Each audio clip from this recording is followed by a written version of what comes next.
Chapter 1359. Dong! Suddenly, there was a knock on the door. The imperial tutor raised his eyebrows and his eyes flashed coldly.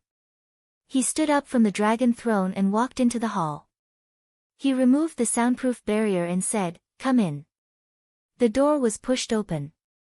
The commander of the Kirin army stood outside the door and scanned the hall suspiciously. "What's the matter, Commander?" The imperial tutor smiled. The commander of the Kirin army quickly entered the hall and bowed. "Greetings, imperial tutor. May I ask where His Majesty is?" The imperial tutor said, "His Majesty has gone into seclusion to cultivate. You can report to me if there's anything." "Nothing much. It's just that I haven't seen His Majesty for a long time and I miss His Majesty." The commander of the Kirin army smiled. The imperial tutor smiled and said, "The commander is loyal to His Majesty. It's really a blessing for the great Qin." But there was a trace of killing intent in his smile. In fact, a long time ago, he personally looked for the commander of the Kirin army and wanted to recruit him as his confidant. After all, the commander of the Kirin army controlled the entire Kirin army. If he could recruit the commander of the Kirin army and the Invincible Black Army, then the entire imperial palace would be under his control.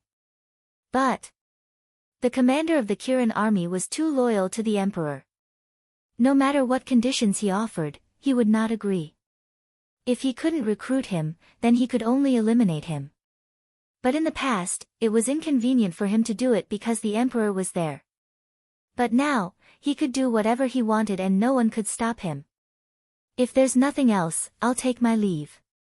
The commander of the Kirin army looked at the imperial tutor. His eyes flashed slightly and he cupped his hands. After that, he turned and walked out without waiting for the imperial tutor's response. He was so eager to leave, not because he saw the killing intent in the imperial tutor's eyes, but because he felt uncomfortable being alone with the imperial tutor. "Wait." The imperial tutor looked at the back of the commander of the Kirin army and suddenly said. The commander of the Kirin army froze.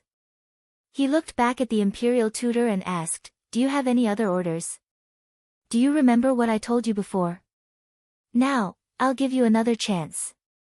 As long as you follow me, I'll let you enjoy endless glory and wealth." The imperial advisor said. "My lord, this is the throne room. Isn't it inappropriate to talk about this in the throne room?" The Kirin army commander narrowed his eyes and asked cautiously. "Ha!" The imperial preceptor laughed and shook his head. "You're too naive. Since you can't be used by me, then I can only." The Kirin army's commander felt a strong sense of uneasiness before the Grand Master could finish his words. Without any hesitation, he turned and rushed out of the door. "You want to leave?" The Grand Master's face was full of sarcasm. His divine power was like a waterfall, directly imprisoning the commander of the Kirin army in the void. "Imperial tutor. This is the imperial palace. What do you want to do?" The commander of the Kirin army shouted.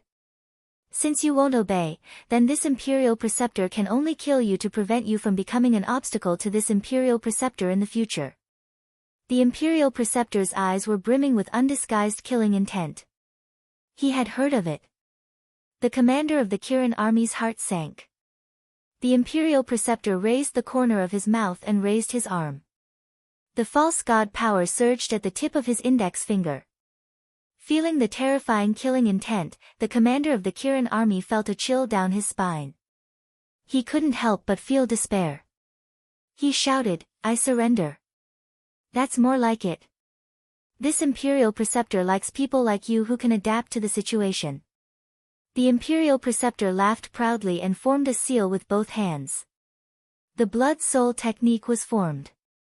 Blood-soul technique. The commander of the Kirin army's expression changed. Although the blood-soul technique was a secret technique, he knew a thing or two about it. Whoosh!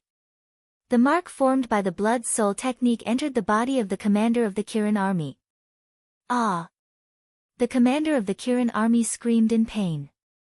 The imperial preceptor looked at the commander of the Kirin army with a smile on his face. Currently, he controlled the Tribunal Council and the Invincible Black Army. Now that he had the Kirin army, the Great Qin Empire was basically in his pocket. But just as the Imperial Preceptor was feeling complacent, a sudden change occurred. The Imperial Preceptor's body shook violently as he spat out a mouthful of blood. The majesty that imprisoned the commander of the Kirin army also dissipated in an instant. The commander of the Kirin army flew into the air without hesitation and fled in panic. But in his heart, he was extremely surprised. What was going on? He clearly felt that he was about to be controlled by the Imperial Preceptor's blood-soul technique, but a mysterious force suddenly appeared in his mind and instantly destroyed the Imperial Preceptor's blood-soul technique. How is this possible? In the throne room, the Imperial Preceptor's face was filled with disbelief. Wait. This situation is exactly the same as when I controlled Lei Bao. Could it be related to Qin Feiyang again? Damn little bastard, you dare to ruin this Imperial Preceptor's plans again and again. This Imperial Preceptor will not let you off. The Imperial Preceptor roared in his heart. He then flew out of the hall and stood in the air above the throne room, scanning the surroundings. Soon, he found the commander of the Kirin army. He suddenly found that the commander of the Kirin army was heading in the direction of the Bright Sky Palace. To the Bright Sky Palace? Could it be that the commander of the Kirin army has already surrendered to Qin Feiyang? The Imperial Preceptor raised his eyebrows and did not pursue.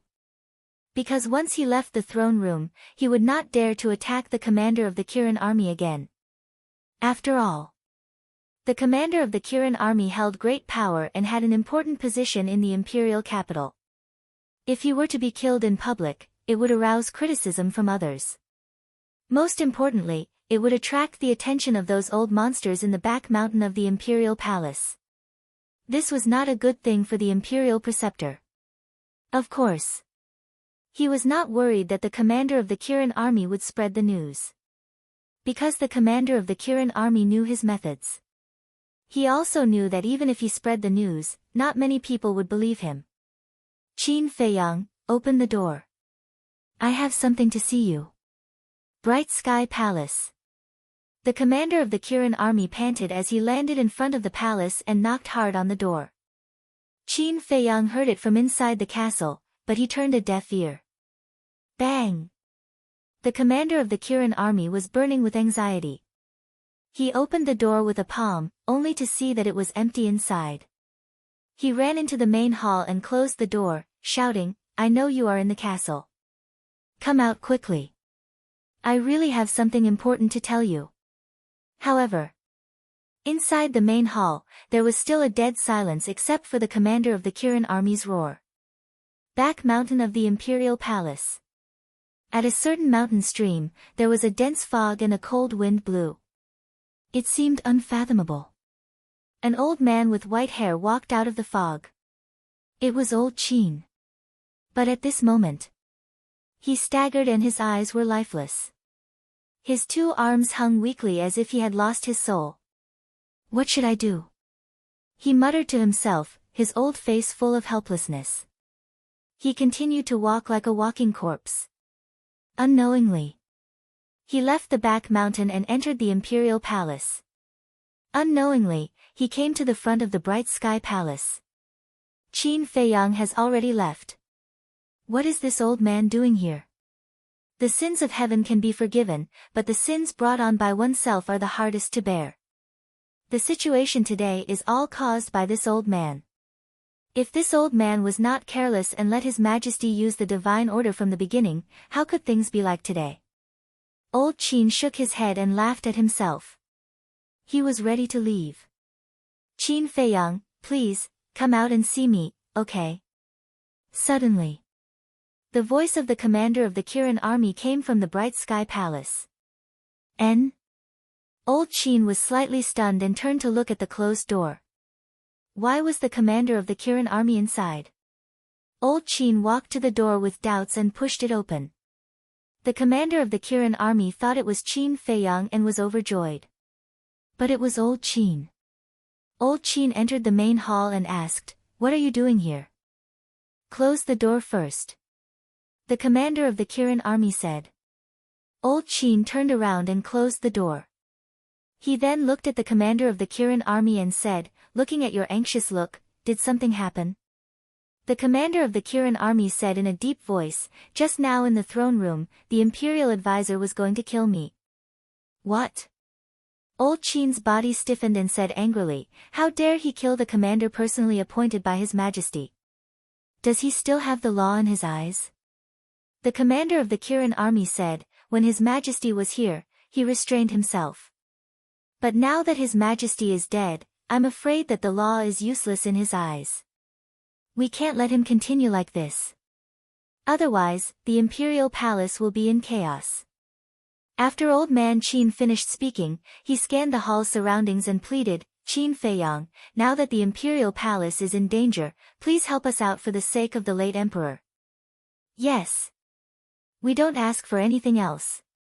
We just ask that you come out and suppress the arrogance of the imperial advisor. The commander of the Kirin army said. After waiting for a while, Qin Feiyang didn't respond. Old Qin said angrily, do you want me to kneel down in front of you before you agree? The commander of the Kirin army turned around and looked at Old Qin. Seeing Old Qin's sad and angry face, he frowned and said, Old Qin, what's going on? Why did Qin Feiyang suddenly leave us alone? It's all my fault.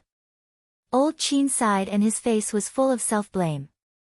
He then looked at the void and said, no matter how you blame me, you can't just sit and watch in the face of the big picture. Plop. After that, Old Qin really knelt down. The commander of the Kirin army was dumbfounded. Who was Old Man Qin? He actually put down his self-esteem and face to kneel down in front of Qin Feiyang? What on earth had happened that he didn't know about? The commander of the Kirin army shouted angrily, Qin Feiyang, Old Qin has already knelt down in front of you. What else do you want? As a subject of the great Qin Empire and the successor of the late emperor, how can you ignore the crisis of the great Qin Empire? I'll also kneel down in front of you.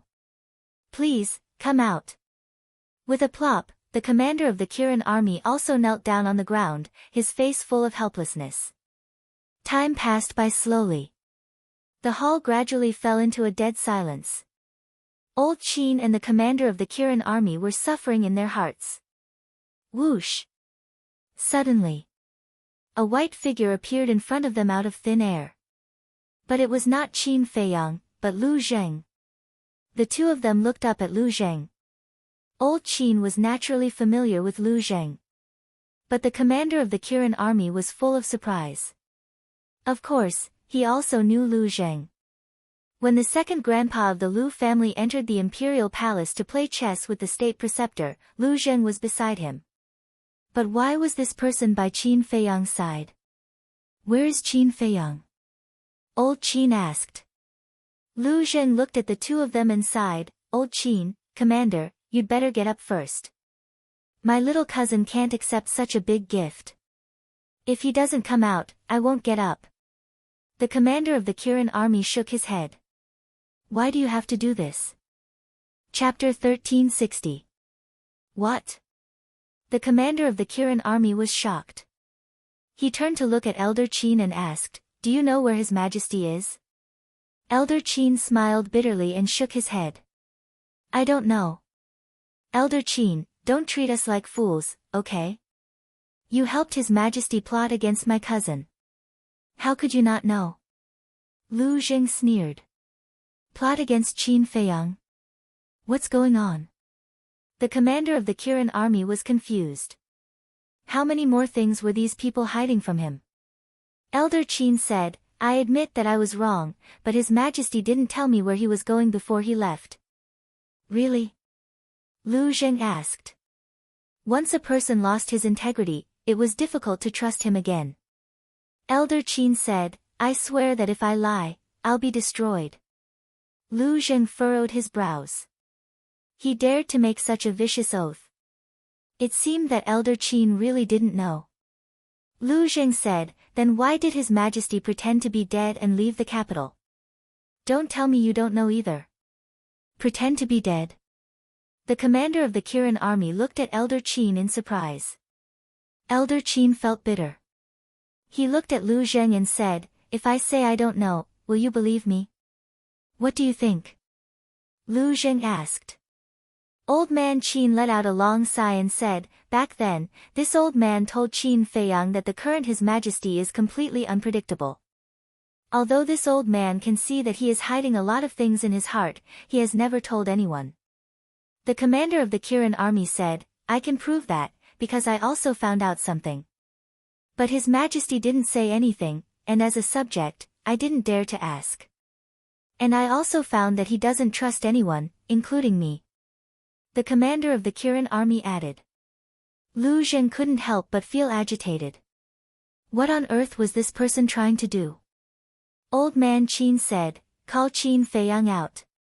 This old man has something very important to tell him." Lu Zheng calmed himself down and said, "My little cousin can hear you from the castle. You can speak freely." Old Qin said in a solemn voice, "I wonder if you guys have heard of Emperor Hong, this person." Emperor Hong. Lu Zheng's gaze trembled. The face of the Qilin army commander was also instantly filled with fear that could not be removed. Whoosh! Just as old man Qin finished speaking, Qin Feiyang appeared out of thin air, his face filled with shock. Seeing Qin Feiyang finally appear, old man Qin were overjoyed. Even his eyes were a little blurry. Qin Feiyang said, "Get up. Kneeling like this will shorten my lifespan." The two of them then stood up. Qin Feiyang looked at old man Qin and asked, "Why are you mentioning Emperor Hong?" Old man Qin said, "I believe you have received the news of the imperial advisor's actions in the throne room, right?" Qin Feiyang nodded. Old man Qin asked, "Then do you know who is impersonating His Majesty?" "Who?" Qin Feiyang frowned. "Zhuge Nanhua." Old man Qin said word by word, his eyes shining with a cold light. "What? His Majesty was impersonated by Zhuge Nanhua?" The commander of the Kirin army was once again dumbfounded. He looked at the three of them and roared, "How many more things are you hiding from me? Don't worry, you'll know everything later." Old man Qin looked at the commander of the Kirin army and said, then looked at Qin Feiyang and said, "At that time, this old man was very angry and was ready to kill Zhuge Nanhua, but do you know? Everything the imperial advisor did had already been approved by Emperor Hong. Emperor Hong is not dead?" Lu Zheng was surprised. Qin Feiyang was also shocked. Old man Qin said, "Yes, Emperor Hong is not dead. He has been cultivating in the back of the mountain, but he has not appeared for a long time and does not care about the affairs of the world. Everyone mistakenly thought that he had already passed away." Qin Feiyang's heart was immediately set off by stormy waves. He knew better than anyone else the identity of this Emperor Hong. Moreover, not only was his status noble, his strength was also extremely strong. He was a legendary peerless figure. It was no exaggeration to say that even the current emperor had to obey an order from Emperor Hong. It was indeed as old man Qin had said. Many people thought that Emperor Hong had already passed away. But who would have thought that he was still alive and well? The commander of the Kirin army asked, why would Emperor Hong agree to such an absurd act of the imperial advisor? For this matter, this old man specially went to find Emperor Hong. Emperor Hong said that a family cannot be without a master for a day, and a country cannot be without a ruler for a day. Now that His Majesty's whereabouts are unknown, we must prepare for the worst. If His Majesty doesn't return or dies outside, then someone must take over the throne. Old man Qin said. The commander of the Kirin army frowned and said, if that's the case, then we can let the little prince directly inherit the throne. But why let the imperial advisor take over the court first? On one hand, the imperial advisor is highly respected and has outstanding ability. No one is more suitable than him. On the other hand, Emperor Hong also has some concerns. Old man Qin said. What concerns? Lu Zheng asked. Civil unrest. If the little prince directly inherits the throne, it will inevitably cause a sensation. At that time, it may even shake the foundation of the great Qin Empire. After all, the inheritance of the throne is not a trivial matter. It will involve a lot of things. Another thing, if the little prince inherits the throne now, what will happen if the emperor comes back alive in the future? So there needs to be a transition period here. Old Man Qin said. So it's like this. In order to avoid causing panic, Emperor Hong allowed the imperial advisor to let Zhuge Nanhua pretend to be His Majesty and announce in public in the throne room that he would go into seclusion to break through to the false god realm. And with this fake imperial edict, no one will have any objections to the imperial advisor taking over the court. Lu Zheng suddenly said. That's right. Old Man Qin nodded and said angrily, but Emperor Hong doesn't know the real purpose of the imperial advisor. The imperial advisor is simply using Emperor Hong to achieve his ambitions. Qin Feiyang said indifferently, you can tell Emperor Hong that the emperor is not dead. If I could say it, would this old man still be standing here begging you? When His Majesty arrived at the Butterfly Valley, he told this old man not to reveal the news that he is not dead to anyone. Old Man Qin sighed helplessly. This is what you deserve. Don't expect us to sympathize with you. Lu Zheng snorted coldly. Old Man Qin's heart was extremely bitter. Qin Feiyang said, what you just said should be the first step of the imperial advisor's plan. What is the second step of his plan? Wait. Old Man Qin said. Wait? The commander of the Kirin army and Lu Zheng looked at each other, their eyes full of suspicion. He is waiting for the right time. Qin Feiyang thought for a while and said. Yes. After a while, if His Majesty still hasn't returned, he will continue to let people pretend to be His Majesty and fake imperial edicts. His Majesty has successfully broken through to the false god realm.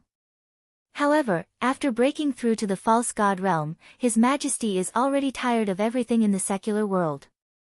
He chose to continue to cultivate in seclusion and pass the throne to the little prince. At that time, the little prince will be able to inherit the throne legitimately. Old Man Qin sighed. Emperor Hong also agreed to this? Qin Feiyang asked. This is what Emperor Hong told me personally. Of course, he agreed. And Emperor Hong also said that in a few days, he will take the little prince to the back of the mountain and personally train him. Old Man Qin was worried, and his expression was extremely haggard. Little prince, Qin Feiyang murmured and said with a smile, I have no objections to letting the little prince inherit the throne. Old Man Qin's expression froze, and he said angrily, you know that His Majesty is not dead, and you still say such things. Isn't that too much? Besides, do you think that the imperial advisor will really support the little prince? He's just using the little prince. In other words, the little prince is purely a puppet. In the end, he will definitely die in the hands of the imperial advisor. Old Man Qin was furious. He never thought that Qin Feiyang would actually agree with the little prince inheriting the throne. Of course I know. But I'm more willing to see what expression the emperor will have when he returns and finds that his own son has replaced him and sat on the throne of the emperor. Qin Feiyang joked. Little cousin, don't forget the imperial jade seal. The imperial jade seal must be in the hands of the emperor now. As long as the imperial jade seal is still there, no one can take away his throne. Lu Zheng said. My original thoughts were the same as yours, but when I found out that Emperor Hong was not dead, I changed my mind. Do you know why? Because as Old Man Qin said, the inheritance of the emperor's throne is related to the foundation of the country. If the little prince really ascends to the throne, Emperor Hong will not allow the emperor to ascend to the throne again, because this is too childish. Although the emperor has the imperial jade seal in his hands, it doesn't mean much. Because as long as Emperor Hong says a word, he will obediently hand it over. Unless he can rush back to the imperial capital before the little prince inherits the throne, otherwise, no matter how he struggles, he will lose everything forever. Qin Feiyang sneered. When Old Man Qin heard these words, his gaze trembled slightly. He actually didn't think of this point. Lu Zheng frowned and said, then the little prince inherits the throne, he will need the imperial jade seal, right? Isn't that simple? They even dare to pretend to be the emperor. How difficult is it to forge an imperial jade seal? Qin Feiyang said indifferently. Old man Qin's gaze trembled, and he hurriedly said, Qin Feiyang, you can't treat your father like this. Although he did do a lot of things to let you down, as a son, can't you be a little more magnanimous? Magnanimous? Have you ever tasted the feeling of being abandoned and living a life worse than death? Have you ever tasted the despair of falling from heaven to hell overnight? Have you ever tasted the pain of being hurt by the father you respect and rely on the most? Have you ever tasted the torture of not being able to recognize your mother even though she's right in front of you? You haven't. Then may I ask, what qualifications do you have to talk to me about these principles here? Qin Feiyang roared, his eyes bloodshot. Old man Qin fell silent. Actually, when I first returned to the imperial capital, if he was willing to tell me the reason, even if he had made 1,000 mistakes, I would have forgiven him. But he didn't. Not only did he not, but he continued to hurt me. The most unforgivable thing is that he actually hurt Mother. Do you know? Every time I think of what happened to Mother all these years, my heart feels like it's stabbed with a knife, bleeding and hurting. How I wish that the person who suffered in the imperial palace was me, not Mother. Chapter 1361. Looking at Qin Feiyang's painful expression, Lu Zheng and the commander of the Kirin army fell silent. Old Qin was unable to refute. Because it was the truth. The reason why Qin Feiyang hated the world so much was because of the emperor. After a long time, Lu Zheng let out a long sigh. He stepped forward and patted Qin Feiyang's shoulder, comforting him, everything will be fine. Qin Feiyang smiled reluctantly. He looked at old Qin and waved his hand. I'm not in the mood to talk to you. Let's go.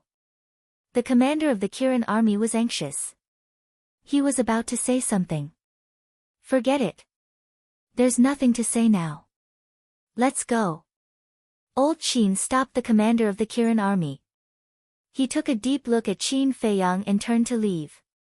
The commander of the Kirin army sighed helplessly and could only follow him.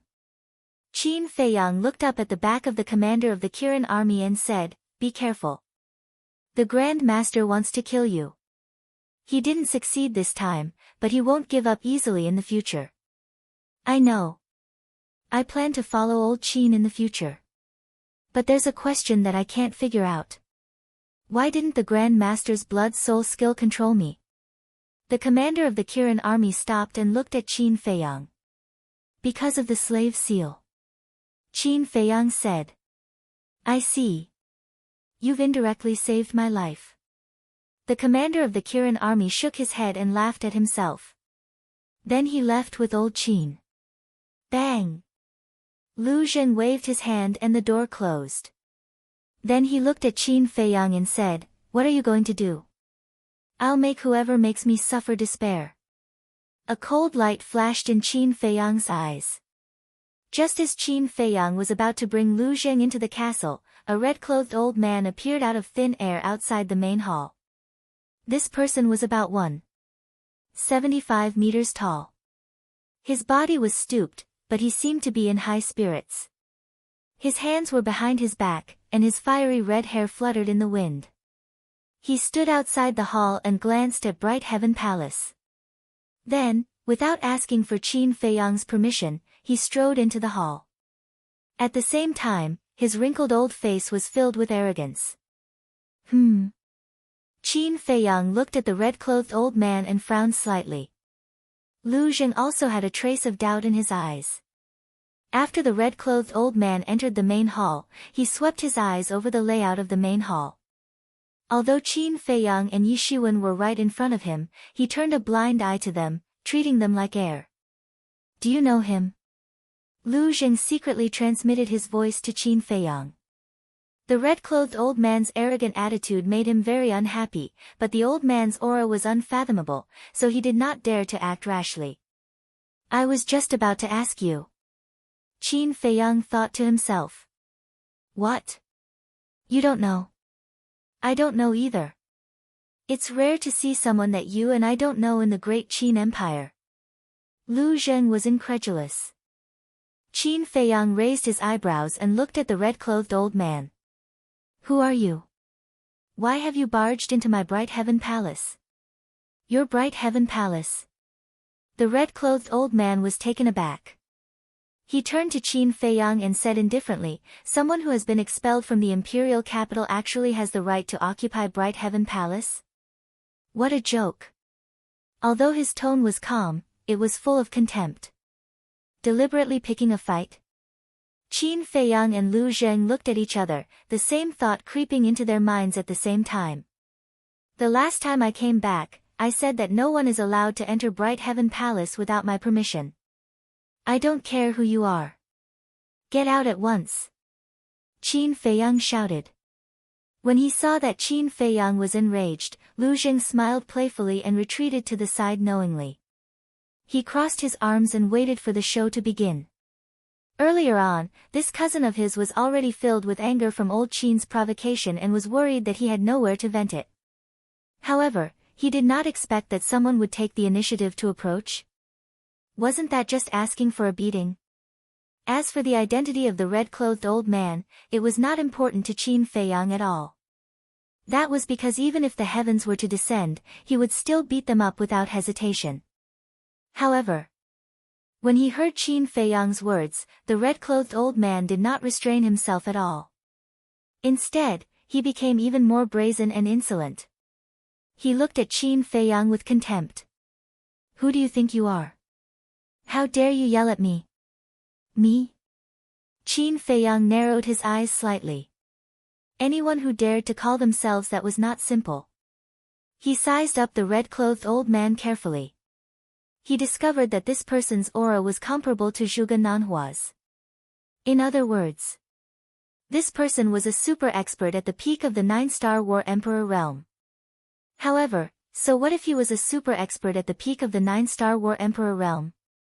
If it was in the past, he might still be afraid. But now, if the false god did not appear, who could do anything to him? Qin Feiyang chuckled and said, then Junior would like to ask, Senior, who do you think you are? Seeing this smile, the playful look on Lu Zheng's face became even more intense. The red-clothed old man was so angry that his beard blew and his eyes widened. He said angrily, how dare you? Do you know who I am? Do you know the consequences of offending me? Qin Feiyang smiled and said, then do you know the consequences of offending me, Qin Feiyang? Boom! The red-clothed old man was furious. A terrifying pressure pounced towards Qin Feiyang. As expected, he was a super expert at the peak of the 9-star War Emperor realm. After confirming the red-clothed old man's cultivation, Qin Feiyang's eyes also surged with a cold light. With a wave of his hand, the three of them immediately disappeared without a trace. The next moment, Qin Feiyang, Lu Zheng, and the red-clothed old man appeared in the ancient castle. Junior Leopard, Old Wang, hurry up and attack. The white-eyed wolf immediately roared. Lei Bao, Wang Yangfeng, and the others immediately pounced towards the red-clothed old man. The movements outside could be heard from the ancient castle. And the white-eyed wolf knew Qin Feiyang's character and temper like the back of his hand. Therefore, when he heard the red-clothed old man's words outside, the white-eyed wolf knew that Qin Feiyang would definitely not let this person off easily. So, he had already asked Lei Bao, Seal, Seahorse, Wang Yangfeng, and the others to prepare early in the morning. Finally, sure enough, it was as expected. Qin Feiyang brought the red-clothed old man to the ancient castle. There was no suspense. Facing Lei Bao, Wang Yangfeng, and the others who were ready to attack, the red-clothed old man was directly beaten to the ground. His entire body was dripping with blood in an instant, and miserable howls could be heard incessantly. His chi-si was shattered by Lei Bao at the first moment. You are simply too presumptuous. How dare you beat me? Quickly stop, then kneel down and apologize to me. Otherwise, I will not let you off easily. The red-clothed old man howled and roared at the same time. He was almost crazy. How dare you be so arrogant? Continue to beat him up. Today, I will beat you until you kneel down and beg for mercy. The white-eyed wolf shouted.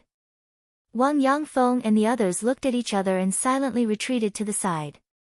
Because they were all old people, they were somewhat unable to do such a thing as bullying the young with numbers.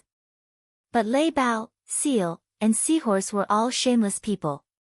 They did not care so much. They would beat him up first. It hurts. Stop beating him. Accompanied by the miserable screams that sounded like a pig being slaughtered, the red-clothed old man's nose and eyes were swollen in a short while. His whole body was covered with bruises, and he was in an extremely sorry state. And Qin Feiyang, with his hands behind his back, stood at the side like a sharp sword, his face shining with a cold light. Lu Zhen leaned against the wall at the side, crossed his arms in front of his chest, and looked at the red-clothed old man gloatingly. Qin Feiyang, if you don't make them stop, I can guarantee that you will regret it for the rest of your life. The red-clothed old man had been beaten to the point that he could not get up from the ground, but he was still so arrogant. He raised his head and looked at Qin Feiyang, his eyes filled with a sinister light. Qin Feiyang said expressionlessly, whether you will regret it or not, I don't know, but I know that you might die today. Hearing this, the red-clothed old man's gaze trembled, and he roared, I am someone by Emperor Hung's side, you dare to kill me? What? Emperor Hung's people. As soon as these words came out, everyone was shocked. The thunder leopard and the other two beasts couldn't help but stop and look at Qin Feiyang. Although they didn't know who Emperor Hung was, hearing the conversation between Qin Feiyang and Elder Qin, it wasn't hard to imagine that he was definitely a terrifying existence. Lu Zhen also frowned, his expression somewhat solemn. Only Qin Feiyang was still expressionless. He didn't say anything, and only looked at the red-clothed old man. At this moment, the red-clothed old man couldn't help but panic. Because the look in Qin Feiyang's eyes right now made him feel afraid. And it was a kind of fear that came from the depths of his soul. So what if your Emperor Hung's people continue to beat him up? Suddenly, Qin Feiyang said coldly. Order received. With Qin Feiyang's words, what else was there to worry about? The thunder leopard and the other two beasts swarmed forward again. The leopard's claws, the horse's hooves, like a torrential storm, landed on the red-clothed old man's body. Ah, the red-clothed old man's life was worse than death. He never would have thought that after knowing that he was one of Emperor Hung's men, Qin Feiyang would still dare to continue beating him up. Stop hitting me, if you keep hitting me, I'll die, I'm begging for mercy, it's my fault, he was truly afraid. He looked at Qin Feiyang pleadingly and cried out. Qin Feiyang turned a deaf ear to him. It wasn't until the thunder leopard and the other two beasts had beaten the red-clothed old man's body that Qin Feiyang waved his hand, indicating for the three beasts to retreat. Overestimating yourself. Reckless fool. I don't know what I'm talking about. The thunder leopard and the other two beasts looked at the red-clothed old man with disdain, then retracted their claws and hooves and retreated to the side. The red-clothed old man was about to get up. After all, he was a super expert at the peak of the 9-star War King realm. These injuries were not fatal. But Qin Feiyang took a step forward and stepped on the red-clothed old man's head. Bang! The red-clothed old man's face was once again in close contact with the ground. I was wrong, I was blind, please spare me. The red-clothed old man wailed. Qin Feiyang said, answer me, did you come to find me yourself, or did Emperor Hung ask you to come find me? It was Emperor Hung who asked me to come. The red-clothed old man said. Qin Feiyang asked, why is Emperor Hung looking for me? The red-clothed old man hurriedly said, he asked me to come and invite you to the back of the mountain. As for why, I don't know either. Qin Feiyang said, since you're inviting me to the back of the mountain, then you still dare to be so impudent in front of me? I'm sorry, I'm really sorry, the red-clothed old man hurriedly apologized. Qin Feiyang loosened his foot, retreated to the side, lowered his head and muttered to himself. Emperor Hung actually wanted to see him. Chapter 1362. Do you want to go? Lu Zhen glanced at Qin Feiyang and asked telepathically. When I was young, I wanted to see this legendary figure, but unfortunately, I thought he was dead. Now that I have this opportunity, of course I have to go and see. Moreover, I also want to know what his attitude will be after seeing me. Qin Feiyang thought to himself with a complicated look in his eyes. Then you be careful. Lu Zhen warned. Qin Feiyang nodded, picked up the old man in red, and left the ancient castle. He then opened the portal and directly descended above the entrance of the back mountain of the imperial palace. At the entrance, there was a large number of Kirin army guards. Qin Feiyang. Seeing Qin Feiyang appear, the Kirin army suddenly changed their expressions as if they were facing a great enemy. Those who block the way will die. Qin Feiyang glanced at them indifferently and passed by them openly. Then, under the guidance of the old man in red, he flew toward the depths of the back mountain of the imperial palace. None of the Kirin army dared to stop him. However, after Qin Feiyang disappeared, they immediately released the news. What? What is he doing in the back mountain? The imperial advisor received the news and his old face was full of surprise. At the same time, Old Qin and the Kirin army commander were also full of doubts. After a while, Qin Feiyang came to a black fog. The black fog covered the mountains and the earth in all directions. There were no beasts or plants in the area covered by the black fog. It was barren like a forbidden zone of death.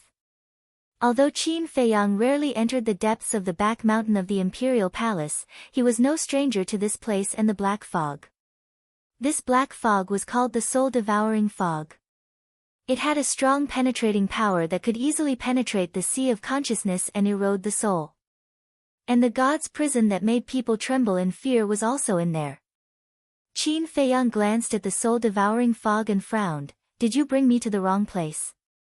This soul-devouring fog required at least a 9-star combat emperor to resist. What do you mean? The red-clothed old man was confused. This is clearly the location of the divine prison, and you brought me here. Don't tell me that Emperor Hong is currently in the divine prison. Qin Feiyang said. He's not in the divine prison. However, if you want to go to Emperor Hong's residence, you must pass through here, because Emperor Hong lives at the back of the divine prison. The red-clothed old man was afraid that Qin Feiyang would misunderstand that he had ulterior motives, so he quickly explained. Qin Feiyang said, then take out the token. A token was required to pass through the soul-devouring fog. This token could release a golden barrier to isolate the soul-devouring mist. The commander of the Kirin army had one. When he went to save his mother, it was the commander of the Kirin army who led him into the god's prison. I didn't. The old man shook his head. No. Qin Feiyang raised his eyebrows. The red-clothed old man said, with my cultivation, I can completely ignore this soul-devouring fog. How could I have a token? That makes sense. Qin Feiyang nodded. The red-clothed old man said, why don't you rest here for a while? After I repair my qi, I'll bring you in. Is it necessary? Qin Feiyang laughed disdainfully. Right now, he had a 9-star war emperor and a 9-star emperor beast by his side. Not to mention. Now that the castle could move, even without the help of the token and the 9-star war emperor, he could freely travel through the soul-devouring fog. Qin Feiyang grabbed the red-clothed old man and entered the castle. Then, he drove the castle straight in. Soon, he saw the divine prison. As usual, the divine prison was located on top of a mountain. It was like an ancient beast, emitting a heart-palpitating aura. And in front of the divine prison, there were 2 black-robed men guarding. They were like 2 stone sculptures, sitting cross-legged on the ground without moving. The aura emitted from their bodies was also extremely terrifying. Of course, their identities were not simple either. Even when the commander of the Kirin army saw them, he had to respectfully address them as ancestor. However, at this moment, the castle flew past the divine prison, and they did not notice it. After brushing past the divine prison, the castle continued to fly deeper into the divine prison. About 100 breaths passed. The castle finally flew out of the soul-devouring fog's area, and what entered the scene was a vibrant mountain range. The mountains were lush with vegetation, and wild flowers were blooming. Clear rivers ran through the east, west, north, and south like giant dragons. Moreover, there were also many fierce beasts here. Every fierce beast had reached the War Emperor realm. However, they were very well behaved and quietly cultivated, making this place seem especially peaceful, like a paradise. I didn't expect that there would be such a peaceful place hidden in the back mountain of the imperial palace. Qin Feiyang brought the red-clothed old man and appeared above a mountain ridge. He scanned the mountains below with a surprised expression. The fierce beasts in the mountain stream also discovered Qin Feiyang. But not a single fierce beast went to find trouble with Qin Feiyang. They all looked at him curiously. Where do we go now? Qin Feiyang retracted his gaze, looked at the red-clothed old man, and asked. Continue forward, about 20 miles, and you will see a huge mountain. Emperor Hong is there. The red-clothed old man said. Qin Feiyang waved his hand, and brought the red-clothed old man, cutting through the sky like lightning. Not long after, he saw the huge mountain that the red-clothed old man had mentioned. The huge mountain was more than 1,000 feet tall, surrounded by mist, and auspicious beasts were flying. A waterfall poured down from the top of the mountain, converging into a lake at the foot of the mountain. The lake was about a few hundred feet long, and the water rippled. In the lake, groups of colorful fish swam happily. Around the lake, there was a patch of green. The lotus leaves were slender and elegant, and the lotus flowers were blooming one after another. Some of them were blooming, competing for beauty, while some were budding, like young girls in their boudoir. An inconspicuous courtyard sat quietly by the lakeside. The courtyard was large, but very old. A neat row of wooden fences surrounded the courtyard. Inside, there was a vegetable garden, a flower garden, a pavilion, a stream, and a 2-story wooden building. This place was full of simplicity and tranquility. And in this tranquility, a white-haired old man sat alone by the lake. In front of him was a stone table. On the stone table, a teapot and a teacup were neatly placed.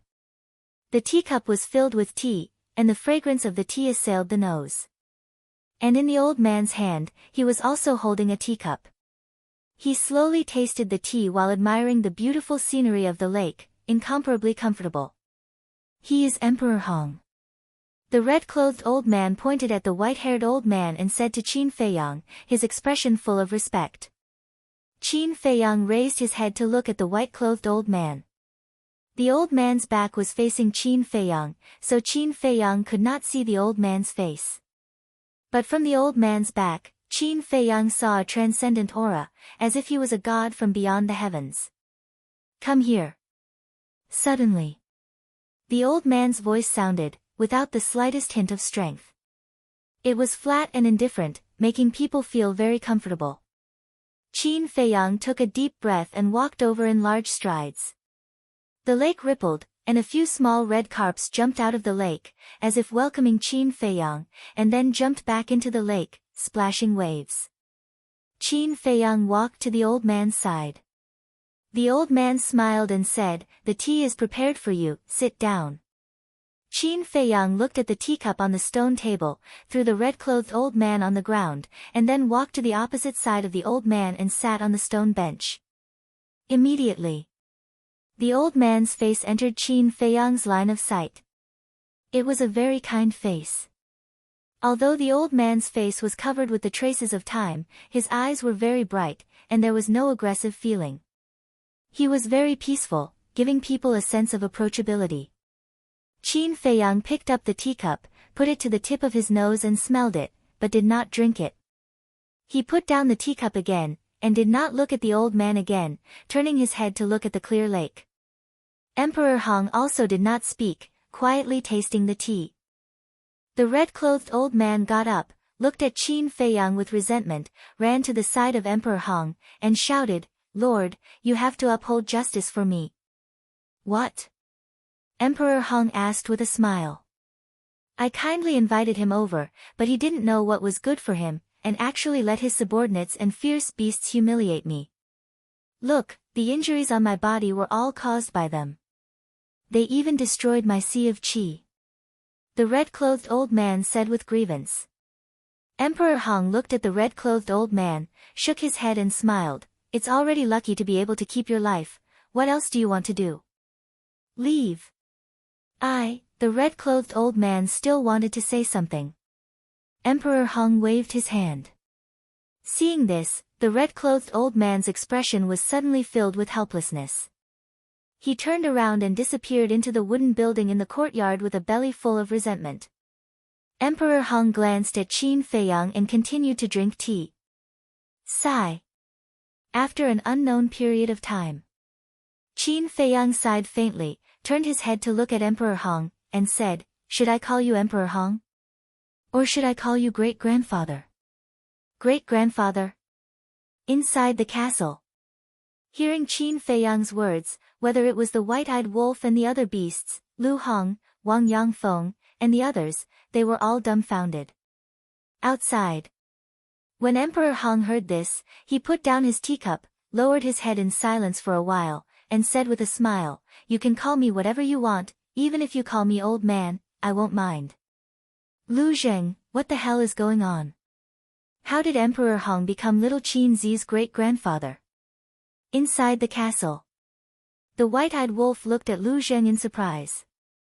Wang Yangfeng and the others also looked at Lu Zheng, their faces full of suspicion. Sigh. Lu Zheng sighed deeply, and said, Emperor Hong was originally little cousin's great-grandfather, and Emperor Hong has two other identities. What identity? The white-eyed wolf asked. The biological son of the late emperor, the second emperor of the Great Qin Empire. Lu Zheng said. What? Everyone's expression changed. The biological son of the late emperor? The second emperor of the Great Qin Empire? God! This old man's identity was too terrifying. No wonder even the state preceptor and elder Qin were so respectful to Emperor Hong. By the lake. Qin Feiyang looked at Emperor Hong quietly, and then shook his head with a smile, and said indifferently, I am a person who has been expelled from the imperial palace, what qualifications do I have to call you great-grandfather? It's better to call you Emperor Hong, so as to avoid falling into the hands of others, saying that I, Qin Feiyang, am trying to climb up the ranks. As long as you're happy. Emperor Hong smiled. There was no reluctance, as if in his eyes, Qin Feiyang was really not a descendant of his Qin clan. Qin Feiyang laughed at himself. Originally, he thought that when Emperor Hong heard his words, he would feel a little regret, but in the end, he was very disappointed. Actually, although Qin Feiyang hated the emperor, he did not hate everyone. Chapter 1363. Because, Emperor Hong was his great-grandfather after all. Blood was thicker than water. If just now, Emperor Hong could show even the slightest bit of regret, Qin Feiyang would respectfully call him great-grandfather. What a pity. He didn't see it. Was it sad? He felt that he was indeed quite sad. As a descendant of the Qin clan, he was actually so unrecognized. After letting out a long breath, Qin Feiyang looked at Emperor Hong and said, I don't want to talk nonsense, just say it, why are you looking for me? Emperor Hong looked at Qin Feiyang in astonishment and said with a smile, I've often heard people say that you are a swift and decisive person. It really isn't false at all. Since that's the case, then this old man will not beat around the bush. Qin Feiyang looked at him calmly. Emperor Hong asked, Not long ago, what happened in the throne room? I believe you have already received the news, right? Yes. Qin Feiyang nodded. Do you know the reason? Emperor Hong asked. Qin Feiyang said, I know everything. Emperor Hong was slightly taken aback, and asked suspiciously, the emperor was impersonated by Zhuge Nanhua, you know that too? What are you trying to say? Qin Feiyang began to get impatient. Emperor Hong laughed, young man, don't be so impatient. This old man wants to know, who told you? Old Qin. Qin Feiyang did not hide it. Because if Emperor Hong wanted to investigate, he would definitely not be able to hide it. So that's how it is. Emperor Hong nodded his head in realization, and said with a smile, "It's good that you know, lest this old man say another word and waste time." Qin Feiyang frowned, and asked in confusion, "What do you mean? And you plan to tell me these things personally?" "Yes." Emperor Hong nodded. "Why?" Qin Feiyang was puzzled. Emperor Hong said, "Because this old man wants you to know the truth, and only after knowing the truth can I cut off your thoughts." The more Qin Feiyang listened, the more he felt that something was wrong, and said, "What thoughts do I have?" "Emperor's throne." Emperor Hong drank a mouthful of tea, raised his head to look at Qin Feiyang, and said, "Whoosh." Qin Feiyang suddenly stood up, his eyes burning with anger. It turned out that this old man was worried that he would covet the throne. Emperor Hong smiled and said, "Don't tell this old man that you don't have any thoughts about the throne." "Ha!" Qin Feiyang raised his head and laughed out loud. She had specially called him over because she suspected him. Great-grandfather? Family? Ha! What a joke.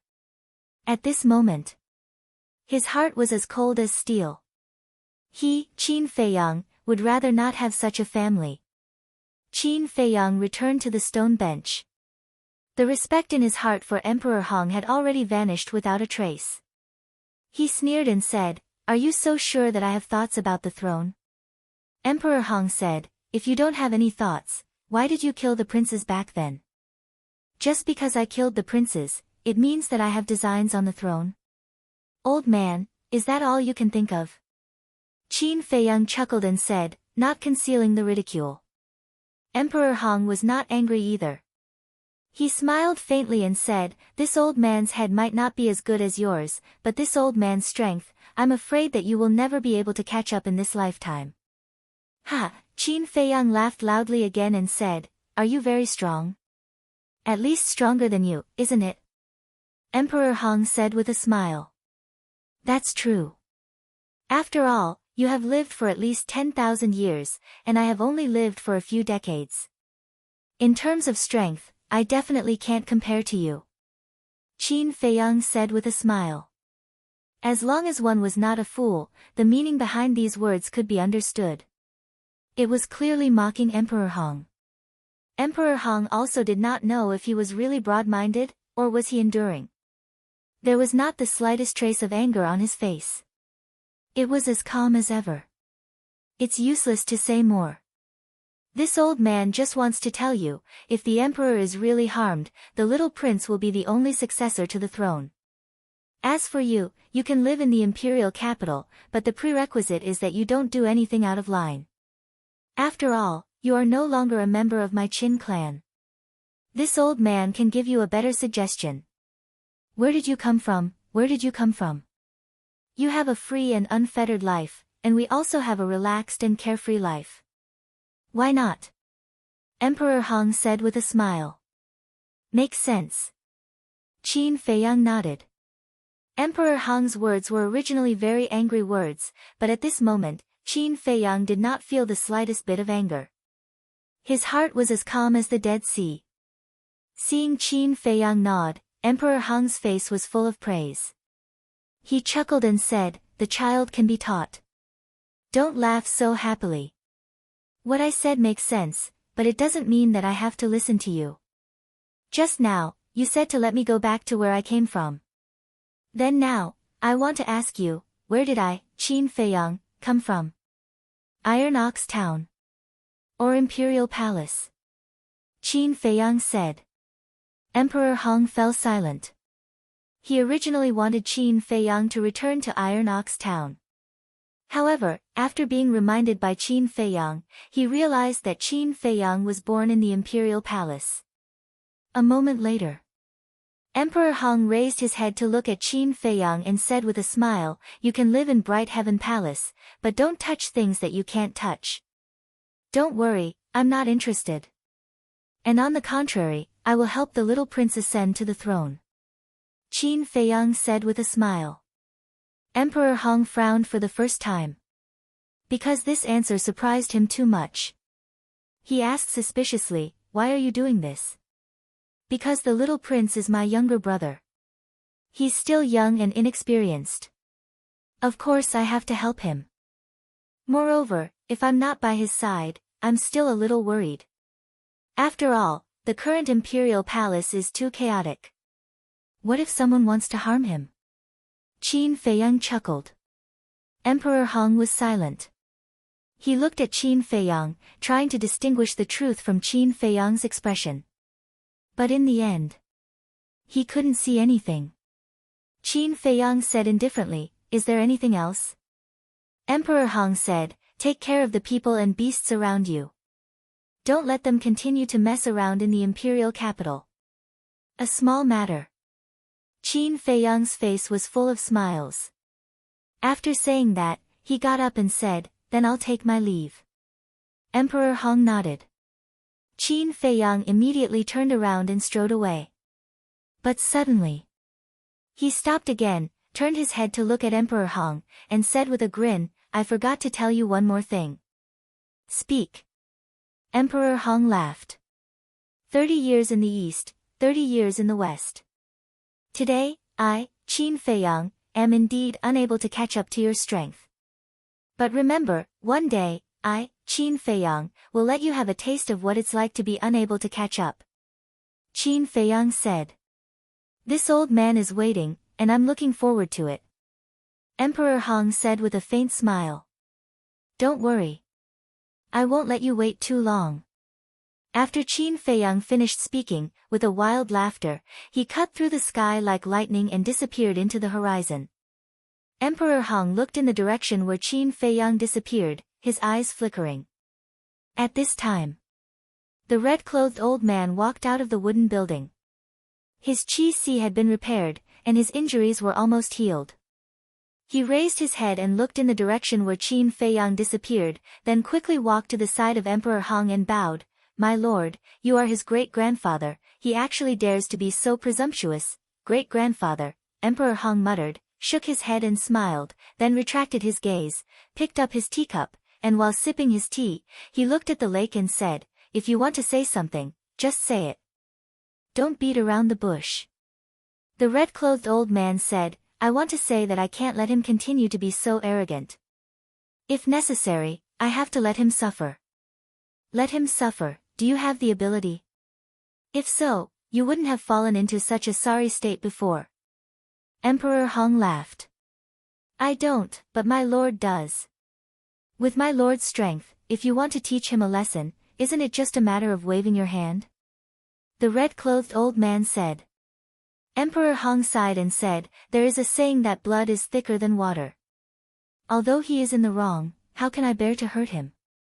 Moreover, he has also obtained the inheritance of my father. The red-clothed old man said, my lord, you are raising a tiger. Raising a tiger? Emperor Hong smiled disapprovingly, and said, do you really think that he will surpass me one day? I admit, his talent is very good. But becoming a deity isn't an easy thing either. How many unparalleled geniuses are there in the world? Which one wasn't astonishingly talented when they were young? But in the end, how many can become a deity? Just like you, when you were young, you were also considered a monster. But now, aren't you still trapped at the peak realm of 9-star combat emperor, unable to advance an inch? Becoming a deity, what is needed is not just talent, but also mental state. Qin Feiyang, your obsession is too deep. Fate is already set, there is no chance to become a deity. Emperor Hong said with a faint smile. To even be able to see this, my lord really has discerning eyes. The red-clothed old man's face was full of admiration. Bright Heaven Palace. Qin Feiyang returned to Bright Heaven Palace and directly entered the ancient castle, continuing to copy the third stroke of the line character formula. Looking at Qin Feiyang's back view, Fatso and the rest all had looks of wanting to say something but hesitated. If you don't want to say it, then go away. Big brother will say it. The white-eyed wolf pushed away Fatso and the others, walked behind Qin Feiyang, and said, "Little Qin Zi, Big Brother really feels that it's not worth it for you." "Why?" Qin Feiyang asked without turning his head. "In these 2 years, in order to deal with Mu Tianyang and the state preceptor, you have been running around everywhere and fell into desperate situations several times. Now, this Emperor Hong, not only did he not say a word of gratitude, he even targeted you like this. This is simply too much." The white-eyed wolf was furious. "Yes. He actually wants to drive you out of the imperial capital again. In Fat Lord's opinion, he doesn't treat you as family at all." Fatso snorted coldly. Qin Feiyang retracted his arm, turned to look at Fatso and the white-eyed wolf, and asked, "Then in your opinion, how should I fight back?" "Fat Lord says that you have to do what he doesn't want you to do." Fatso said. "Yes. Didn't he tell you not to think about the throne? Why don't we just think of a way to snatch the throne?" The white-eyed wolf's eyes flashed fiercely. "Emperor Hong has already made up his mind to let the little prince inherit the throne. How can it be as easy as you say to snatch it?" Lu Zheng shook his head. The white-eyed wolf laughed and said, "What if the little prince dies?" Lu Zheng was shocked and hurriedly looked at the white-eyed wolf, saying, "Don't mess around. The little prince now has Emperor Hong's support. If you dare to touch him, none of us will be able to escape." "What are you afraid of? What kind of storm have we not seen before?" The white-eyed wolf said disdainfully. "You're digging your own grave." Lu Zheng coldly snorted, looked at Qin Feiyang and said, "Don't listen to the white-eyed wolf. If you really want to go against Emperor Hong, we can take our time and think about it. Don't use such radical methods." Qin Feiyang smiled and said nothing. With a faint smile, he said, "Let's all cultivate." Finished. Qin Feiyang then turned around and continued to copy the Xing formula. "Don't come up with bad ideas in the future. It will only harm little cousin." Lu Zhen glared at the white-eyed wolf and Fatso, and also walked to the side to continue cultivating. The white-eyed wolf and Fatso pursed their lips. Looking at the wrong Qin Feiyang, they were very unhappy. Chapter 1364. After Fatso and white-eyed wolf entered the state of cultivation, the others also closed their eyes and calmed down to cultivate. Qin Feiyang also didn't say a word, silently copying the Xing formula. Inside the castle, it gradually calmed down, showing a peaceful atmosphere. But outside, there was an undercurrent surging. The first was the imperial preceptor. Although the first step of the plan had been completed, he didn't dare to relax at all. Because in his heart, there was always a thorn. This thorn was undoubtedly the emperor. So next, he spared no expense and sent all the people he could trust to various places in the great Qin Empire, including the 9 provinces, to find the whereabouts of the emperor. Of course, the people who went to find the emperor were all very low-key. Because once the news was leaked, the news of the emperor's death would immediately spread throughout the great Qin Empire. This was not the result that Emperor Hong wanted to see. As for Elder Qin and the commander of the Kirin army, at first, they were looking for various reasons to prevent the imperial preceptor's people from entering the 9 provinces. Because they knew that the emperor was in the 9 provinces.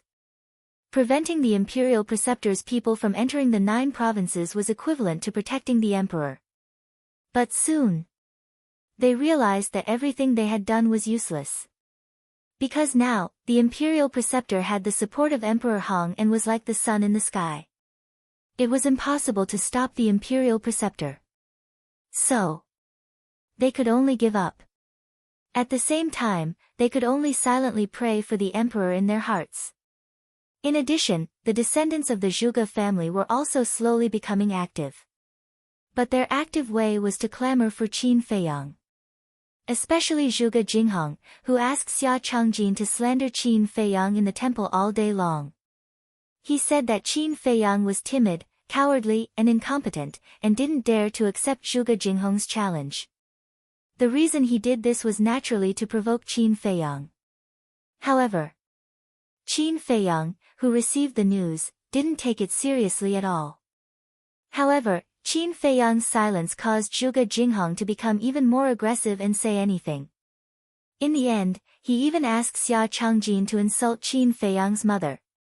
Because everyone in the capital knew that the person Qin Feiyang cared about the most was his mother. Hence, Zhuge Jinghong felt that this would definitely infuriate Qin Feiyang. It was not only Zhuge Jinghong, all of the disciples of the war god hall thought the same. That day, many disciples who usually did not show their faces came out of seclusion and gathered at the fighting arena, anticipating the arrival of Qin Feiyang. But when night fell, Qin Feiyang still did not appear. Everyone returned in disappointment. Disappointed, he couldn't help but shake his head in mockery. His mother was humiliated in public, but he didn't even show up. What an idiot. However, on the second day, something happened that shook the entire temple. Someone discovered the corpses of Zhuge Jinghong and Xia Zhangjin in the fighting arena early in the morning. The two of them were chopped into 8 pieces and thrown into the center of the arena. Their deaths were extremely tragic. That bloody scene caused countless disciples to be terrified. That was because they didn't sense any battle fluctuations in the war god temple that night. In other words, Zhuge Jinghong and Zhuge Jinghong were assassinated soundlessly. One must know. Zhuge Jinghong was an 8-star combat emperor. To kill him soundlessly, even a 9-star combat emperor might not be able to do it. Furthermore, the war god temple had an elder and a hall master overseeing it. The elder and the hall master were both 9-star combat emperors. Who was the culprit behind this? To actually be able to kill Zhuge Jinghong and Xia Zhangjin under the noses of 2 9-star combat emperors? But very quickly, everyone thought of one person. And the person they thought of was still the same person. Qin Feiyang. Xia Zhangjin insulted Qin Feiyang's mother that day, and the two of them were assassinated at night. If this was not done by Qin Feiyang, who else could it be? This time, no one dared to mock Qin Feiyang anymore. Even the name Qin Feiyang had become a taboo in the war god realm. But because of Zhuge Jinghong's death, the Zhuge family's hatred towards Qin Feiyang became even more intense. No one cared about Xia Zhangjin. But Zhuge Jinghong was Zhuge Nanhua's adopted son. At such a young age, he broke through to an 8-star combat emperor and could be said to be a monster. His future was limitless. It was even possible for him to step into the false god realm. Losing such a talent, if it was any other martial marquis, it would be impossible for them to remain indifferent. On the day Zhuge Jinghong died, Zhuge Nanhua and Zhuge Wuhou barged into the Hao Tian palace in a rage, demanding Qin Feiyang to give them an explanation. But from the beginning to the end, they did not even see Qin Feiyang's face. They were definitely not reconciled, so they went to find the imperial tutor and asked him to make the decision for them. After all, the imperial tutor was now in charge of the imperial court. Everything in the great Qin Empire was now under his control. However, not only did the imperial tutor not make the decision for them, he even reprimanded them. He even said that Zhuge Jinghong was courting death. Who was Qin Feiyang? Was he someone that Zhuge Jinghong could provoke? And he even dared to insult his mother. In today's world, who didn't know that Qin Feiyang's mother was his reverse scale, and anyone who touched it would die? Of course. Losing a monstrous descendant, the imperial tutor was also very angry. However, as a cunning old fox, he wisely chose to endure. Because right now, it was not suitable to fight with Qin Feiyang. Time was like sand between fingers. In the blink of an eye, another 10 days passed. That morning, inside the throne room, after the imperial tutor finished dealing with the imperial court, he let the civil and military officials and the head eunuch leave, leaving only Zhuge Wuhou behind. Bang! The door closed. The imperial tutor set up a soundproof barrier and sat on the dragon throne once again, looking down at Zhuge Wuhou from above. Zhuge Wuhou's expression changed, and he hurriedly said, "Ancestor, be careful of the walls having ears." "No worries." The imperial tutor waved his hand and asked, "How is the progress?" Sigh. Zhuge Wuhou shook his head and sighed. Our people have searched almost the entire Great Qin Empire, but we have never found the whereabouts of the emperor. The imperial tutor frowned and asked, what about Elder Qin? It won't work either. That old thing is too vigilant. Our people can't get close to him at all. Zhuge Wuhou's brows were filled with anger. The more he acts like this, the more suspicious he is. The imperial tutor snorted coldly. Zhuge Wuhou said helplessly, even so, he is still a fake god, what can we do to him? The imperial tutor lowered his head and muttered to himself. A moment later, a cold light flashed in his eyes as he said, if this drags on, it won't be a good thing for us. We must confirm the life and death of the emperor as soon as possible. What is the ancestor's opinion? Zhuge Wuhou asked.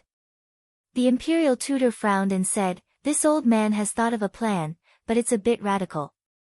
What plan? Zhuge Wuhou asked. The imperial tutor said, come closer. Zhuge Wuhou walked in front of the imperial tutor. The imperial tutor muttered in a low voice. After listening, Zhuge Wuhou's eyes lit up. After a moment of silence, he nodded and said, this plan is indeed a bit radical, but it is the only way right now.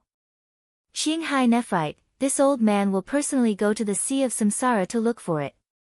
I'll leave the rest to you. Remember, you must do it flawlessly. Don't let Emperor Hong see any clues. The imperial tutor instructed in a low voice. Understood. Zhuge Wuhou nodded. The imperial tutor waved his hand, and the sound barrier dissipated. Zhuge Wuhou turned around and walked in. Just as Zhuge Wuhou walked out of the throne room, a black-clothed man with a sinister appearance walked towards him. This person was Yan Wei. When the two met, Yan Wei cupped his hands and said, greetings, Wuhou. Zhuge Wuhou nodded his head, looked at Yan Wei with contempt, and then left in large strides. Looking at Zhuge Wuhou's back, a cold light flashed in the depths of Yan Wei's eyes. He then entered the throne room and bowed, greetings, Lord Imperial Tutor. The Imperial Tutor asked, is there any movement from Qin Feiyang's side? These days. The Imperial Tutor had always asked Yan Wei to monitor Qin Feiyang near the Bright Sky Palace. Nothing. These days, this subordinate hasn't seen a single person. Elder Qin and the commander of the Kirin army also haven't gone to look for him. Yan Wei replied respectfully. This little bastard, what exactly is he doing? This old man doesn't believe that he has been cultivating all this time. The Imperial Tutor frowned. In his heart, Qin Feiyang was even more difficult to deal with than Emperor Hong. Emperor Hong, as the son of the previous emperor and the second emperor, was definitely not an idiot. But fortunately, Emperor Hong did not care about the affairs of the world. So, the Imperial Tutor didn't really care. As for Qin Feiyang, he understood. According to Qin Feiyang's personality, he would definitely not sit back and do nothing. But why was there no movement at all? This caused his heart to be in a mess, unable to settle down. Yan Wei asked, 10 days ago, this subordinate heard that Qin Feiyang went to the back of the mountain. What did he go to the back of the mountain for? The Imperial Tutor said, this old man has personally investigated.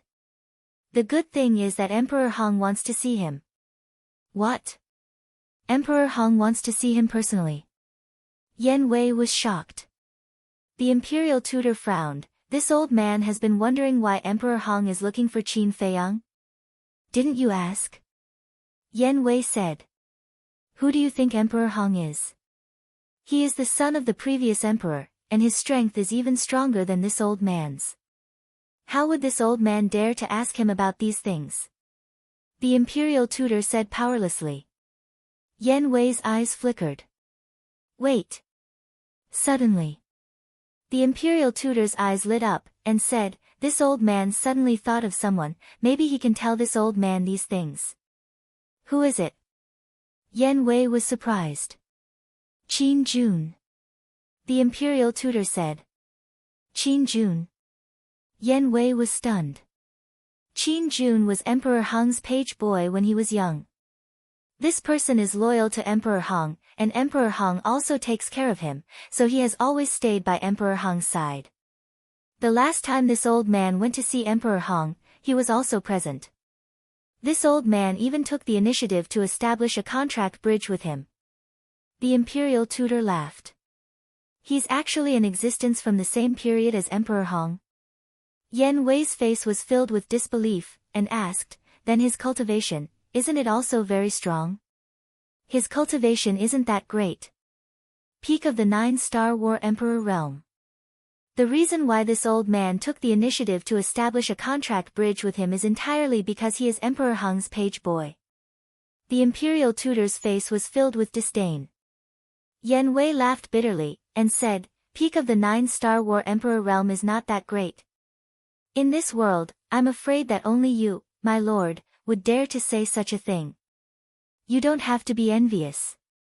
As long as you serve this imperial tutor wholeheartedly, you will be able to reach his level sooner or later. The imperial tutor said. Yan Wei was overjoyed, and bowed, this subordinate will definitely do my best for my lord, until my death. Chapter 1365. Next. The imperial advisor did not let Yan Wei leave. He got up and left the dragon throne, taking out the image crystal. Buzz. Not long later. A stooped old man appeared. If Qin Feiyang was here, he would definitely recognize that this person was the red-clothed old man who had been beaten up by Lei Bao and the other two beasts. The imperial advisor laughed, Brother Qin Jun, I haven't seen you for a few days. How have you been? Greetings, Lord Qin Jun, Yan Wei followed suit and bowed. Qin Jun glanced at Yan Wei, then looked at the imperial advisor and said, this old man was wondering who it was, so it's you. Even in front of the imperial advisor, his expression was incomparably arrogant. You're just a page boy, what are you so arrogant about? The imperial advisor secretly snorted, but on the surface, he had a fawning look on his face as he smiled and said, Brother Qin Jun, there's something I want to ask you. What is it? Qin Jun looked at him arrogantly. The imperial advisor suppressed his anger and laughed, Brother Qin Jun is often by Emperor Hong's side. You should know the reason why Emperor Hong was looking for Qin Feiyang 10 days ago, right? Qin Feiyang. Hearing this name, Qin Jun's eyes immediately flashed with an intense cold light. Seeing this, the imperial advisor's heart trembled. Could it be that this person also had a grudge with Qin Feiyang? If that was the case, then for him, it would be a once-in-a-lifetime opportunity. The imperial advisor asked without batting an eyelid, Brother Qin Jun, from the looks of it, you don't seem to like Qin Feiyang? Not only do I not like him, I simply hate him. Qin Jun coldly snorted, and said, this old man does know the reason why Emperor Hong is looking for Qin Feiyang. This old man can also tell you, but you must agree to this old man's condition. The imperial advisor was secretly overjoyed, and said unhappily, Brother Qin Jun, aren't you treating me like an outsider? With our relationship, is there a need to talk about conditions? If there's anything you need this old man's help with, just say it. This old man will not shirk his responsibility. Ha! Qin Jun laughed out loud, giving a thumbs up, imperial advisor is indeed a smart person, alright, this old man will be straightforward, this old man wants Qin Feiyang to die. What? Yan Wei was secretly shocked. The state preceptor was also shocked. He didn't expect Qin Jun to hate Qin Feiyang so much that he wanted Qin Feiyang dead. The imperial advisor's eyes flickered as he asked, may I ask why Brother Qin Jun wants to kill Qin Feiyang?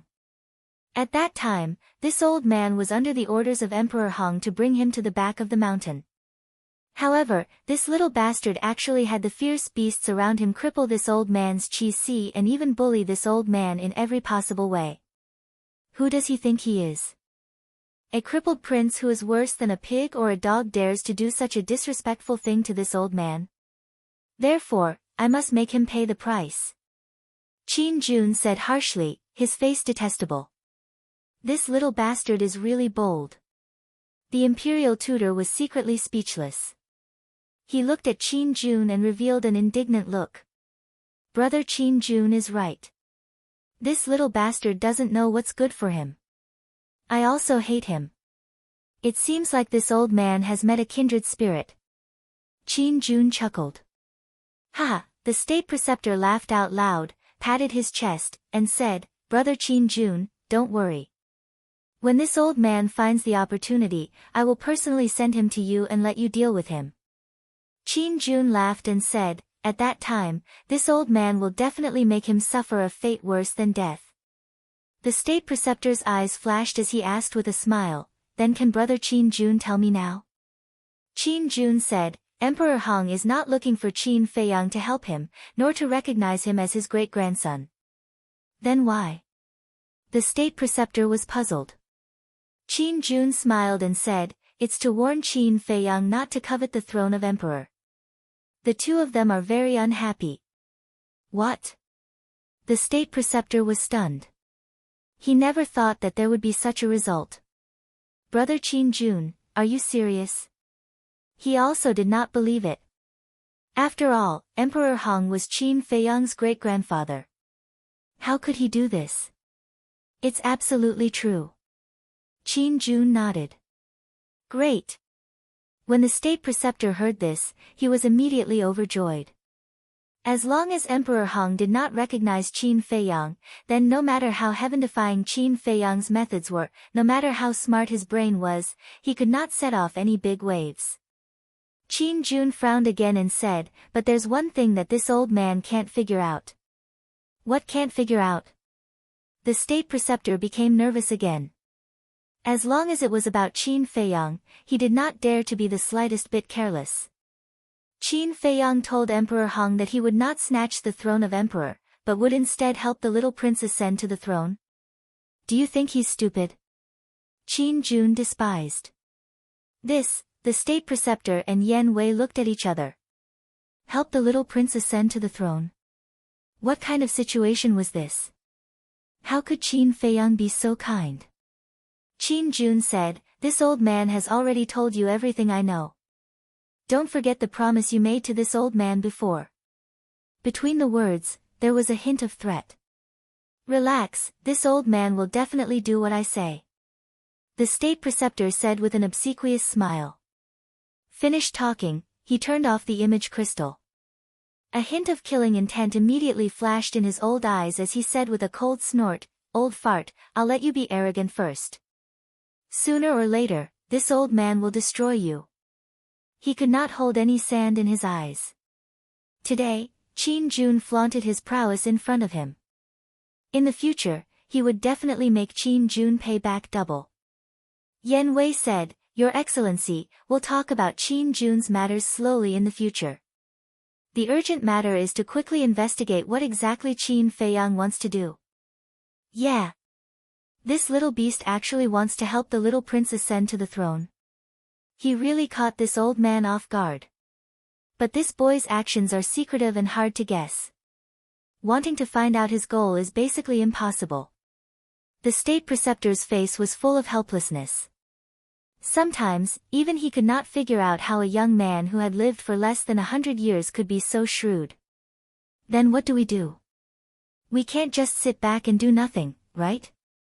How about this subordinate continue to monitor Bright Heaven Palace? Yan Wei asked. Forget it. He hides in the ancient castle all day. No matter how long you monitor him, you won't get anything. Furthermore, even if he leaves the ancient castle, you won't be able to find anything with his intelligence. There's no need to waste your energy. In short, although I don't know why he wants to help the little prince, it's still good news for this old man. Now, follow me to the Sea of Reincarnation. The state preceptor said. Sea of Reincarnation? Yan Wei was stunned and asked in surprise, what are we going there for? To look for Qinghai Nephrite. With that said, the state preceptor opened the teleportation gate and walked in. Qinghai Nephrite, Yan Wei frowned and followed the teleportation gate with a belly full of doubts. It was also that evening. Within the ancient castle. Qin Feiyang's image crystal suddenly rang. He retracted his arm and took out the image crystal. Yan Wei's image appeared. Looking at the endless ocean behind Yan Wei, Qin Feiyang was stunned and asked suspiciously, "You're in the sea of reincarnation?" "Yes." Yan Wei nodded. Qin Feiyang frowned and said, "What are you doing there?" Yan Wei said, "The state preceptor is nearby now. Let's have a long talk." Seeing Yan Wei's solemn expression, Qin Feiyang could not help but become serious and said in a deep voice, "Speak." There has been no news of the emperor these days and the state preceptor is very worried. Therefore, in the morning, he came up with a plan with Zhuge Wuhou in the throne room. Find someone to pretend to be the emperor's corpse and find a piece of Qinghai nephrite to imitate the imperial jade seal. Yan Wei was about to continue when Qin Feiyang waved his hand and said, "You don't have to say anymore. I know what they are going to do." Yan Wei was slightly stunned and said in admiration, "Young master is indeed the young master. All right, I'll go find the state preceptor first. You deal with it on your side." "Oh right, you have to be careful of one person, Qin Jun." Qin Feiyang was suspicious. Yan Wei immediately told Qin Feiyang about Qin Jun's identity and his conversation with the state preceptor. "So it's that old man." Qin Feiyang suddenly understood and said with a faint smile, "It's just a 9-star combat emperor. There's nothing to worry about. The main goal now is to deal with the state preceptor. You have to tell me the rest of the news." "All right." Yan Wei replied and turned off the image crystal. Lu Zheng opened his eyes and asked in confusion, "Little cousin, what is the state preceptor doing? He can't wait any longer. He asked someone to pretend to be the emperor's corpse and imitate the imperial jade seal. He wants to deceive the world and deceive Emperor Hong. Because once he sees the emperor's corpse and the imperial jade seal, Emperor Hong will definitely choose a time to let the little prince inherit the throne." Qin Feiyang said. Lu Zheng frowned and said, "Isn't this method too radical?" "That's right. But the state preceptor is more worried that there will be changes if we delay." Qin Feiyang said. "The emperor's corpse can be impersonated, but the imperial jade seal was personally forged by the late emperor. As the son of the late emperor, Emperor Hong is more familiar with it than anyone else. I'm afraid that no matter how realistic his forgery is, it will be seen through by Emperor Hong. He's digging his own grave by doing this." Lu Zheng sneered. Qin Feiyang said, "But don't forget, the state preceptor has been by the emperor's side for so long. He is also very familiar with the imperial jade seal." Lu Zheng fell silent. "Of course. The state preceptor's biggest purpose is to deliberately provoke Elder Qin." Qin Feiyang said again. "Provoke Elder Qin for what?"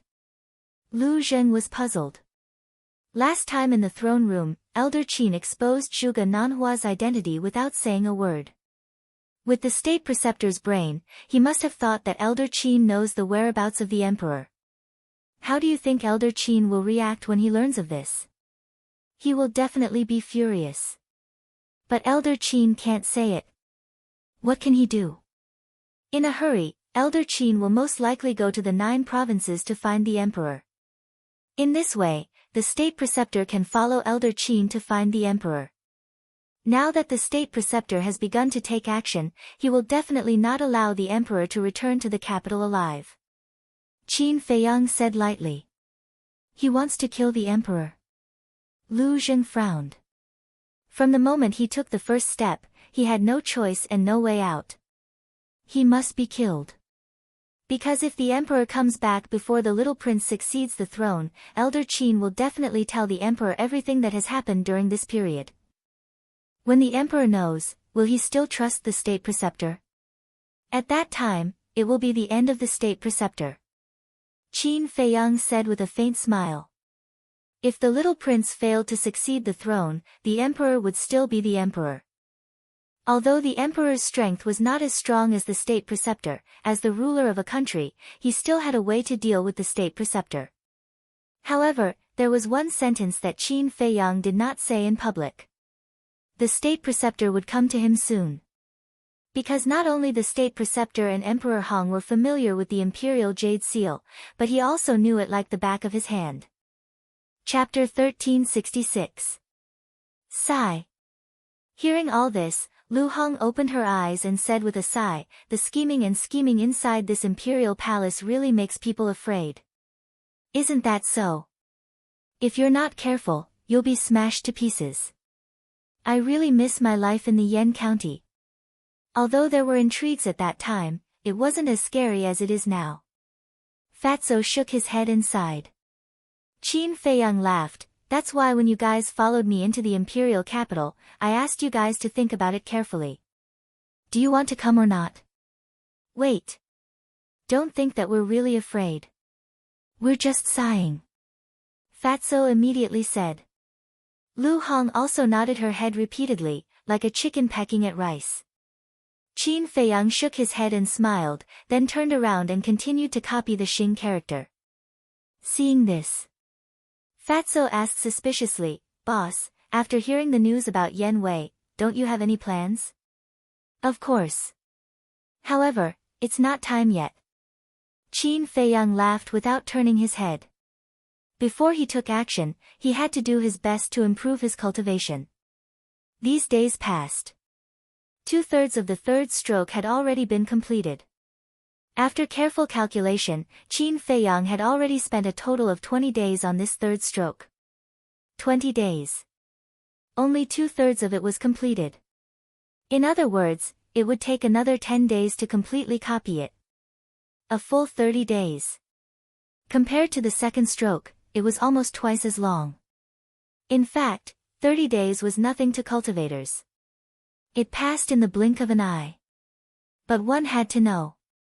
This was calculated according to the time outside. In the time of the ancient castle, 30 days was 300 days. This was almost a year's time.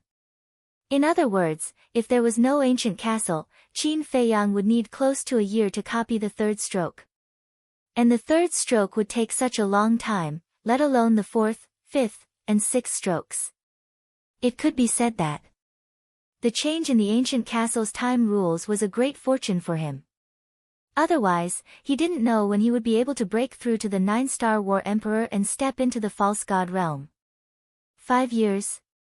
10 years? 20 years? It was hard to imagine. In the blink of an eye, another 10 days passed. Boom!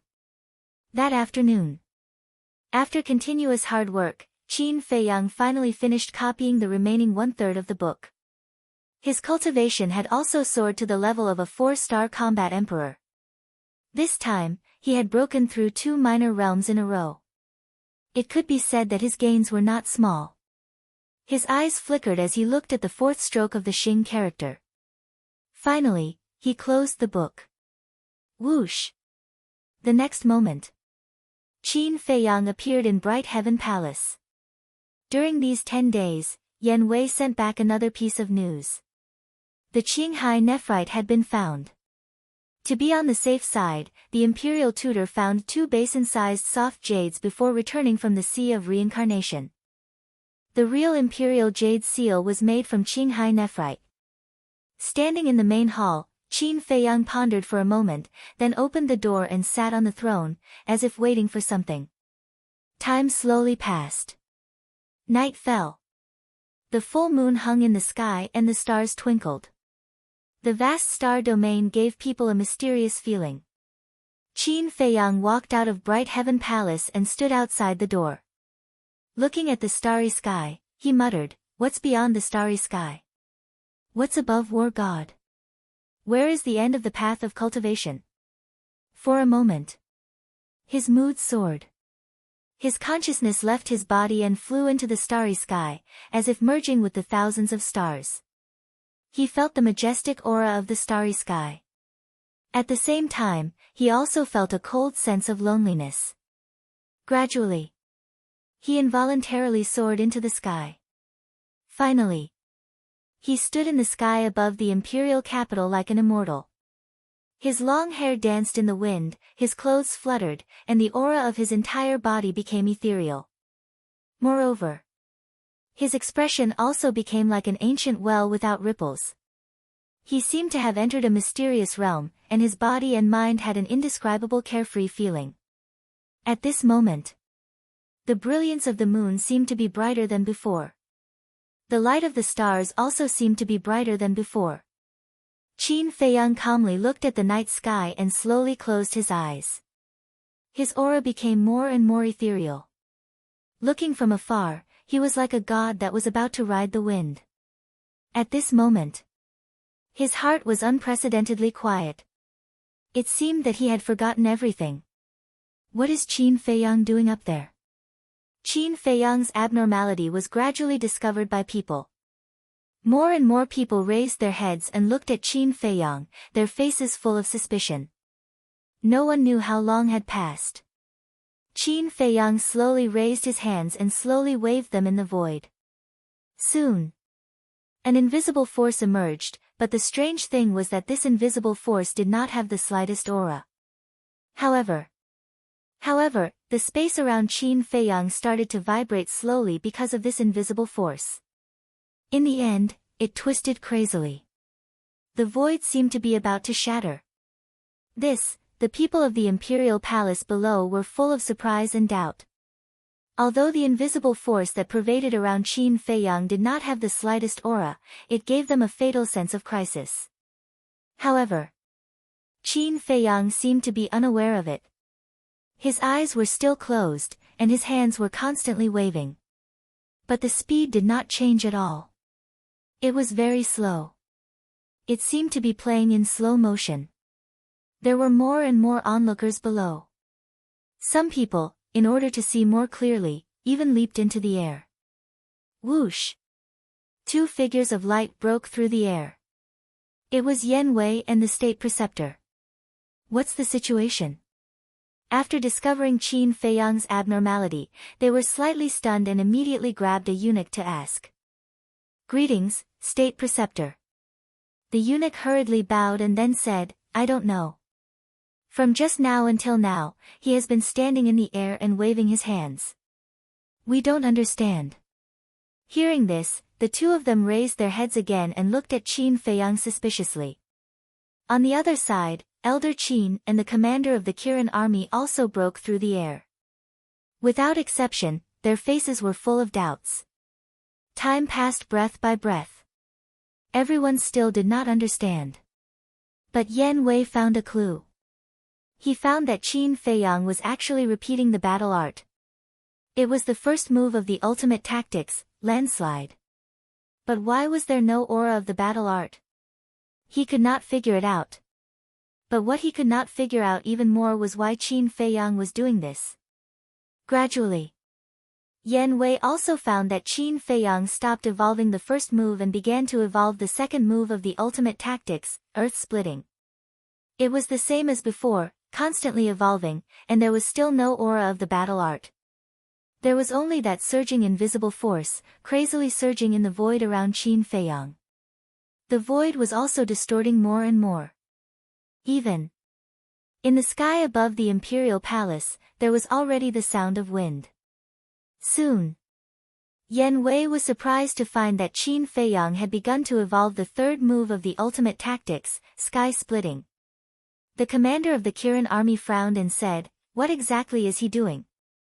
Elder Qin muttered, It's a familiar scene, but what exactly is it? This old man can't remember. About a few hundred breaths passed. Qin Feiyang had evolved the fourth move of the ultimate tactics, ultimate tactics. Everyone thought that this was deliberately done by Qin Feiyang. But that was not the case. At this moment, Qin Feiyang had no idea what he was doing. It was as if he had lost consciousness and his body was moving naturally. Another few hundred breaths passed. Qin Feiyang was no longer evolving a single move. He continuously evolved the 4 moves of the ultimate tactics. He repeated it again and again. Woo woo! At this moment, the sound of the wind above the imperial palace changed. It was getting louder and louder. But the strange thing was that everyone was above the imperial palace and did not feel the wind.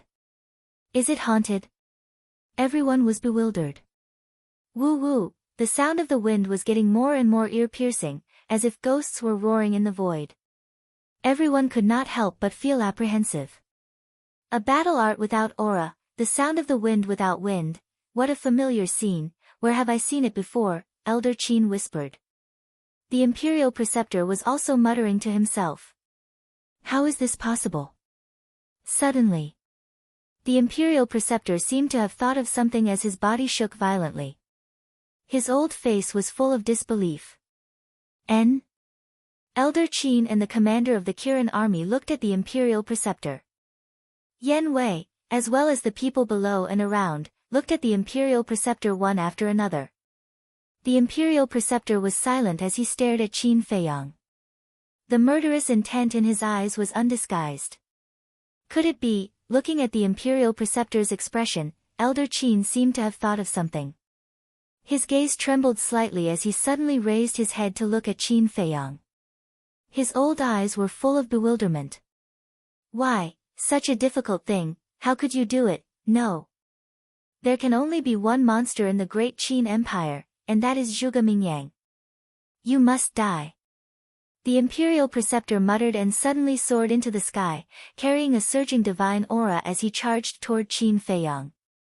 Yen Wei's expression changed. What was going on?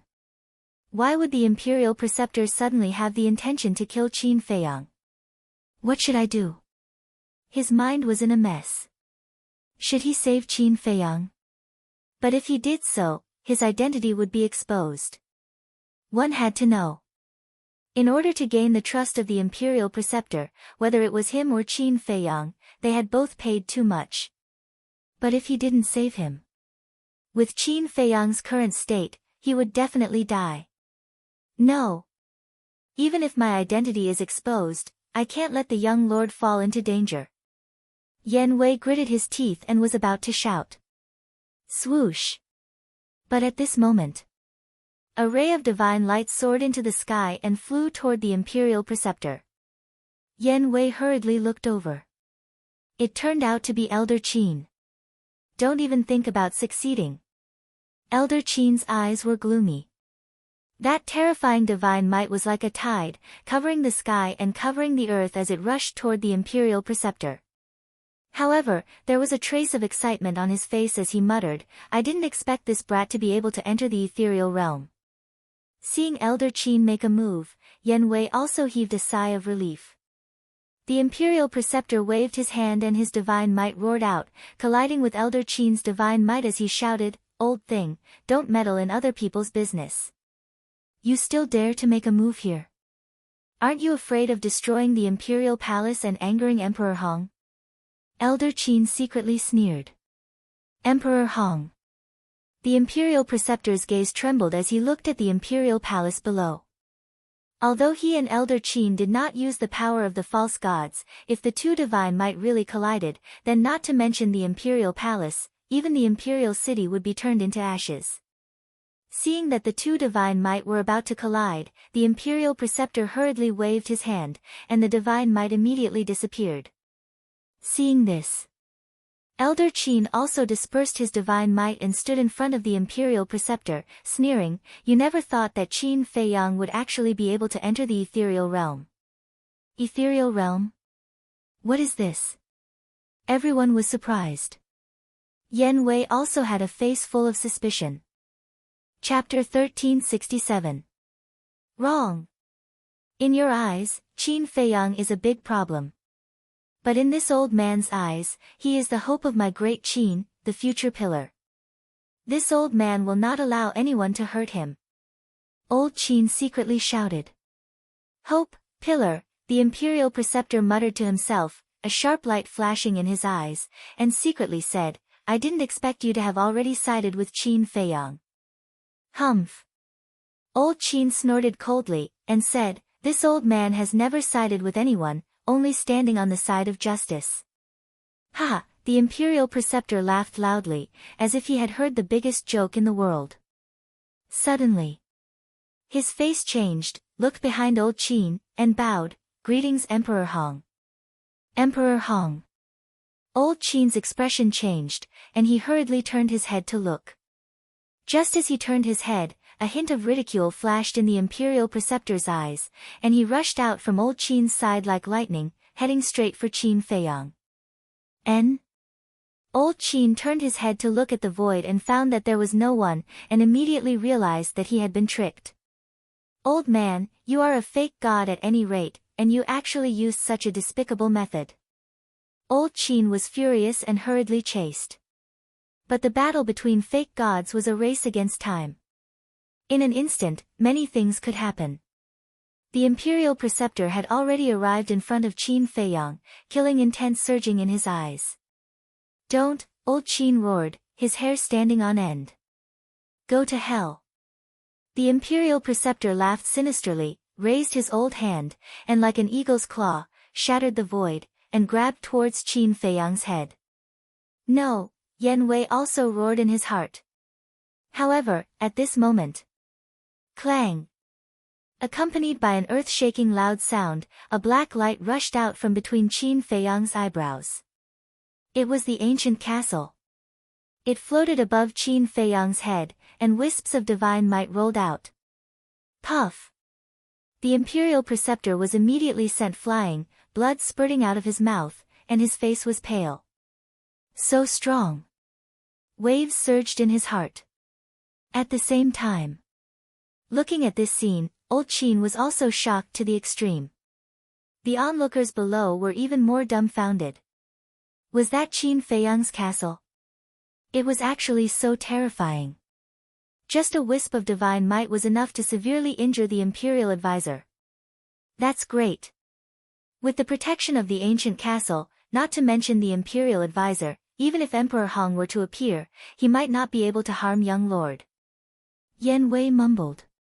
His heart that had been hanging in the air finally calmed down. Then he looked at Qin Feiyang. Such a great commotion had occurred, yet he seemed as if he didn't know anything. He still had his eyes closed as he ceaselessly repeated the 4 moves of the Void End technique. However, if one were to observe carefully, they would discover that the speed at which he was evolving was increasing bit by bit. Woo-woo, the sound of the wind became more and more deafening. It felt as if a level 12 typhoon was blowing in the sky above the Imperial Palace. The invisible force that permeated Qin Feiyang's surroundings also became more and more turbulent. After stabilizing his body, the State Preceptor coldly stared at Qin Feiyang and the castle from afar. This old man is unwilling. Suddenly, he wiped off the blood from the corner of his mouth and once again charged towards Qin Feiyang with monstrous anger. How can an ant shake a tree? Old man Qin sneered and turned to retreat to the side. The commander of the Kirin army flew to Old Man Qin's side and asked, "Old Man Qin, what is the ethereal realm? Let's talk about it later." Old Man Qin waved his hand and looked at the Imperial Advisor without blinking. Puff! Before the Imperial Advisor could even get close, he was once again sent flying by the divine might emitted by the ancient castle. And this time, the injuries he suffered were even more serious than before. His body directly cracked, as if it was about to be torn apart. The divine blood was like rain, sprinkling down from the sky. With such a divine object in hand, who in the world can kill him? Old Man Qin whispered. Why is it like this? This old man refuses to accept this. The Imperial Advisor roared again and again, as if he had gone mad, and was about to charge towards Qin Feiyang again. Seeing this, Yan Wei secretly sneered, quickly flew into the sky, pulled the Imperial Advisor, and sent a sound transmission, "Lord, don't be rash. Let go." The Imperial Advisor shouted angrily. He was about to lose his mind and couldn't listen to anything. "Lord!" Yan Wei secretly shouted and said, "Qin Feiyang has the protection of the ancient castle, you can't kill him. If you continue to attack, the one who will be injured and embarrassed in the end will only be you. Moreover, have you forgotten? We still need his help with something. This Imperial Advisor is a false god, how can I not kill him? Get out of my way, if you dare to block my way again, don't blame me for being merciless." The Imperial Advisor pushed Yan Wei away. Pa! But the next moment, Under the inconceivable gazes of countless people, Yan Wei raised his hand and slapped the Imperial Advisor's old face. The Imperial Advisor was stunned. Old Man Qin and the commander of the Kirin army were also stunned. He actually dared to hit the Imperial Advisor. Was this person not afraid of death? Yan Wei, on the other hand, was secretly chuckling. That slap was really satisfying. You dare to hit this Imperial Advisor. The Imperial Advisor was angry, his killing intent surging. Yan Wei didn't panic at all, looked straight at the Imperial Advisor, and said, if this lowly one can wake you up, then even if you kill this lowly one now, this lowly one doesn't care. They were righteous and loyal. In other words, I'm doing it for your own good. If it was someone else, I wouldn't hit them. If Qin Feiyang heard these words, he would definitely give Yan Wei a thumbs up. Hitting the Imperial Advisor and also showing his loyalty, it was killing two birds with one stone. The Imperial Advisor glared at Yan Wei, suddenly waved his hand and slapped Yan Wei's face. Yan Wei didn't move, blood flowing from the corner of his mouth. When we go back, I will slowly deal with you. The Imperial Advisor snorted from his nose and looked up at Qin Feiyang, the coldness in his eyes difficult to dissipate. Actually, in his heart, he was very grateful to Yan Wei. If Yan Wei hadn't slapped him awake, he would still be doing something stupid. However, being slapped by his own subordinate in front of everyone, as the state preceptor, he couldn't bear it. Therefore, that was why he slapped Yan Wei and said that he would slowly deal with Yan Wei when he went back. That way, he wouldn't lose too much face. At this moment, the speed at which Qin Feiyang executed the 4 stances of the Ruins of End was so fast that no one could catch it. What exactly is he doing? Everyone was puzzled. Swash! All of a sudden, a purple-robed young man descended into the void not far away. How is that possible? The moment that person appeared and saw Qin Feiyang's abnormality, his face was filled with disbelief. Senior brother Zhuge, what is he doing? In the crowd, a few young men flew to the purple-robed young man and asked. These people were all dressed in the robes of the disciples of the combat god Hall and had an imposing aura. However, the purple-robed young man turned a deaf ear to them and stared at Qin Feiyang with a deadly gaze. This purple-robed young man was Zhuge Mingyang. Senior brother Zhuge. Seeing that Zhuge didn't say anything, the few of them looked at him suspiciously. There was a flash of anger in Zhuge Mingyang's eyes as he shouted at the few of them, "Get lost." The few of them froze and retreated to the side resentfully. How is that possible? There are countless monsters in the world, but since ancient times, there are only a handful of people who can enter the ethereal realm. How is it possible for Qin Feiyang, that bastard, to do it? Is this a dream? Zhuge Mingyang looked at Qin Feiyang again and muttered to himself. There was a hint of hostility between his brows. Time passed by quietly. At this moment, to the Imperial Advisor and Zhuge Mingyang, every breath felt extremely long. Swoosh! Zhuge Mingyang clenched his fists and rushed to the front of the Imperial Advisor. He said telepathically, "Old ancestor, you must kill him. I've already tried. With the castle protecting him, I can't get close." The Imperial Advisor thought to himself.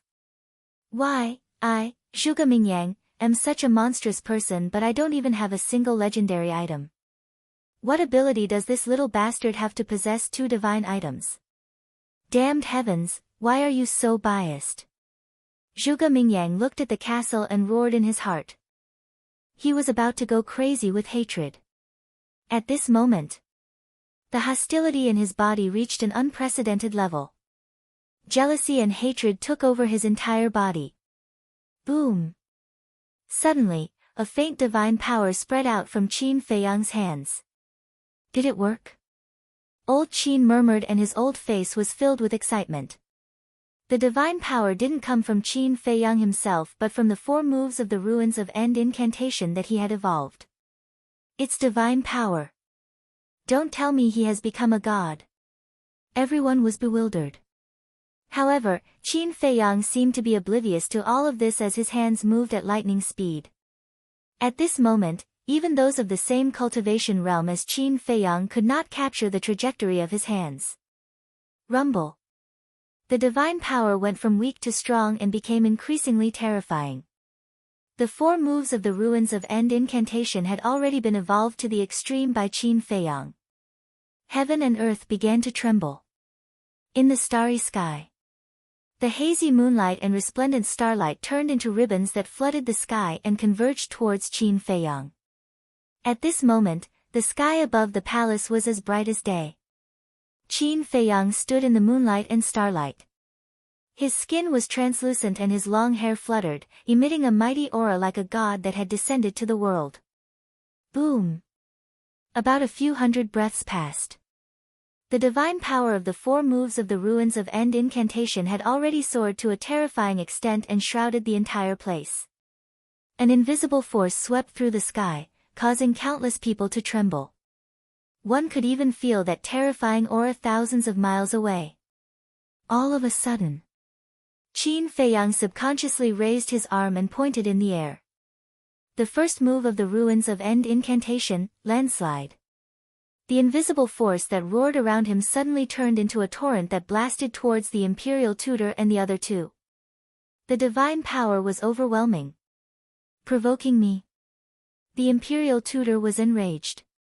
With a wave of his hand, the power of the false god rolled out and destroyed the invisible force as it pounced towards Qin Feiyang. The divine light of the ancient castle fell and formed a barrier. The power of the false god blasted on the barrier but did not cause any waves and instantly disappeared. The collapse of the first move did not cause any injuries to Qin Feiyang either. Obviously, the ancient castle helped him to resolve the backlash of the collapse of the battle art. Immediately after, Qin Feiyang subconsciously pointed in the air again. The second move of the ruins of End incantation. It also contained an extremely terrifying divine power. Don't go too far. Seeing Qin Feiyang provoking him again and again, the imperial tutor was furious and the power of the false god roared in the sky. But the final result was the same as before.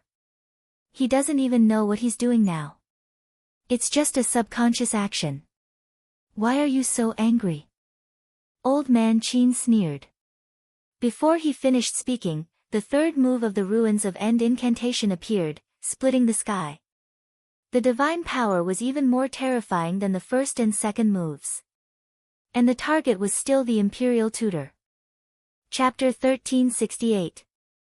However, what the imperial tutor did not expect was that the aura of the third move had already locked onto him. Bang! An invisible force blasted on his body. A destructive aura instantly spread out. The imperial tutor was fine. After all, he was a pseudo-god and Qin Feiyang was only a 4-star combat emperor. The difference was huge. However, Yan Wei and Zhuge Mingyang were not so lucky. Their cultivation was not as good as Qin Feiyang. Furthermore, they were not mentally prepared and their bodies were covered in blood. Fortunately, the imperial tutor reacted in time and erased the destructive aura. Otherwise, the 2 of them might lose their lives. After the event, Yan Wei smiled bitterly and did not say anything. However, Zhuge Mingyang was extremely furious. That sinister look in his eyes could not wait to cut Qin Feiyang into pieces. Bang! However, Qin Feiyang did not know this. He pointed his index finger in the air and the fourth move of the ultimate appeared. It continued to roar towards the imperial tutor. The divine power that it emitted was almost twice as strong as the third move. The imperial tutor's face was gloomy. He waved his hand and the divine power surged and easily disintegrated the fourth move. Although he could easily disintegrate Qin Feiyang's ultimate art, Qin Feiyang's unconscious provocation made him very angry. Look at Qin Feiyang again. After performing the fourth move, he lowered his hands and the invisible force that filled the air gradually dissipated. Moreover, the sound of the wind, starlight and moonlight also gradually dissipated. It's finally over. Elder Qin heaved a sigh of relief. However, Qin Feiyang did not open his eyes for a long time. His expression was extremely serene, as if he had fallen into a deep sleep. When everything returned to normal, Qin Feiyang finally opened his eyes. Two bright rays of light burst out from his eyes. However, what followed was confusion. "What's wrong with me?" Qin Feiyang muttered. He looked at Elder Qin, the imperial tutor, and the rest, and then at the crowd below. He asked suspiciously, "Why are there so many people?" Swoosh! Old man Qin rushed over to Qin Feiyang and asked, "You don't remember anything?" Qin Feiyang pondered for a while and said, "I only remember that when I walked out of the hall and looked at the moonlight, I had a feeling. But gradually, I seem to have entered a wonderful state. This is the ethereal realm." Old Qin said. "Ethereal realm?" Qin Feiyang was stunned and asked, "What's this?" Old man Qin glanced at the crowd below and said, "Let's go down first." "All right." Qin Feiyang carried a bellyful of doubts as he plunged down towards Bright Sky Palace. Old Qin and the commander of the Kirin army followed closely behind. When the three of them entered Bright Heaven Palace, Yen Wei retracted his gaze and asked softly, "My lord, what exactly is the ethereal realm?" The imperial advisor ignored him. He looked at Zhuge Mingyang and transmitted his voice to him, "Don't be discouraged. No matter what, you've entered the ethereal realm earlier than him." "I did enter the ethereal realm earlier than him. But old ancestor, have you ever thought about how much older I am than him?" Zhuge Mingyang mocked himself. When Qin Feiyang was just born, he had already entered the temple and was famous in the imperial capital. It could be said that he could be considered to have watched Qin Feiyang grow up. This was the essential difference. Bright Heaven Palace. Old man Qin explained the situation of the ethereal realm to Qin Feiyang and the commander of the Kirin army in detail. It turned out that the ethereal realm was a kind of selfless state. Entering the ethereal realm, whether it was potential or comprehension, it would be greatly improved. But this improvement was only temporary. Once awakened from the ethereal realm, it would disappear. However, although it was short, it was enough to make a person undergo earth-shattering changes. This kind of change was the transformation of the battle arts. And it wasn't an ordinary transformation, but a transformation into a divine art. Just like before. The void returning art was originally just a perfect battle art, but in the end, Qin Feiyang raised the void returning art to a divine art in the ethereal realm. In short, the ethereal realm was actually a kind of epiphany. Comprehension of all things in the world. There was no shortcut to this kind of comprehension. Some people would never be able to enter the ethereal realm in their entire lives. And some people could only enter once in their entire lives. In short, the ethereal realm could only be encountered by chance and not sought. It completely depended on chance and luck. After listening to old man Qin's explanation, Qin Feiyang waved his hand and evolved the first move of the void returning art, landslide. Feeling that astonishing divine might, the excitement in his eyes could not be concealed. Unexpectedly, he could actually step into such a magical realm. Old man Qin asked, "Do you know how the late emperor created the divine dragon art back then?" Qin Feiyang was slightly stunned, and asked suspiciously, "Also enter the ethereal realm?" "Yes." Old man Qin nodded and said, "However, don't be too proud, because someone entered the ethereal realm before you." Qin Feiyang was surprised, and asked, "Who is it?" "You know him." Old man Qin said. "I know him." Qin Feiyang frowned, a figure suddenly appeared in his mind, and said, "It's Zhuge Mingyang?" "That's right. It's just that when he entered the ethereal realm, he wasn't in the imperial city, so very few people know about it." Old man Qin said. Qin Feiyang's eyes flashed with a cold light and said, "You mean, in order to transform a battle art into a divine art, only by entering the ethereal realm can it be done?" "Yes." Old man Qin nodded and smiled, "However, you don't have to compete with Zhuge Mingyang. After all, you are much younger than him. Overall, you are still better than him." The commander of the Kirin army nodded in agreement. Because Zhuge Mingyang did not step into the ethereal realm when he was Qin Feiyang's age. Why should I compete with him? Qin Feiyang smiled faintly, waved his hand, and the first move of the ruins returning art, landslide, instantly collapsed. Swish! At this moment, two figures descended outside the main hall. Qin Feiyang looked up, and his eyes flashed. It was Yan Wei and the Imperial Preceptor. At the same time, Old Man Qin and the commander of the Kirin army also looked at the Imperial Preceptor, their eyes flashing coldly. Now, Old Man Qin and the commander of the Kirin army had completely fallen out with the Imperial Preceptor. Of course, the Imperial Preceptor did not have a good impression of Old Man Qin and the commander. In short, both sides were unhappy with each other. Congratulations, congratulations. Yan Wei followed behind the Imperial Preceptor, and as he entered the main hall, he secretly smiled. Obviously, he had already heard about the ethereal realm from the Imperial Preceptor. Qin Feiyang secretly smiled, and asked in confusion, "What's with the injuries on your body?" "Ah." Yan Wei was stunned, and said with a wry smile, "Isn't it your masterpiece?"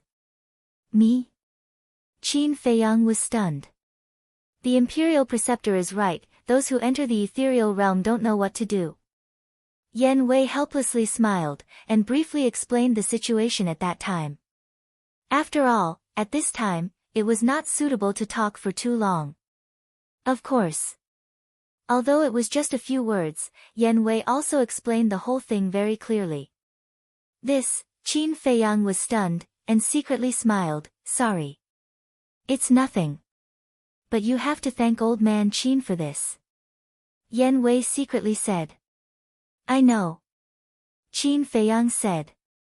During the conversation, the Imperial Preceptor came to Qin Feiyang and the other two, and stopped to look at Old Man Qin. Old Man Qin also looked at him. Both of their gazes were overbearing, and their gazes collided in the void, creating wisps of invisible sparks. The atmosphere became dignified all of a sudden. Qin Feiyang's eyes flashed, and he turned to look at Old Man Qin, and said, "I am very grateful for your help, but now, I have some private matters to discuss with the Imperial Preceptor, please leave first." Private matters? Old Man Qin raised his eyebrows. He was worried that Qin Feiyang and the Imperial Preceptor had some kind of deal. "Don't worry. I will never wallow in the mire with the Imperial Preceptor," Qin Feiyang secretly said. Old Man Qin looked at him deeply, opened a portal, and said to the commander of the Kirin army, "Let's go." Immediately, the two turned and walked toward the portal. "Commander." The Imperial Preceptor suddenly turned his eyes and fell on the commander of the Kirin army. The commander of the Kirin army stiffened, and asked without turning his head, "What's the matter?" "The Imperial Preceptor needs to remind you that you are the commander of the Kirin army, and your duty is to guard the safety of the Imperial Palace, not to follow an idle person all day and do nothing," the Imperial Preceptor said. The commander of the Kirin army felt a chill in his heart. This old man really didn't give up the idea of killing him. Now, he followed Old Man Qin, and the Imperial Preceptor couldn't find a chance, so the Imperial Preceptor wanted to use this method to make him return to the Imperial Palace. Once he returned to the Imperial Palace, it would be like a sheep in a tiger's mouth, and there would be no escape. What a vicious heart! He muttered in his heart, and his face was full of disgust. "I know what I am doing, don't worry about the Imperial Preceptor." "It's good that you know what you are doing, or the Imperial Preceptor will have to consider whether to change the commander of the Kirin army," the Imperial Preceptor said expressionlessly. The commander of the Kirin army clenched his hands. This was forcing him to return to the Imperial Palace. Old Man Qin turned to look at the Imperial Preceptor and said, "The commander of the Kirin army was personally appointed by His Majesty. Without His Majesty's sacred order, are you qualified to replace him?" The Imperial Preceptor said lightly, "He was personally appointed by His Majesty, but now I am in charge of the state affairs." Old Man Qin said, "Not in charge, but in charge." Although there is only one word difference, the meaning is completely different. The Imperial Preceptor's eyes flashed a touch of sharp light, and he nodded. Yes, I admit that I am not qualified to be in charge of the state affairs, but what if the little prince inherits the throne? His face was full of ridicule. The implication was that after the little prince inherits the throne, he only needed to say a word, and the little prince would order to remove him from the position of the commander of the Kirin army. What? The little prince hasn't inherited the throne yet, and you are already planning to control him behind the scenes in the future? Old man Qin sneered. Old man, be careful of trouble from the mouth. The Imperial Preceptor's face darkened. The little prince was still young and didn't have the ability to deal with the state affairs. Then what would happen after he inherits the throne? Naturally, he, the Imperial Preceptor, would be in charge. When the time came. Whatever he said, the little prince would naturally have to do. But these were only his inner thoughts. He certainly didn't dare to show them. Who would have thought that old man Qin would directly expose his ambition in front of him at this moment, which made him angry out of shame. Chapter 1369. Disaster comes from the mouth. Old Qin snorted disdainfully, then looked at the commander of the Kirin army, and said indifferently, "Don't talk nonsense with those shameless people, let's go." The commander of the Kirin army nodded. Then the two of them entered the portal without looking back. Looking at the backs of the two, the Imperial tutor's killing intent rose. When the portal dissipated, Qin Feiyang laughed mockingly, then walked to the front of the throne, sat down on it, and said indifferently, "Lord Imperial Tutor usually doesn't come to the Three Treasures Palace for no reason. If you have something to say, just say it, don't beat around the bush." The Imperial Tutor raised his head to look at Qin Feiyang, and said, "I heard that you went to see Emperor Hong." Qin Feiyang said, "Based on State Preceptor's ability, you should have known long ago, right? Why bother asking? Don't you feel bored?" A hint of anger flashed through the Imperial Tutor's eyes. Without any more nonsense, he took out a jade box from his bosom and said to Yen Wei, "Send it to him." Yen Wei nodded, held the jade box with both hands, and walked in front of Qin Feiyang. Qin Feiyang grabbed the jade box and opened the lid. Inside was an imperial jade seal. He curiously grabbed it in his hand, carefully examining it from top to bottom. Not to mention, from the outside, this imperial jade seal and the real imperial jade seal were almost the same. After looking at it, Qin Feiyang put the imperial jade seal into the jade box, and then looked down at the Imperial Tutor condescendingly, and said, "You really have guts, even daring to forge the imperial jade seal." The Imperial Tutor laughed and said, "You can tell the real from the fake at a glance, as expected of His Majesty's most beloved prince." "Are you deliberately provoking me?" Qin Feiyang's eyes turned cold. "These words are serious. Who in the world doesn't know what kind of person you, Qin Feiyang, are? Even if this Imperial Tutor has the guts, he wouldn't dare to provoke you." The Imperial Tutor laughed sarcastically. "That's true." Qin Feiyang was not ashamed.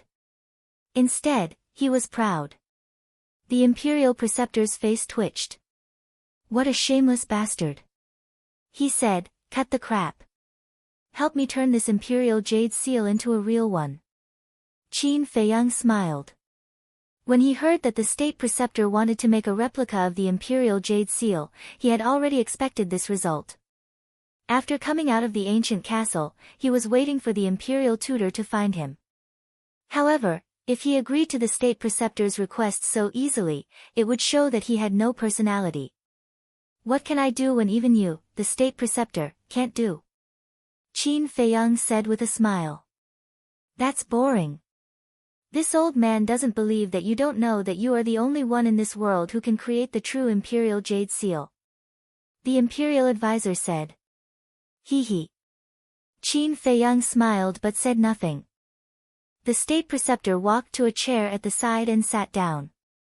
He didn't urge Qin Feiyang and waited quietly. "Based on the relationship between you and me, to be honest, I really can't find any reason to help you.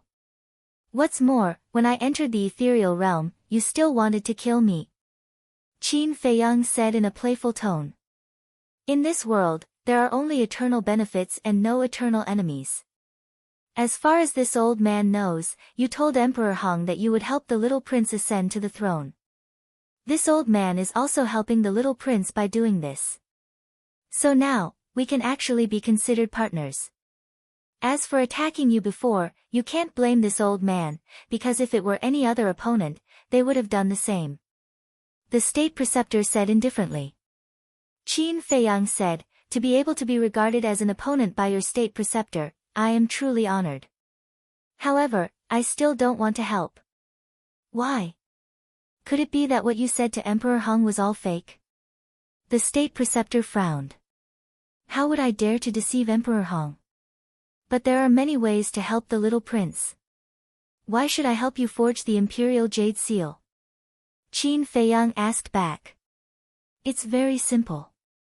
With the imperial jade seal, the little prince's ascension to the throne is only justified. The state preceptor said. Lord State Preceptor, we are all sensible people, why do you have to put on an act? You are so scheming to help the little prince, isn't it for your own ambition? And I, as the little prince's brother, do you think I will help you harm him? Qin Feiyang sneered. Why does it sound so funny coming from your mouth? If you really care about these brotherly feelings, would you have cruelly killed the first prince and the others? The state preceptor retorted. Qin Feiyang grinned and said, after killing the first prince, isn't your Zhuge family the one who feels the most heartache? What do you mean? The state preceptor suddenly stood up. Nothing, I'm just saying, don't be so nervous. Qin Feiyang's face was full of ridicule. The state preceptor's eyes flickered.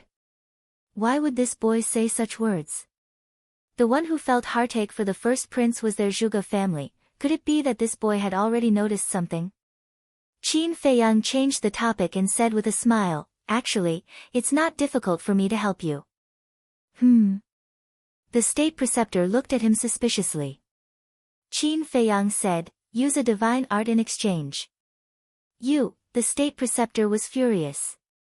Don't be in a hurry to get angry. This world has always been like this. Only when there is effort, there will be gain. Although now, you will lose a divine art, but you can use this to achieve your ambition. If you really want to calculate, Lord State Preceptor, you will only gain and not lose.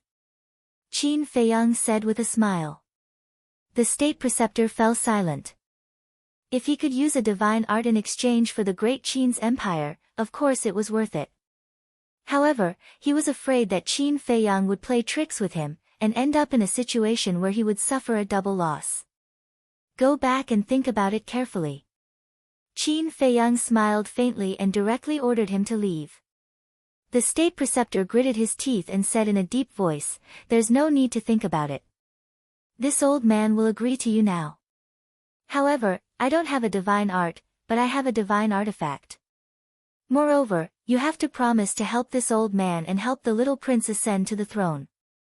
As expected of the State Preceptor, you are decisive and direct.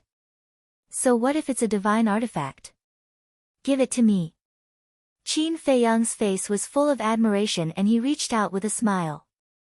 The State Preceptor took a deep breath and with a thought, a divine light swept out from his sea of qi and flew in front of Qin Feiyang. It was a book. However, it was different from ordinary books. This book was made of an unknown divine metal and it was suffused with a jet black light. A shocking murderous aura could be felt from afar. On the cover of the book, there were 3 bold words written on it. 10,000 Beasts Diagram. These 3 words seemed to be condensed from divine power. Every stroke carried an imposing aura that oppressed the soul. 10,000 Beasts Diagram, Qin Feiyang frowned.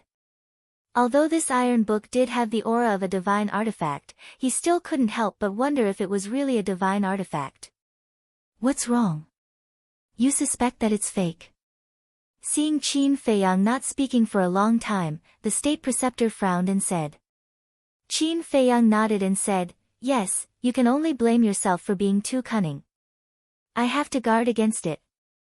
Or is it this old man's fault? The state preceptor suddenly couldn't help but be angry and said, "Now this old man will erase the blood contract and let you drip blood to recognize it as your master to verify its authenticity." After saying that, with a thought, the blood contract immediately dissipated. Qin Feiyang didn't hesitate and immediately dripped blood to recognize it as his master. After recognizing it as his master, a huge amount of information immediately poured into Qin Feiyang's mind. Qin Feiyang looked carefully. In the end, a trace of surprise climbed up on his face. This 10,000 beasts diagram was really a divine artifact. There were a total of 99 pages, each page was made of divine iron and as thin as a cicada's wing. And according to the information, these 99 pages, each page could summon a beast spirit to help the master fight. In other words, this 10,000 beasts diagram could summon 99 beast spirits to fight for him.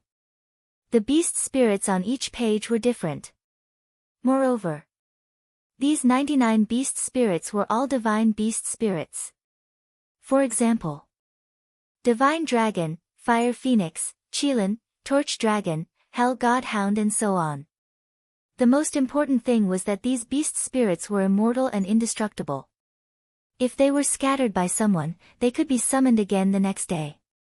Unless the 10,000 beasts diagram was destroyed. However, soon, the joy in Qin Feiyang's heart was replaced by vigilance. He knew the state preceptor too well. With the state preceptor's character, it was impossible for him to simply give him a divine artifact.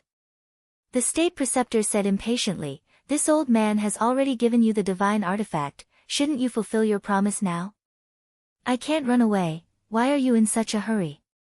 Qin Feiyang smiled and was about to open the cover and open the first page. However, he was surprised to find that he couldn't open the cover. He frowned slightly and tried again, but he still couldn't open it. Immediately, Qin Feiyang looked up at the state preceptor and asked, "What's going on?" The state preceptor said, "The 10,000 beasts diagram can only be opened when you break through to the real war god." "There's such a thing?" Qin Feiyang was shocked. "What else do you think? If I could flip it open, I would have flipped it open when I fought with Renduxing back then." The state preceptor snorted coldly. "I was wondering why you haven't used the 10,000 beasts diagram before. It turns out that you can't open it." Qin Feiyang suddenly said, "You've gotten a big bargain. According to this old man's estimation, this 10,000 beasts diagram is at least on the same level as Chang Shui and the castle." The state preceptor said, "On the same level as Chang Shui?" Qin Feiyang shook his head and smiled noncommittally. Although he didn't know what level Chang Shui and the castle were, but he was sure that this so-called 10,000 beasts diagram was definitely not comparable to Chang Shui and the castle. However, it needed to wait until the war god to open it. It seemed that this 10,000 beasts diagram was not a low-level artifact. "Okay. Then I'll accept it." Qin Feiyang chuckled and with a thought, the 10,000 beasts diagram entered the Qi Sea and floated next to Chang Shui. Then, he grabbed the imperial jade seal again and looked at it left and right. There was a glimmer of light in the depths of his eyes. "Wait a minute." Qin Feiyang looked up at the state preceptor and said, then took the jade box and the imperial jade seal and entered the castle. Lu Zhen got up and walked to Qin Feiyang's side. Looking at the imperial jade seal in his hand, his pupils shrank slightly and said, "Sure enough, it can be passed off as genuine. What's fake will never be real." Qin Feiyang raised the corner of his mouth, took out Chang Shui and carefully scratched the bottom of the imperial jade seal. Immediately, a gap appeared. Chapter 1370. "What are you doing now?" Lu Zheng looked at Qin Feiyang suspiciously. "I'm making a mark." Qin Feiyang smiled and put the heirloom seal into the jade box. Then he cut his wrist and the purple gold dragon blood flowed into the jade box.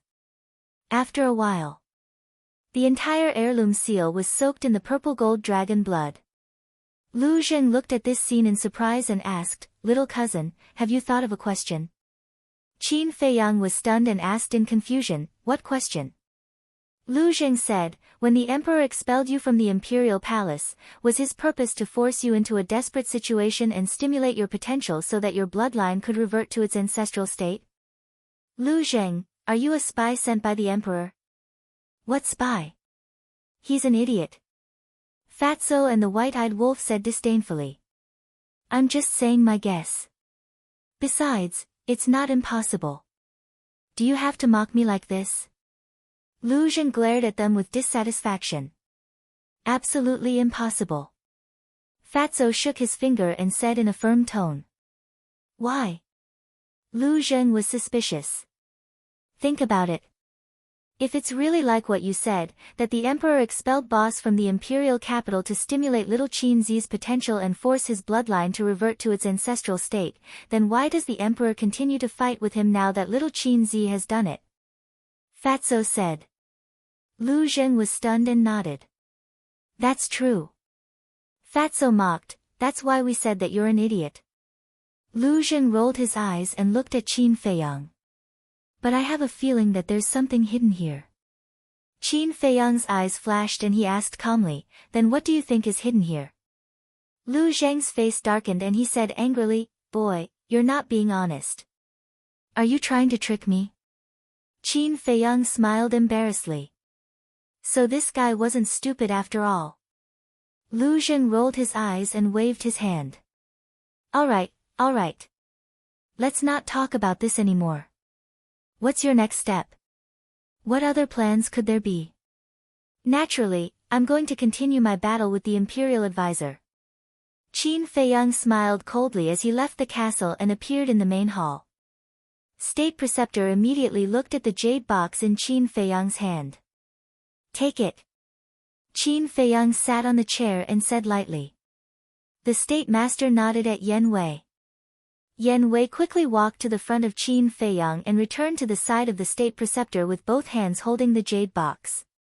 The Imperial Preceptor looked at the purple gold dragon blood in the jade box and immediately beamed with joy.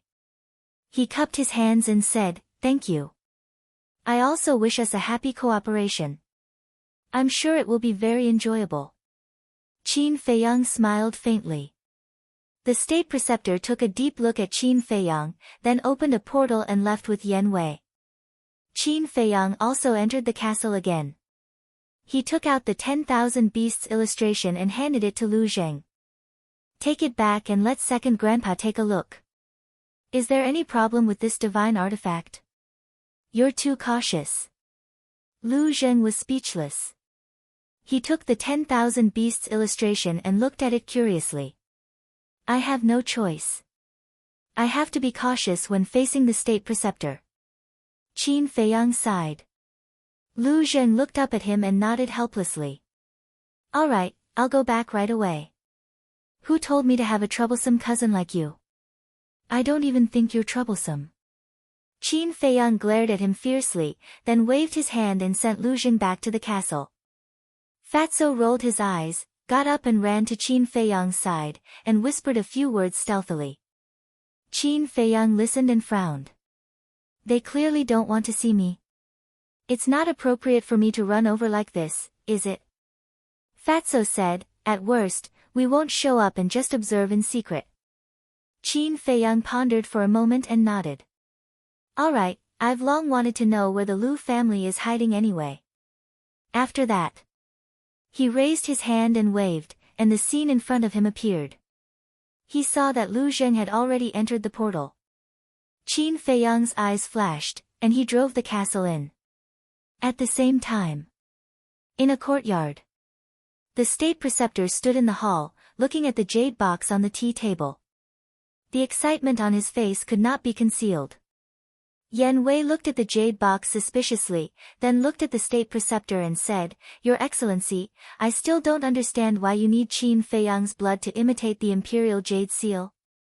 The State Preceptor said, "You're wrong. It's not that you need Qin Feiyang's blood, but that you need purple gold dragon blood." "You need purple gold dragon blood?" Yen Wei was startled, and asked puzzledly, "Why is that?" The State Preceptor explained, back then, when the previous emperor created the imperial jade seal, he fused some purple gold dragon blood into it. Therefore, the real imperial jade seal carries the aura of the purple gold dragon blood. Yan Wei suddenly said, so that's how it is. That's why you went to Qin Feiyang and asked for the purple gold dragon blood. There's nothing I can do about it. In the world today, only he has the purple gold dragon blood. If I don't ask him for help, I won't be able to deceive Emperor Hong. The state preceptor's face was full of helplessness. Yan Wei frowned and said, then you don't have to look for him personally. We can think of other ways, such as finding an opportunity to plot against him. Wouldn't we be able to get the purple gold dragon blood? It's not that this old man hasn't thought of other ways. But you also know that some time ago, Zhuge Jinghong was clamoring every day, and even insulted his mother, but he still couldn't force him to make a move. Moreover, he has the ancient castle.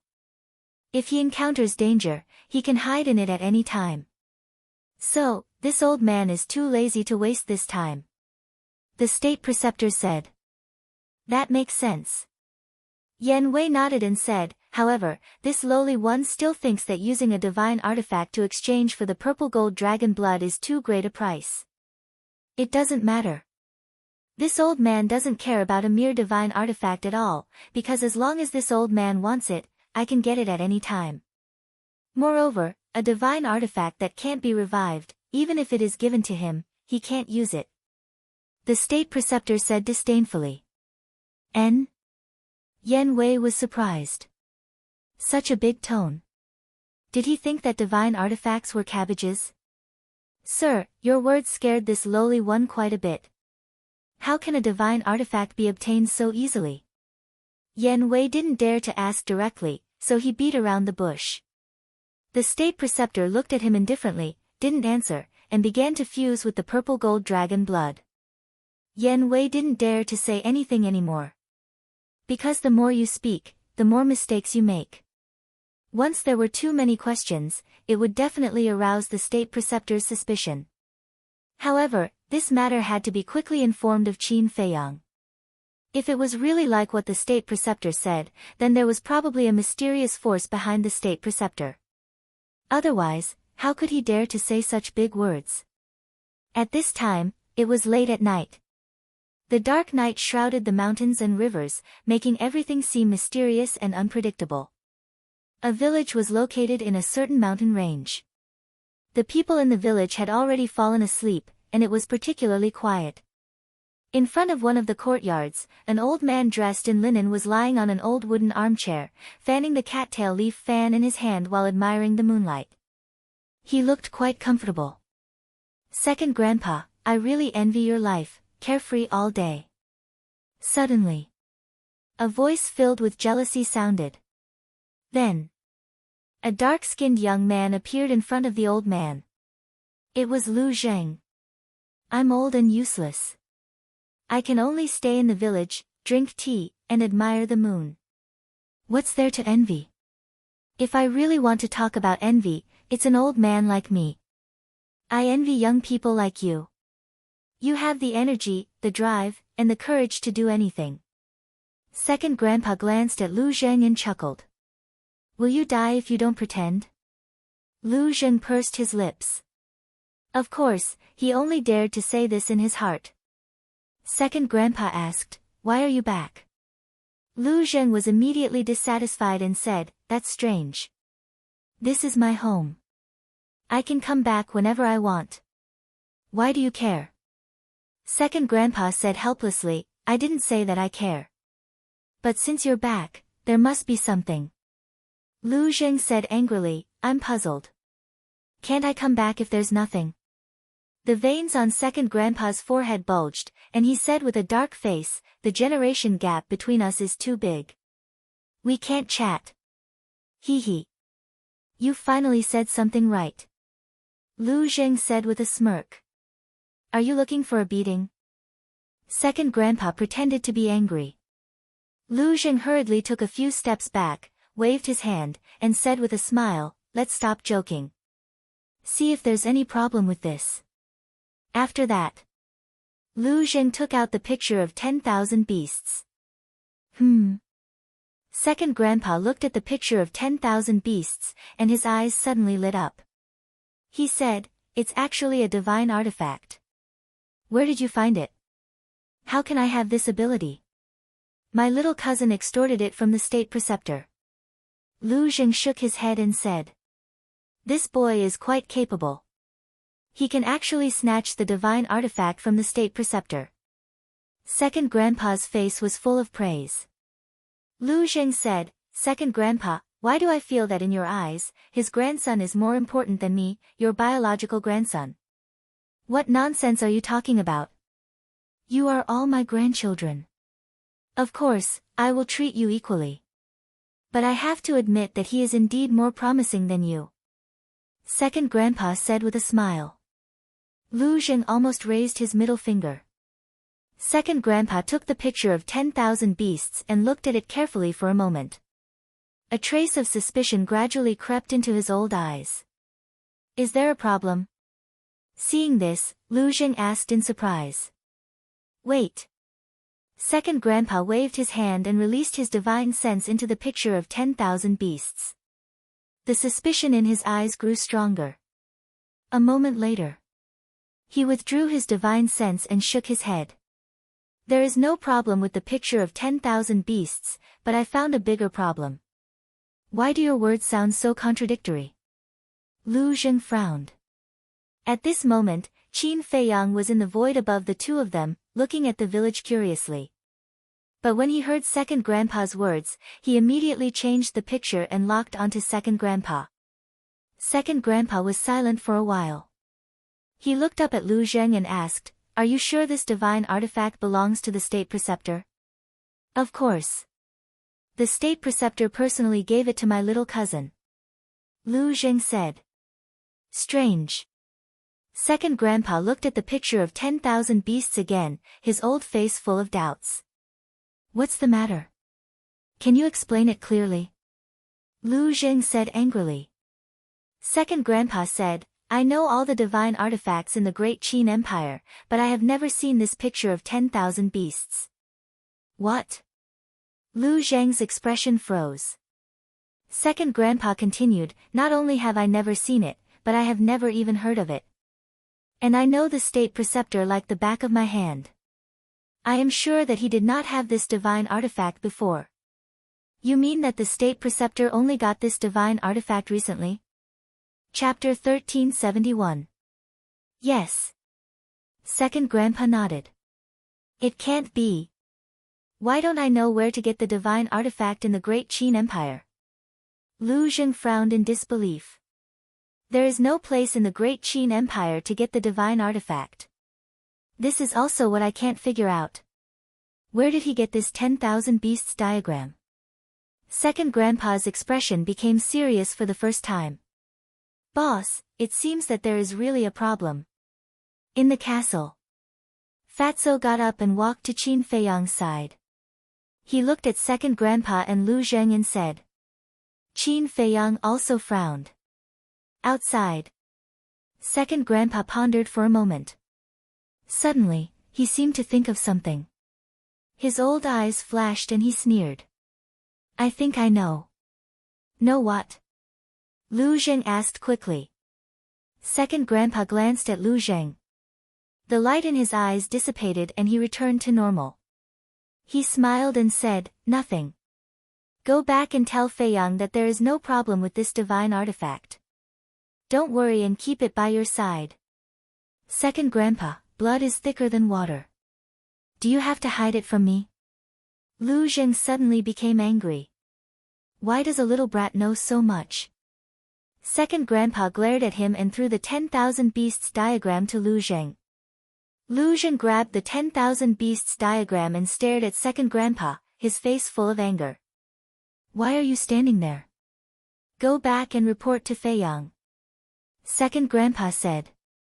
"Report to him." Lu Zheng was even angrier when he heard this. He roared, "Who do you think I am? Qin Feiyang's little brother?" Second grandpa suddenly stood up and sneered. "How dare you pretend to be a little master in front of me? You are really itching for a beating." "Oh no." Lu Zheng's face changed. He quickly turned around and ran away. Looking at Lu Zheng disappearing into the night, second grandpa couldn't help shaking his head and scolding with a smile. What a brat. After that, he looked up at the full moon. A cold light flashed in his eyes and disappeared in an instant. Fatso said, second grandpa seems to know something. He should know everything, but he won't say anything. I can't do anything to him. Qin Feiyang shook his head helplessly. Gradually, there was a trace of surprise in his eyes. As the castle's vision became more and more, Qin Feiyang didn't say anything. He sped up the castle and soon reached the top of the clouds. On all sides of the island, there was a vast ocean that stretched as far as the eye could see. This was because there was only one sea of reincarnation in the imperial capital. I really didn't expect the Lu family to be hiding in this place. Qin Feiyang observed for a while and was about to leave. But suddenly, he noticed that not far from the village, in the center of the island, there seemed to be two stone statues. Go and cultivate. After saying this to Fatso, Qin Feiyang activated the concealment spell, left the castle, and swooped toward the center of the island. As he got closer and closer, he finally saw it clearly.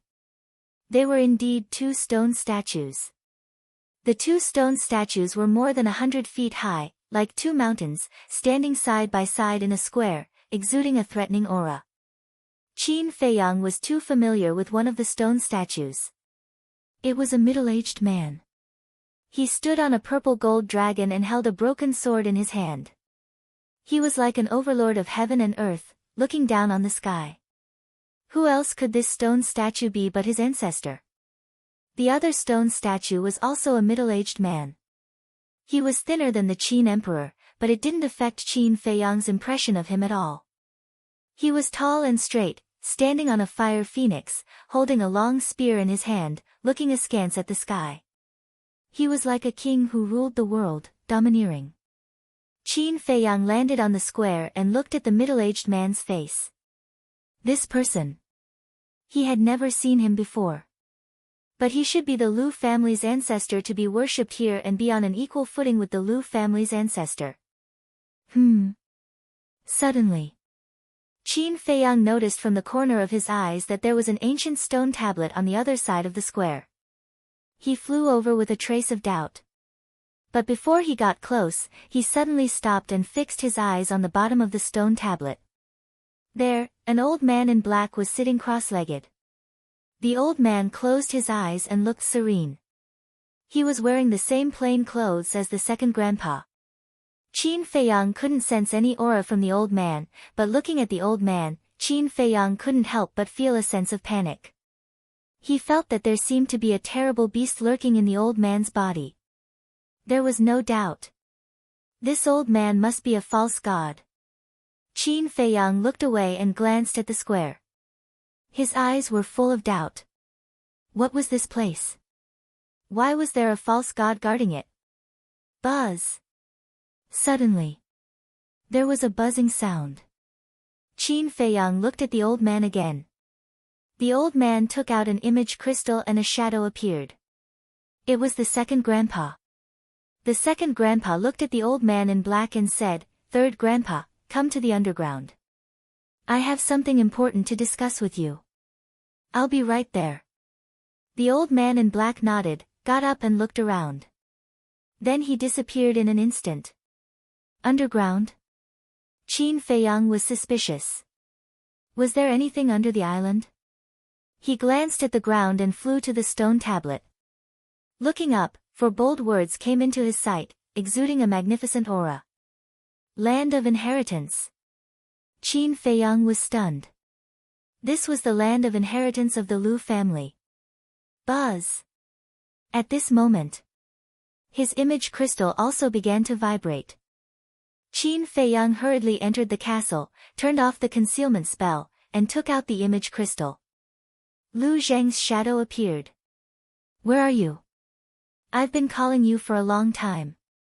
Why didn't you respond?" Lu Zheng was standing in the bright sky palace at this moment, looking at Qin Feiyang suspiciously. I have something to deal with. I'll go back later. Qin Feiyang said. Lu Zheng said, then hurry up. I'm alone in the Imperial Palace. I'm a little scared. Got it. Qin Feiyang nodded, put away the image crystal, and appeared in the square again. Land of Inheritance, he looked at the two statues and fell into deep thought. Since it was the land of inheritance, there must be an inheritance. And the Lu family was also his family. As a family member, could he get an inheritance here? At this point, he raised his arm, cut his index finger, and 2 drops of purple gold dragon blood flowed out. Then, with a wave of his hand, the 2 drops of purple gold dragon blood broke through the air and fell between the eyebrows of the 2 stone statues.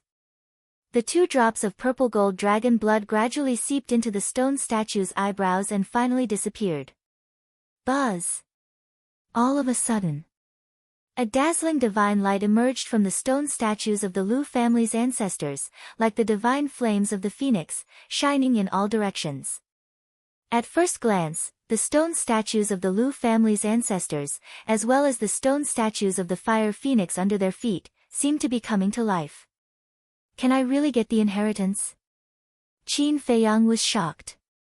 He was completely tentative, but he didn't expect that the Lu family's ancestors really gave him the inheritance.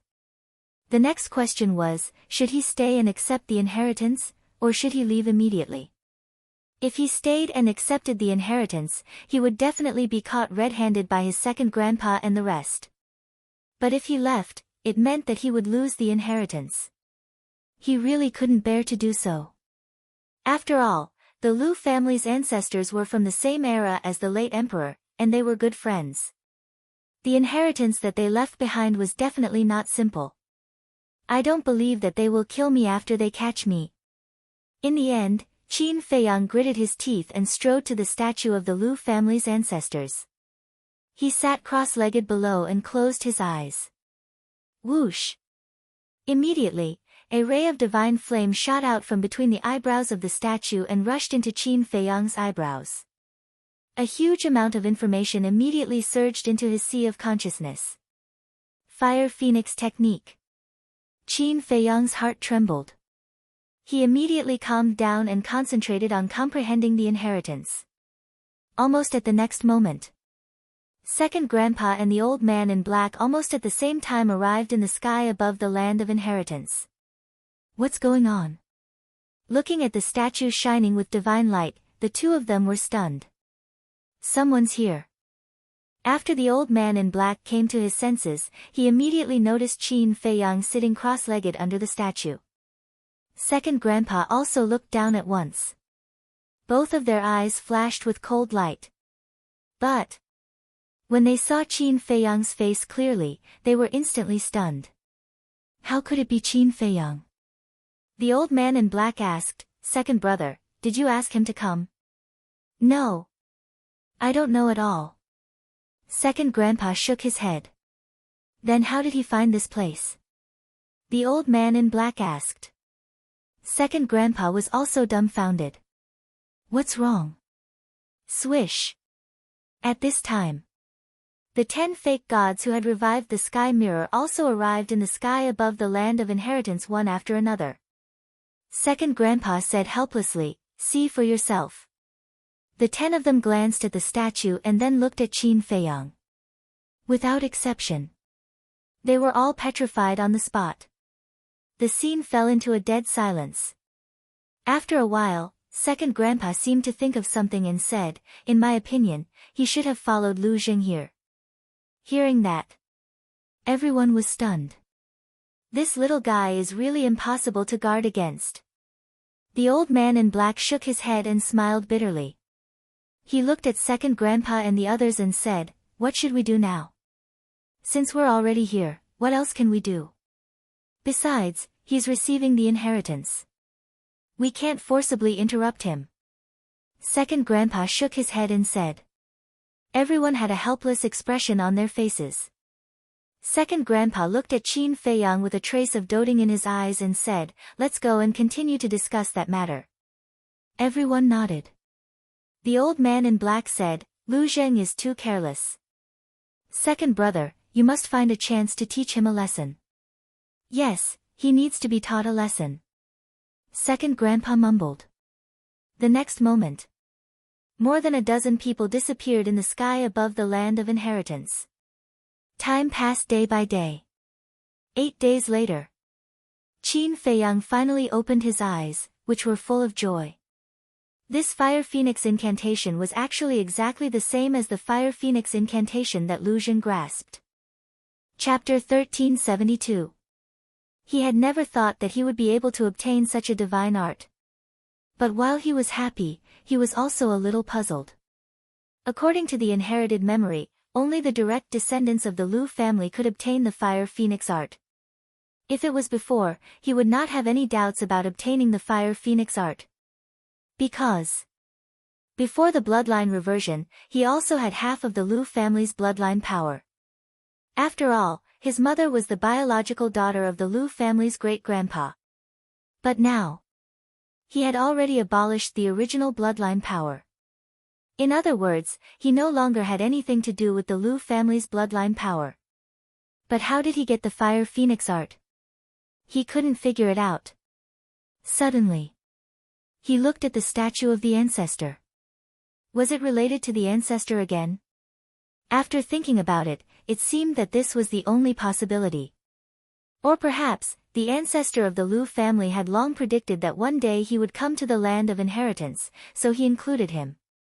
But this possibility was almost zero. Because when the ancestor of the Lu family left the inheritance, he didn't exist. No matter what, now I have another trump card in my hands. Qin Feiyang muttered. Fire Phoenix Art, Divine Dragon Art, Eclipse Moon, End Ruins Art, 6 words Divine Art, no need to pretend. Now, even he was afraid of the deity arts he had mastered. Phew. Qin Feiyang took a deep breath, got up and bowed to the statue of the Lu family's ancestor to show his gratitude. Then, he bowed respectfully to the statue of the ancestor. Although he had never seen the ancestor, he was able to get to where he was today because of all the good fortune that the ancestor had given him. He didn't dare to forget this great kindness. Nor could he forget it. Very good. Suddenly, a hoarse voice sounded. Qin Feiyang was startled and looked towards the voice, only to see the old man in black sitting cross-legged on the stone tablet, looking at him. That night, after the old man in black finished discussing with the second grandpa and the others, he returned to the land of inheritance, but he didn't say anything to disturb Qin Feiyang. Of course, Qin Feiyang also knew. Not only did he know that the old man in black had returned, but he also knew that the second grandpa and the 10 false gods had appeared. However, at that time, he couldn't be distracted. With a nervous heart, Qin Feiyang walked to the black-clothed old man and bowed. Greetings, Senior. Senior? The black-clothed old man was stunned. Then, he shook his head and smiled. Just call me third grandpa. Calling me senior makes us seem too distant. Third grandpa. Qin Feiyang was slightly taken aback. You're the same as second grandpa. You're my grandfather's younger brother. Yes. Third grandpa nodded and smiled.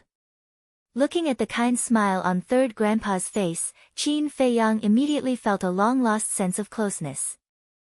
They were both his closest elders, but compared to this old man in front of him, the difference was more than 100,000 miles. Greetings, third grandpa. Qin Feiyang bowed and said. Good child. Third grandpa stood up and stretched out his big hand that was covered with calluses and frowns. He grabbed Qin Feiyang's hand and carefully sized up Qin Feiyang. Qin Feiyang felt a little embarrassed from being stared at like that. Sigh.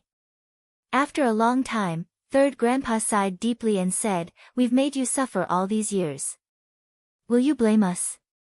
I used to. But now, I don't have any. Because I know that you all have your difficulties. Although I don't know what the difficulties are, I understand that if possible, you won't sit by and do nothing. Qin Feiyang lowered his head and said. Third grandpa said, You're really a sensible child. Please forgive us, because there are some things that we can't tell you yet. Yes. Qin Feiyang nodded. Alright, let's not talk about these unhappy things. Since you're already here, then treat this place as your home. No. Look at my head. I'm getting old and confused. This is your home. You can stay here as long as you want. Third Grandpa said with a smile. My home, Qin Feiyang murmured and couldn't help but feel sad. He looked up at Third Grandpa and said with a smile, Thank you, Grandpa. Silly child. We're family. Why are you thanking me? Go. Your second grandpa is waiting for you. He blamed himself more than anyone for not taking care of you all these years. Third Grandpa sighed.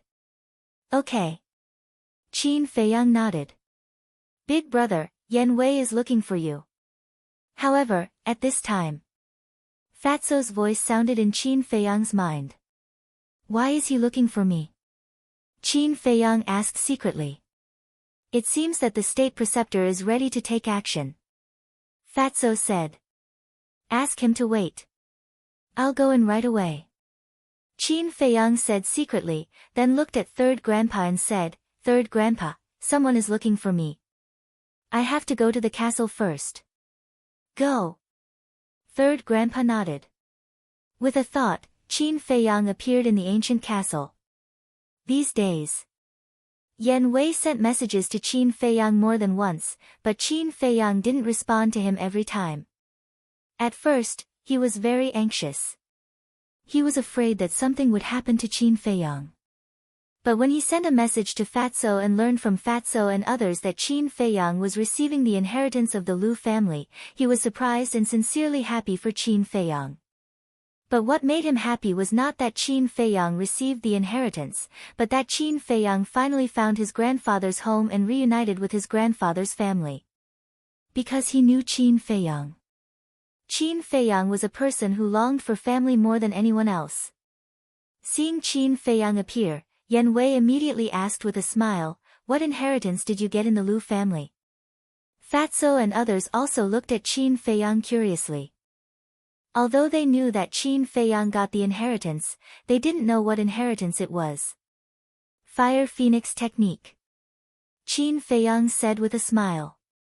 What? Fire Phoenix Technique? Everyone was dumbfounded. Fatso said, Boss, don't tell Fat Lord that the Fire Phoenix Technique you got is the same as Lu Zhang's. It's the same.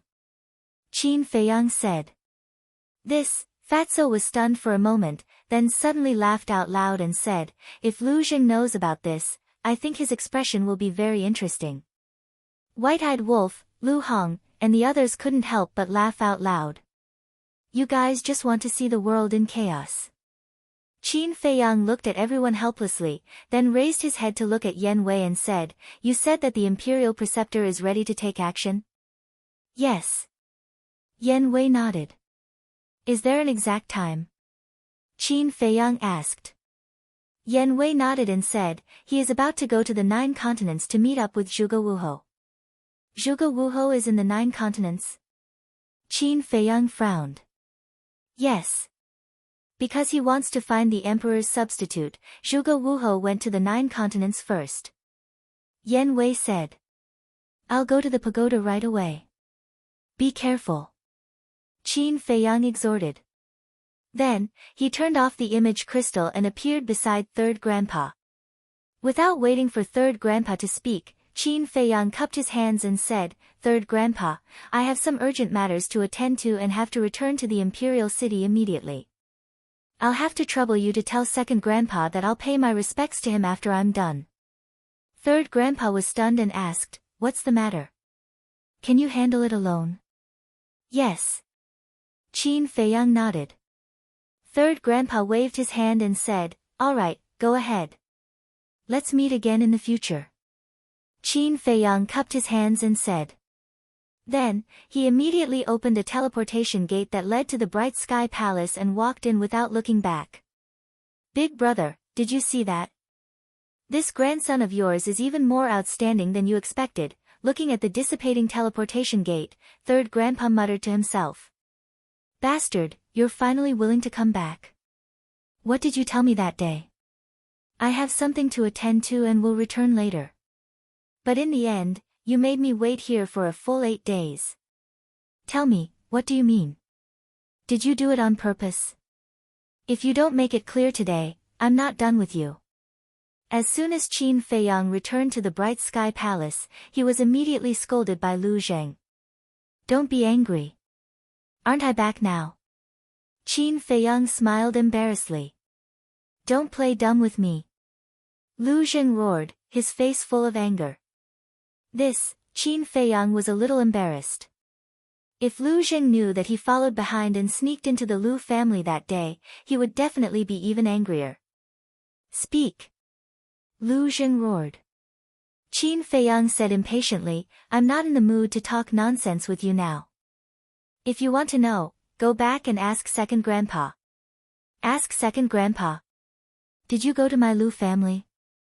Lu Zheng was bewildered. Qin Feiyang ignored him and lowered his head to ponder. Lu Zheng was extremely annoyed. Suddenly, he grinned and said, Little cousin, don't forget that the 10,000 beasts diagram is still in my hands. Qin Feiyang raised his eyebrows and looked up at Lu Zheng. Seeing Lu Zheng's smug look, Qin Feiyang was too lazy to talk nonsense. With a thought, the 10,000 beasts diagram immediately rushed out of Lu Zheng's qiankuan bag and disappeared into his sea of qi. The 10,000 beasts diagram had his blood contract. Lu Zheng's cultivation was not as high as his.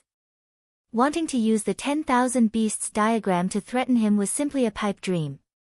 Seeing that the 10,000 beasts diagram was snatched back by Qin Feiyang just like that, Lu Zheng's face suddenly turned green and red. Just as he was about to get angry, Qin Feiyang waved his hand and opened a portal. Lu Zheng was taken aback and frowned. Where are you going? Follow me if you're interested. If not, wait for me here. After saying this, Qin Feiyang turned around and entered the teleportation gate. Lu Zheng raised his eyebrows and rushed into the portal with a big stride. The next moment, the two appeared in the sky above a mountain range. Here, mountains were stacked, ancient trees towered into the sky, and ferocious beasts exuded extremely strong ferocity. Isn't this the back mountain of the Imperial Palace? Lu Zheng glanced down and frowned. Yes. Qin Feiyang nodded and led Lu Zheng into the castle. Then, he drove the castle straight to the Spirit Pagoda. Seeing Lu Zheng enter the castle, Fatso, the white-eyed wolf, and the other beasts immediately opened their eyes full of ridicule. Lu Zheng didn't care at first. But soon, he felt that something was wrong. Why were these guys looking at him so strangely? Seeing that everyone didn't look away for a long time, Lu Zheng finally couldn't help but frown. Why are you looking at me like that? Is there a problem? No. Fatso waved his hand repeatedly, but the ridicule on his face was even stronger. The Wolf King, the two-winged snow eagle, the thunder leopard, and the other beasts couldn't help but laugh. What's going on? Lu Zheng scratched his head, looking puzzled. Chapter 1373. Soon, Qin Feiyang drove the ancient castle and rushed to the pagoda. The pagoda's door was closed. Elder Qin and the commander of the Kirin army sat cross-legged on both sides of the pagoda, cultivating with their eyes closed. Qin Feiyang didn't go out either. He stood in the castle and looked at the two quietly. Time passed by breath. Suddenly, two figures descended in front of the pagoda. It was the imperial tutor and Yen Wei. Swish! Elder Qin immediately opened his eyes. Two sharp lights burst out of his eyes as he looked at the two and said, "What are you doing here?" The imperial tutor said proudly, "Who are you to interfere with what I want to do? Open the door, don't waste my and Emperor Hang's time." Elder Qin's face darkened. Sure enough, he used Emperor Hang to threaten him again. What should we do? The commander of the Kirin army asked secretly. It doesn't matter. His Majesty has fused with the Divine Order. Even if the imperial tutor goes to the 9 states personally, he won't be able to find His Majesty. Elder Qin smiled secretly. He raised his old hand and waved gently. The pagoda's stone door slowly opened. These days, Elder Qin had also told the commander of the Kirin army about the emperor. After the stone door opened, the imperial tutor looked at Elder Qin and Elder Qin with disdain. Then, he swaggered into the pagoda with Yen Wei and walked straight to the teleportation altar that led to the spiritual state. The imperial tutor looked at the altar. His eyes flashed. With a wave of his hand, a strand of pseudo-god power swept into the altar. The altar instantly revived. Then, the imperial tutor and Yen Wei stepped onto the altar and disappeared. How dare they? The commander of the Kirin army looked at the teleportation altar with undisguised anger in his eyes. Elder Qin said secretly, "Don't be impulsive. It won't do us any good to fall out with them now." Hearing this, the commander of the Kirin army couldn't help but look helpless. With the support of Emperor Hong, they couldn't beat the imperial tutor at all. "Why don't you go with them?" Lu Zhen retracted his gaze and looked at the indifferent Qin Feiyang. "No need. Because they will be back soon," Qin Feiyang said lightly. Although Zhuge Wuhou had already planned with the imperial tutor before he left, Zhuge Wuhou did not know how long the imperial tutor would take to complete the imperial jade seal. This was because the 9 prefectures and the imperial capital were unable to communicate with each other. If the imperial jade seal was not completed and Zhuge Wuhou brought the corpse of the emperor back, then old man Qin would definitely be able to recognize it at a glance. So now, that was why the national master went to the spiritual state to meet with Zhuge Wuhou. In short, in order to achieve the desired effect, the imperial jade seal and the emperor's body must appear in front of Elder Qin at the same time. Just as Qin Feiyang had expected. In less than 100 breaths of time, the teleportation altar was revived again. Old Qin and the commander of the Kirin army were stunned. They quickly stood up and looked at the altar. Very soon, a group of people appeared and jumped off the altar one after another. The leader was none other than the imperial tutor. Next were Zhuge Wuhou, Zhuge Nanhua, Zhuge Nangong, and so on. They were the pillars of the Zhuge family. Yen Wei was also inside. But at this moment, Yen Wei was holding a corpse in his hands. This corpse was completely unrecognizable. Its clothes were tattered, and its body was a mess of flesh and blood. It had died a tragic death. But the blood had dried up. Obviously, it had been dead for a few days, and there was no aura on its body. Why is there a corpse? Old Qin and the commander were suspicious. Wait. The commander of the Kirin army's eyes trembled as he thought to himself, "Old Qin, why does it look like His Majesty?" Like His Majesty? Old Qin was stunned. He quickly looked at the corpse carefully, and his eyes trembled. Although the corpse was completely unrecognizable, its figure and outline were indeed very similar to the emperor. Impossible. Old Qin shook his head and muttered to himself. The national master glanced at Old Qin and the commander, and led Zhuge Wuhou and the others out of the pagoda proudly. "Stop!" Old Qin hurriedly said. The national master stopped and stood in the square in front of the pagoda. He turned to look at Old Qin and said indifferently, "I still have important matters to attend to. If you have something to say, say it quickly." Old Qin pointed to the corpse in Yen Wei's arms and asked, "Who is he?" A hint of a smile flashed across the national master's eyes. He did not answer Old Qin. He looked at Zhuge Wuhou and the others and said, "You guys have worked hard. Go back and rest first." "Yes." Everyone respectfully responded and opened the portal to leave. Yen Wei looked at Old Qin and the commander, then looked at the national master and asked, "Sir, where are we going?" The national master said, "Of course, to bring His Majesty's corpse to find Emperor Hong." Yen Wei sighed deeply and said, "When Emperor Hong sees His Majesty's corpse, he will definitely be very sad. After all, His Majesty is his grandson." "That's right. I never thought that His Majesty would actually die an unnatural death. The National Master's eyes were filled with grief. Hearing the conversation between the two, Old Qin and the commander of the Kirin army felt like a bolt from the blue, their minds rumbling. The corpse in front of them was really His Majesty. The dead cannot be resurrected. My condolences. The National Master looked at the two of them and said.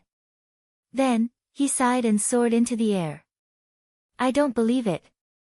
Old Qin suddenly roared and stood in front of Yan Wei. Yan Wei's face changed. At this moment, Old Qin was like a venomous snake baring its fangs, giving people a strong sense of crisis. Old Qin, what are you doing? The National Master raised his eyebrows, landed beside Yan Wei, and said angrily. Old Qin stared at the corpse and said in a deep voice, I don't believe that he is His Majesty. I want to personally verify his identity. You are blaspheming His Majesty's dragon body. The National Master was furious. What's wrong? Guilty? Is this corpse fake? Old Qin sneered. How would this National Master dare to joke about such a big matter? However, if you want to verify his identity, it will be Emperor Hong himself. How can it be your turn? The National Master snorted. Old Qin said angrily, Emperor Hong lives in seclusion and doesn't understand His Majesty at all. What can he find out? The National Master's face sank and shouted, Old man, you have guts. You actually dare to doubt Emperor Hong? You want to verify it? Fine, this National Master will fulfill your wish. Look at what this is. The National Master waved his hand, and the Imperial Jade Seal appeared. Old Qin and the Kirin army commander were shocked and quickly rushed towards the Imperial Jade Seal.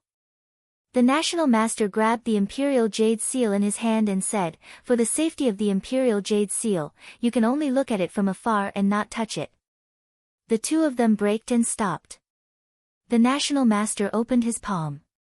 The Imperial Jade Seal floated in his palm, emitting a strong purple-gold dragon blood aura. There is the aura of purple-gold dragon blood. It really is the Imperial Jade Seal. The Kirin army commander muttered, his face pale. His Majesty was really dead. Old Qin's entire body froze on the spot, his mouth kept muttering. How is this possible? The National Master laughed coldly, kept the Imperial Jade Seal, and looked at Old Qin. Do you still want to verify it? Old Qin acted as if he didn't hear anything. He was like a walking corpse, his eyes empty and lifeless. Suddenly, he quivered, raised his head to look at the National Master, and said word by word, We must verify it.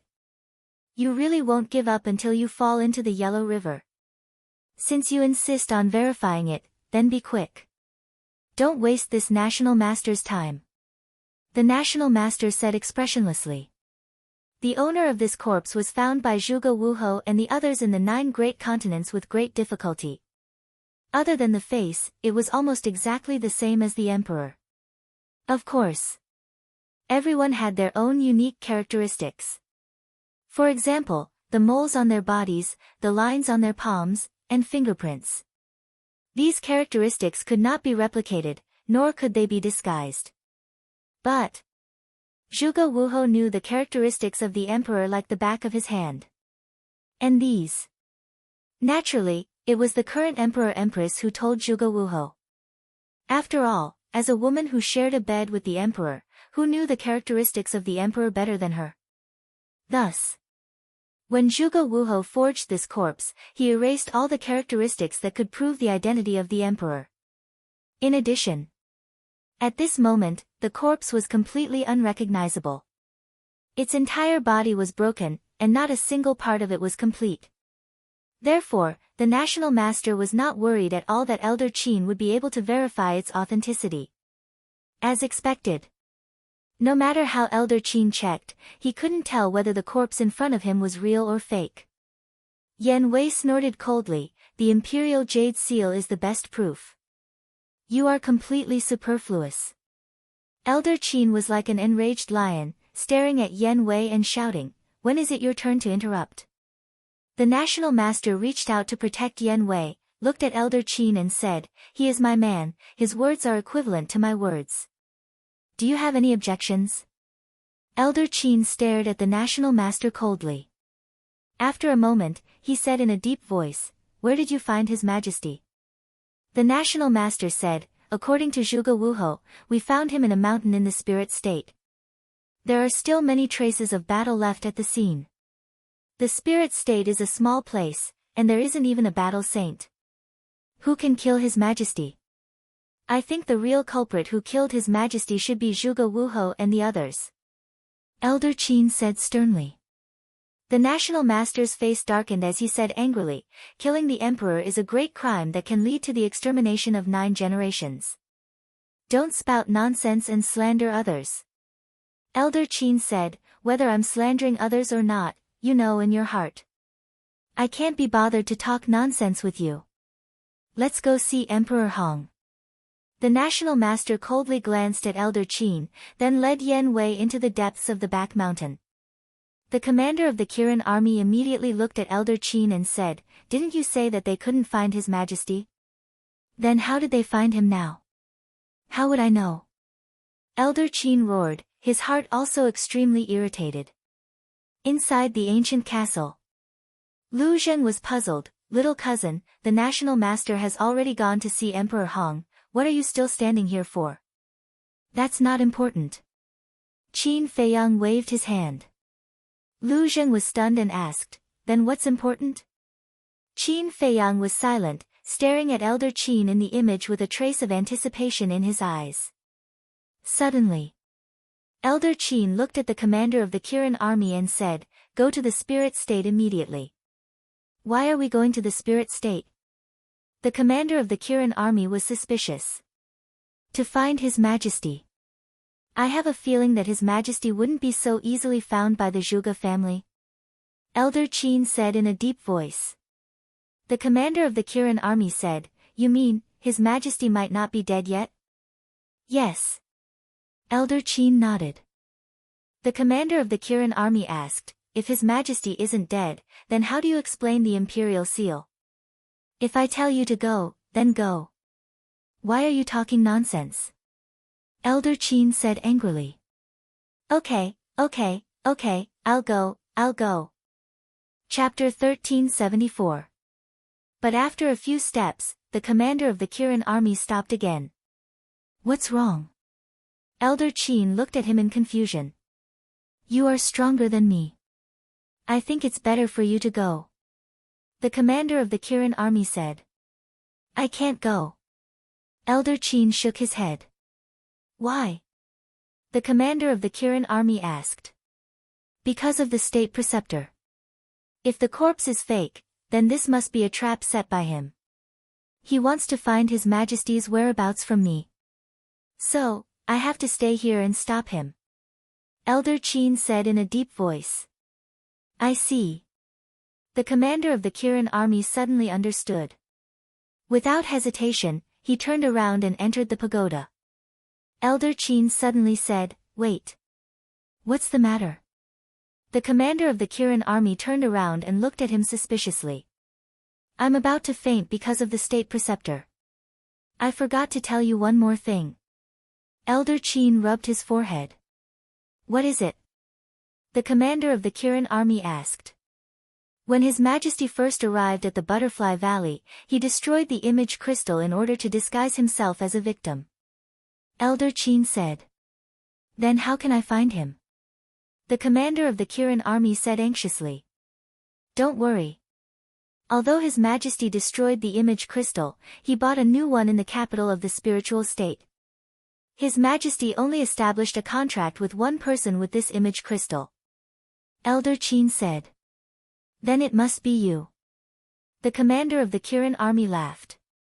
Elder Qin shook his head and said, "No, it's not me. It's the last disciple I took in the spiritual state." "What? Last disciple?" The commander of the Kirin army was surprised.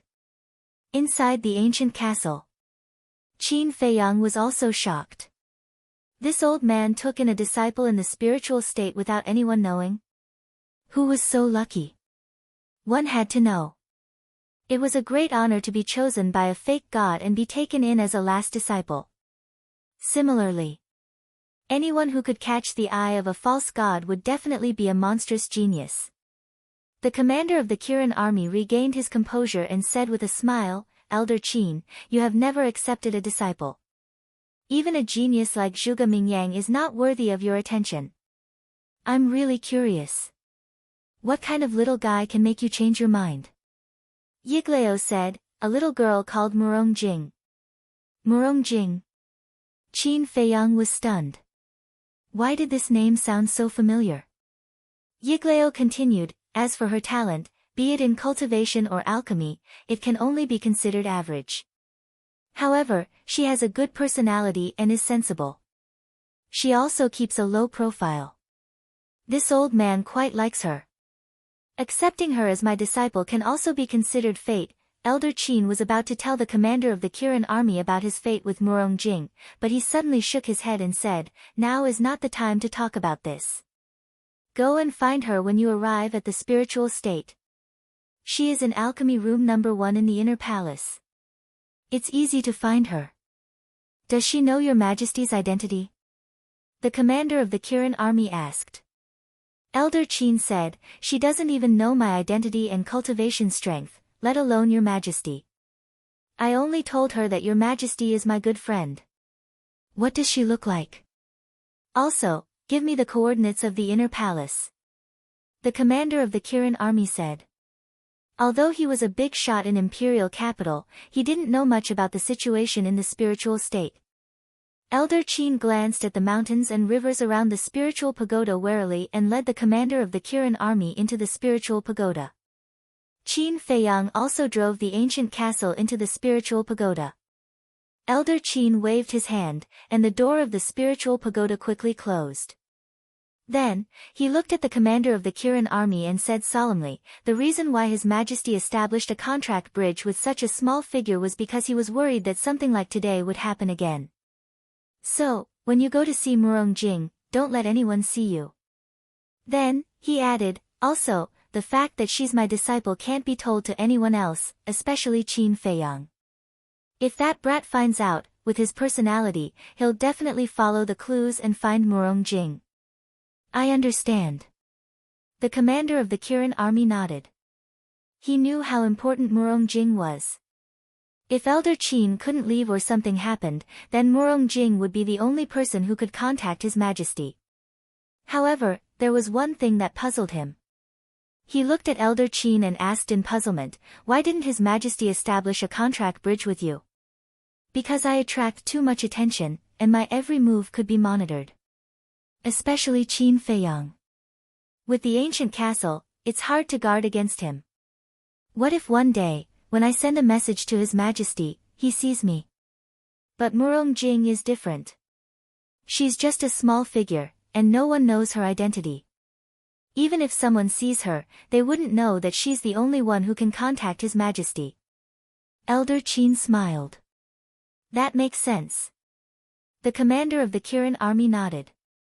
Qin Feiyang, who was in the castle, couldn't help but give Elder Qin a thumbs up. That was so thoughtful. If he didn't hear it with his own ears, he wouldn't even think about Murong Jing, let alone Murong Jing. Elder Qin smiled faintly and waved his hand. The power of the false god appeared, and the image of a young woman appeared in front of the two. "It's her." Qin Feiyang was stunned. It was a very ordinary-looking woman, but she had a great figure. She wore a snow-white dress, and her hair was draped over her shoulders. She looked like she was in her 20s. Although she looked ordinary, she had a unique aura that made it impossible for people to ignore her. "You know her?" Lu Zheng asked. Qin Feiyang said with a wry smile, "I entered the inner palace with her." "Of course, I know her. What kind of person is she?" Lu Zheng was curious. If she could enter the inner palace with Qin Feiyang, she wouldn't be as ordinary as Elder Qin had said. Her talent isn't great, but she's quite talented in alchemy. Back in the spiritual state, other than Lu Xingqian and I, she was the only woman who could make supreme-grade elixirs. Qin Feiyang said with a smile. Lu Zhen pursed his lips and said, I knew it. Old man Qin, this old man is talking nonsense. He's not talking nonsense either. After all, he's a false god, and he's arrogant. How could he take Murong Jing's talent seriously? But Elder Qin is right about one thing. This woman is famous for being low-key in the state capital. Many people have asked her to make elixirs, including the treasure pavilion in the city, but she didn't agree. Qin Feiyang said. Lu Zhen said, so, she doesn't care about fame and fortune? She doesn't care at all. Maybe that's why Elder Qin accepted her as his disciple. Qin Feiyang said. She's an interesting woman. I must meet her when I have the chance. Lu Zhen lifted the corner of his mouth and revealed a playful look. Outside the inner city, Elder Qin gave the coordinates of the inner palace to the commander of the Kirin army and gave a jade pendant to the commander of the Kirin army. He said that this was a token for Murong Jing. Only when she saw this token would Murong Jing help him contact the emperor. The commander of the Kirin army memorized the coordinates. After putting away the jade pendant, he immediately turned around and activated the teleportation altar. Soon, he disappeared. However, Elder Qin didn't know that Qin Feiyang also followed the commander of the Kirin army into the teleportation altar. After the commander of the Kirin army disappeared, Elder Qin waved his hand and opened the gate of the pagoda. He walked to the square outside and glanced around the mountains with a chilling light flashing in his eyes. Then, he waved his hand again, and the stone pagoda of the pagoda closed tightly. At the same time, on the top of a mountain far away, the national master concealed his presence and stood by the cliff, looking at the pagoda and Elder Qin from afar. Yan Wei stood behind the national master respectfully with the corpse in his arms, looking at Elder Qin and the pagoda as well. Moments later, Yan Wei withdrew his gaze and said with a smile, Sir, the commander of the Kirin army hasn't come out for a long time. As you expected, he must have gone to the spiritual state. What do you know? I want Elder Qin to go to the spiritual state, not the commander of the Kirin army. The national master said gloomily. Is there a difference? Yan Wei was puzzled. Of course there is a difference. If Elder Qin goes, the pagoda will be guarded by the commander of the Kirin army. With his strength, he won't be able to stop this old man. Moreover, this old man can seize this opportunity to kill him. But now, Elder Qin wants the commander of the Kirin army to go to the spiritual state while he guards the pagoda. It's basically impossible for this old man to follow him to the spiritual state. The national master said angrily. Yan Wei nodded in realization. Suddenly, the national master rolled his eyes and looked at Yan Wei. Go and test him. How? Yan Wei was suspicious. The national master said, Go there now and say that you have something to do in the 9 states. If he stops you and even ignores Emperor Hong, it proves that he really knows the whereabouts of the emperor. This subordinate understands. Yan Wei nodded, put down the corpse, opened a portal, and descended in front of the pagoda. He really came.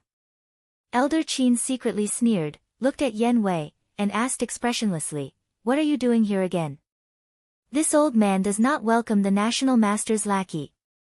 Yan Wei frowned, and said, I am under the orders of the national master and Emperor Hong. I have something to do in the 9 states, and I ask Elder Qin to open the pagoda door. Bringing out Emperor Hong again? But this time, this old man will not take half a step back. Elder Qin secretly snorted, and said indifferently, Since you are under the orders of Emperor Hong, then take out Emperor Hong's handwritten order, or else there is no need to talk. Hearing this, Yan Wei's eyes flashed, and he glanced in the direction of the national master, and said, Elder Qin, open the pagoda door, this will eliminate the national master's suspicion of you. Elder Qin was secretly shocked, and asked, What do you mean? The national master has long suspected that you know the whereabouts of the emperor. This time, he asked me to come here to test you. If you don't open the pagoda door, that will confirm his suspicions. On the contrary, if you open the pagoda door now, he will dispel his suspicions and will never bother you again. Yan Wei thought. Elder Qin's pupils shrank, and said, "Aren't you the national master's subordinate? Why are you telling me this? Who said I was the national master's subordinate?" Yan Wei snickered. Elder Qin was surprised, and thought to himself, if you are not the national master's man, then whose man are you? You will know in the future. Yan Wei smiled mysteriously. Elder Qin looked at him deeply, waved his hand, and the pagoda door quickly opened. In the distance. The national master was stunned. He actually opened the pagoda door. What was going on? Could it be that his previous guesses were all wrong? You are very smart, because the national master is watching from afar. Chapter 1375. The imperial master immediately turned to look at Yan Wei and asked, "What did you say?" Yan Wei said, "I didn't say anything. I just told him that I had received orders from you and Emperor Hong to make a trip to the 9 great provinces." He hesitated for a moment before directly opening the pagoda door. How could this be? Could it be that he doesn't know where the emperor is? The imperial master frowned. This subordinate doesn't know. Yan Wei shook his head. He thought for a while and said, maybe it's because this subordinate's strength is weak, so he didn't really care. He added this sentence to leave himself a way out. Because the emperor would return sooner or later, when the state preceptor found out that old Qin actually knew, then with the state preceptor's intelligence, he would definitely be suspicious of his actions today. The imperial master lowered his head and pondered for a while. He then looked at old Qin and said, "Let's not worry about this for now. Let's go see Emperor Hong and push the little prince to the throne." Yes. Yan Wei nodded. He picked up the corpse on the ground and followed behind the imperial master, flying towards the depths of the mountain. Back to Qin Feiyang and the commander of the Kirin army. After entering the spirit state, the commander of the Kirin army immediately opened a teleportation door. But before entering the door, he pondered for a while. He then took out an illusion form pill and turned into a young man in his 20s before entering the door. Qin Feiyang also controlled the ancient castle and followed him in. In the next moment, the commander of the Kirin army and the ancient castle both landed on top of a mountain range. Mountain ranges, overlapping mountains, as far as the eye could see. Not far away, on top of a few majestic giant peaks, there was a huge building. That was the most important place in the inner palace. Pill Palace, Martial Palace, Resource Palace, at this moment. Many inner palace disciples were moving around in the sky above each palace. The commander of the Kirin army glanced around and entered the forest below. Soon, he found a disciple of the Pill Palace in a forest. Without saying anything, he went forward and knocked that disciple out with a palm strike. He then suppressed his cultivation to the level of a 2-star combat emperor and changed into the disciple's clothes before flying towards the Pill Palace. Finally, he successfully snuck into the Pill Hall. But that disciple was pitiful. He was stripped naked, leaving only a pair of leggings. A moment passed. Pill Refining Room 1. The commander of the Kirin army stood outside and knocked on the stone door. Soon, the stone door opened, and a woman in white appeared in front of the commander of the Kirin army. That was right. It was Murong Jing. Murong Jing looked at the commander of the Kirin army and asked coldly, "What's the matter?" The commander of the Kirin army looked around the corridor and said in a low voice, "It was your master who asked me to find you." "Master?" Murong Jing's eyes trembled. She stepped aside and said, "Come in." The commander of the Kirin army strode in. Qin Feiyang naturally drove the castle into the alchemy room. After the commander of the Kirin army entered the alchemy room, Murong Jing immediately closed the stone door. She turned around and looked at the commander of the Kirin army and asked, "Is master doing well?" The commander of the Kirin army looked at Murong Jing and said with a smile, "He is doing very well. You don't have to worry." "Then who are you?" Murong Jing looked at him suspiciously. The commander of the Kirin army thought for a while and said, "I am your master's friend. I am here to ask you to help me contact someone." Contact someone. Murong Jing was stunned. She seemed to have thought of something and became alert. Don't be nervous. I have your master's keepsake. The commander of the Kirin army said with a smile. He took out the jade pendant from his chest and handed it to Murong Jing. The jade pendant was as big as a baby's palm. There was a fire wand engraved on it, emitting a sparkling luster. Murong Jing grabbed the jade pendant and looked at it carefully. She then raised her head and looked at the commander of the Kirin army. She was still alert. What a cautious girl. The commander of the Kirin army smiled helplessly and said, Don't worry. I am not a bad person. I am here because your master asked me to. Hearing this, Murong Jing let down her guard and returned the jade pendant to the commander of the Kirin army. Then, she walked to the side, took out the image crystal, and poured her battle chi into it. After a while, a shadow appeared. Who else could it be but the emperor? But at this moment, the emperor did not have the slightest majesty of an emperor.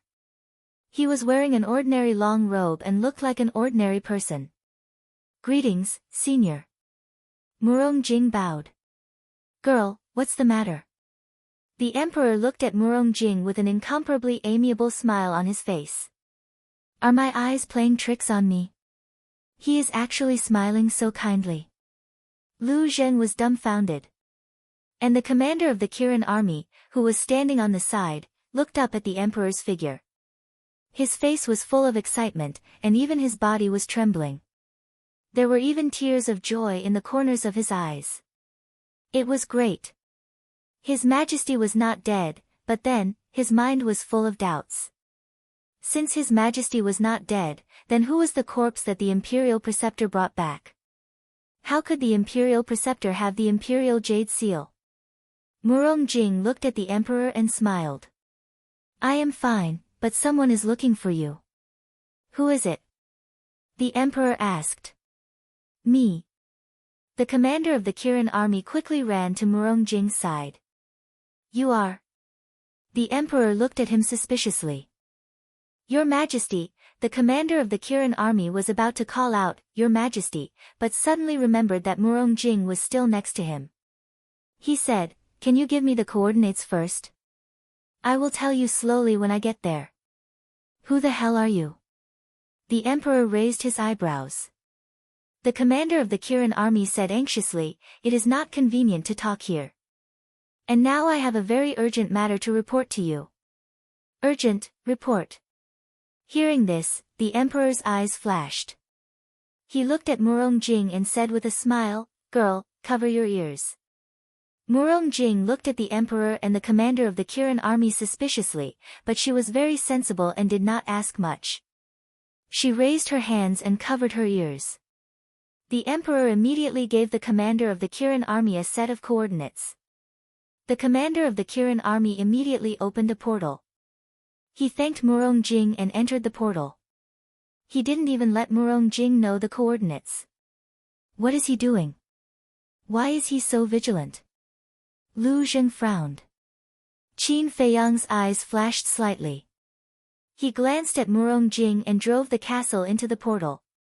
Yuzhou. A remote town located in the mountains. There were only 500 to 600 families in the town. Just like Iron Bull Town, although there were disputes, quarrels, and schemes in the town, compared to the Imperial Palace, this place was much better.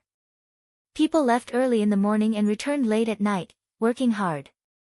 Everything seemed so peaceful and peaceful. In front of a small stream outside the town, there was a newly built courtyard. The courtyard was about 5 to 6 acres of land, surrounded by a row of wooden fences. Inside, except for a 2-story wooden building, it was all vegetable gardens and orchards.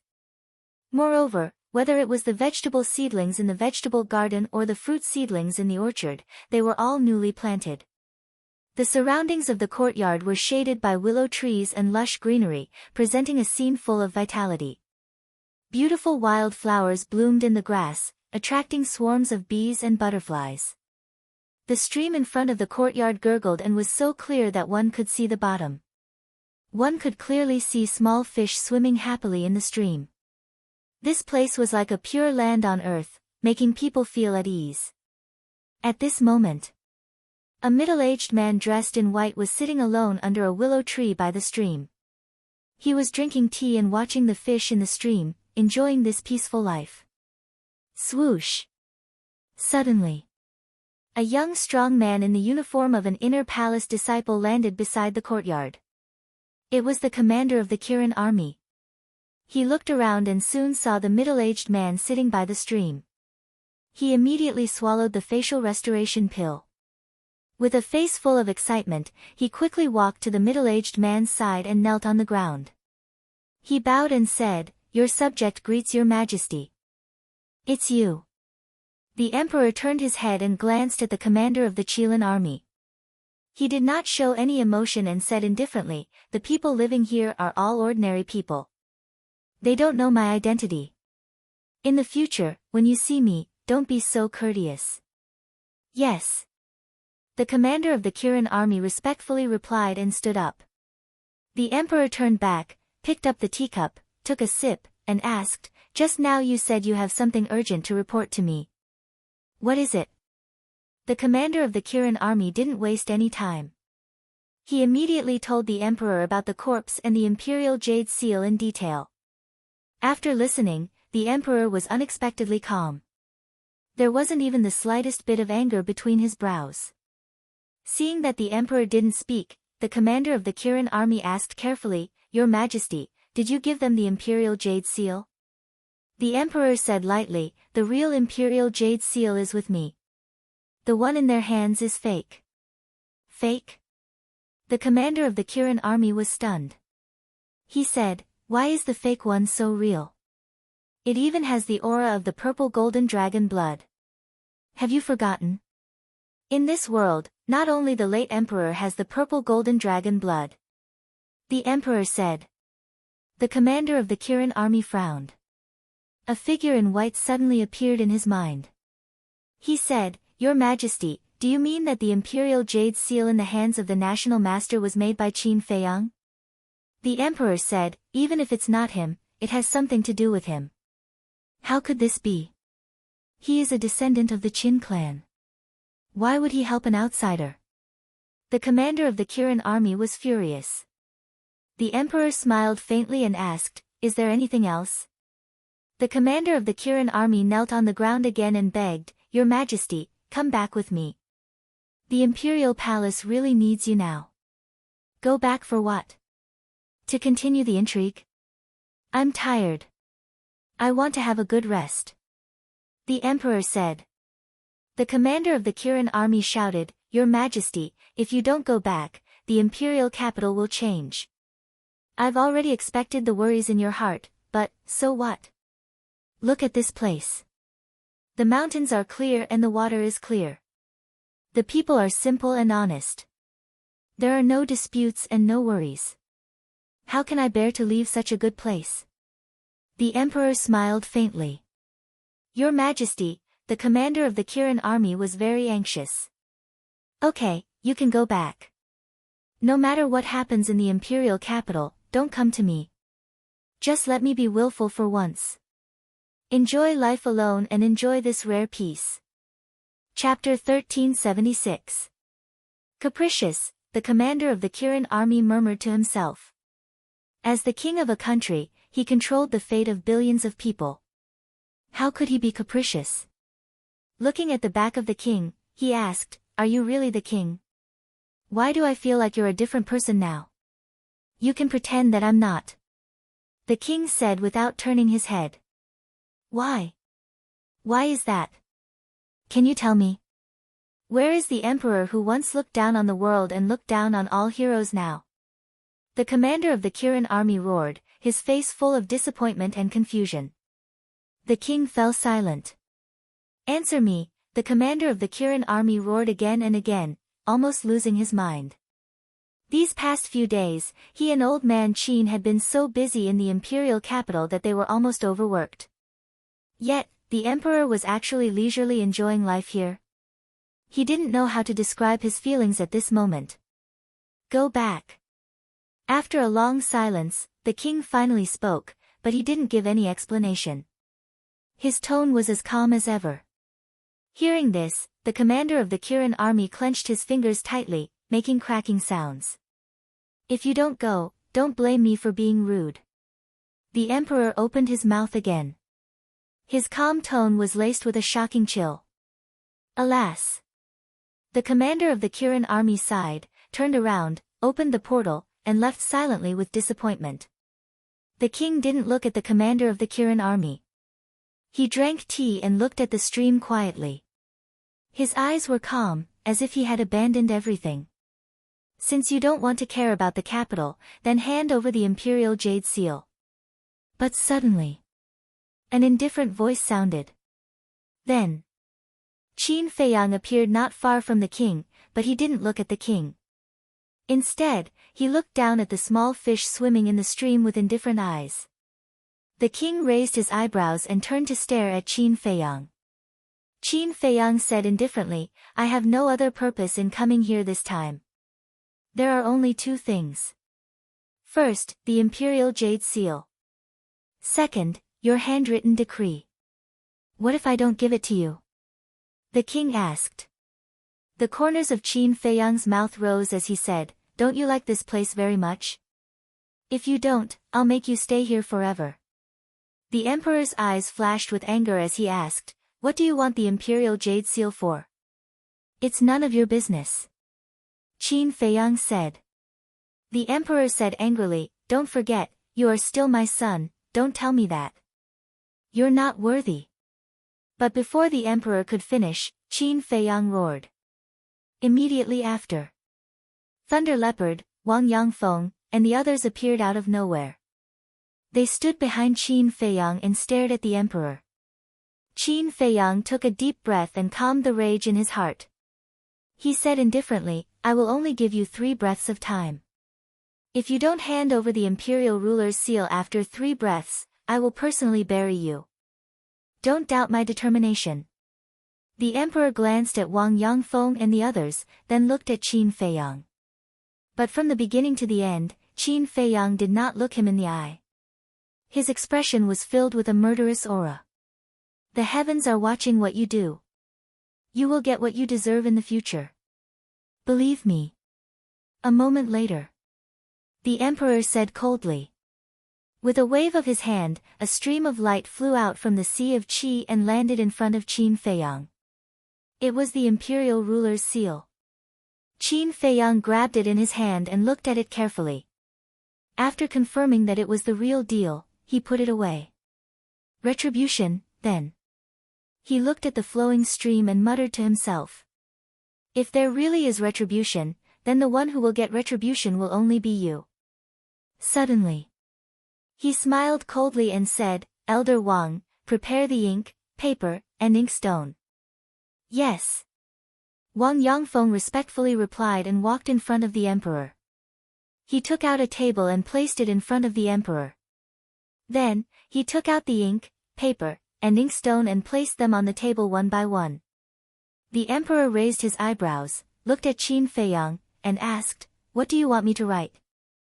Qin Feiyang said expressionlessly, Abdicate the throne to the little prince, and I will replace the nation preceptor to assist the little prince and control the court. As for the details, I believe I don't need to tell you, you should know.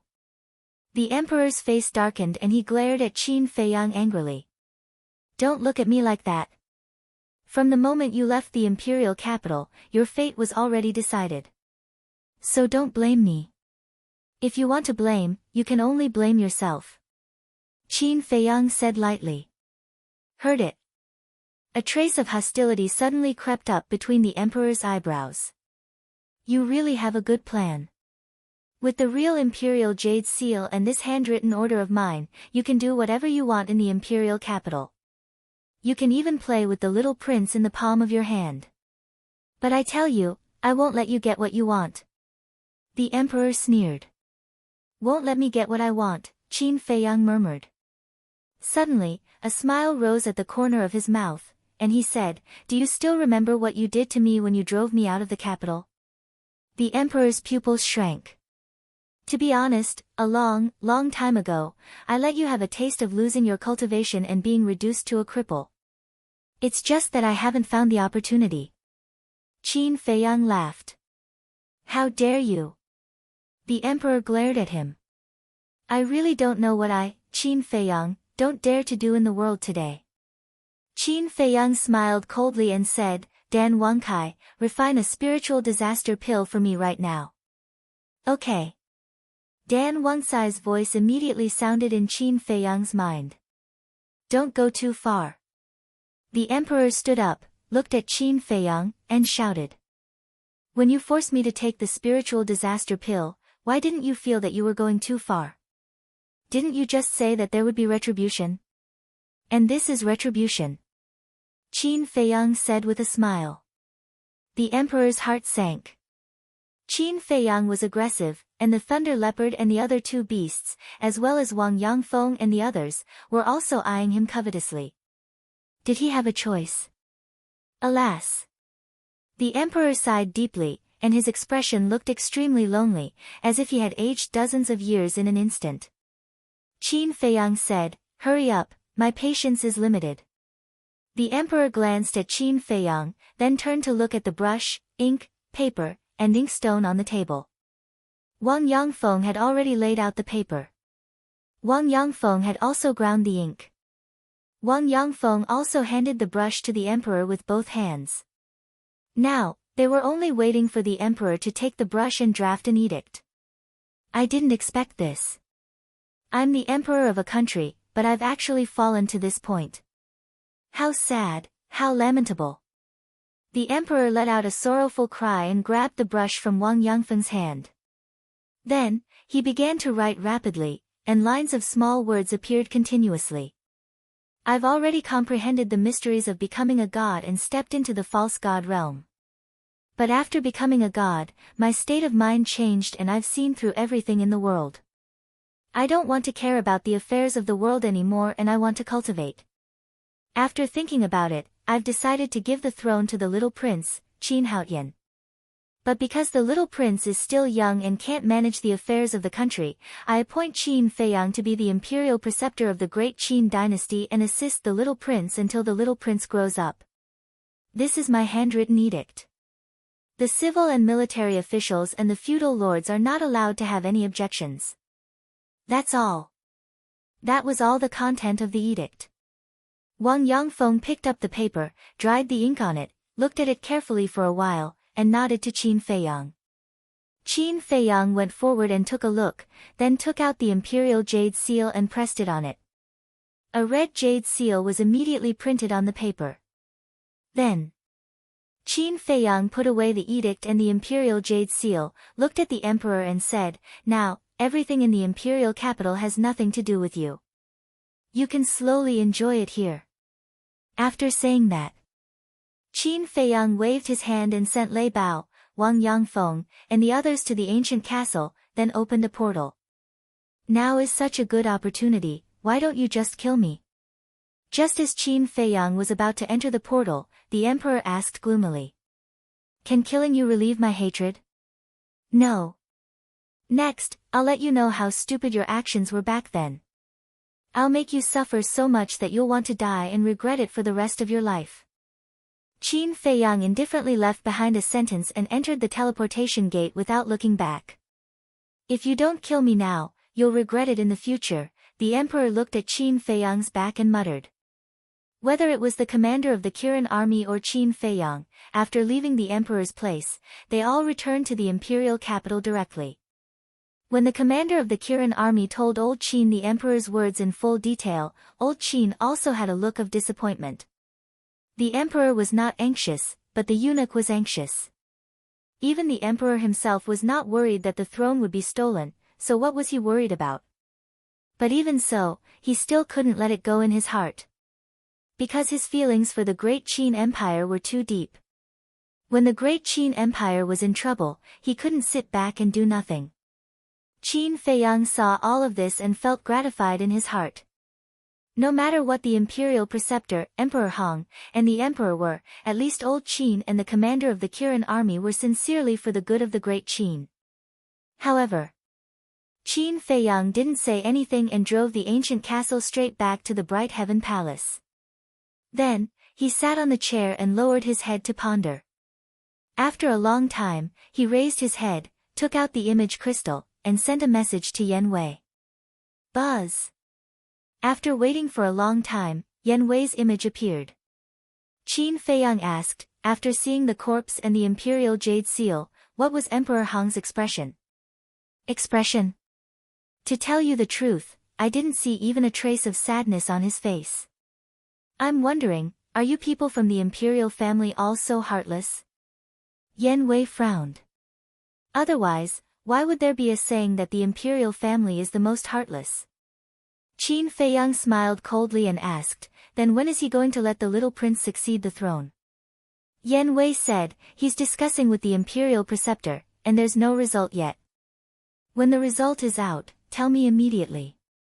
Qin Feiyang instructed. Understood. Yan Wei nodded. Qin Feiyang turned off the image crystal, pondered for a while, and then sent a message to Lu Xingqian and Old Qin. Although he now had the real imperial jade seal and the imperial decree in his hands, there was always an accident. The imperial preceptor would certainly not let him succeed so easily. So, he needed help. Old Qin was a false god, and Lu Xingqian could now also exert the battle strength of a false god. Asking for their help was undoubtedly the best choice. However, when he sent a message to Old Qin and Lu Xingqian, Qin Feiyang did not tell them his plan. He only said that he needed their help. After all, Lu Xingqian was also an ambitious person, and he had to guard against him.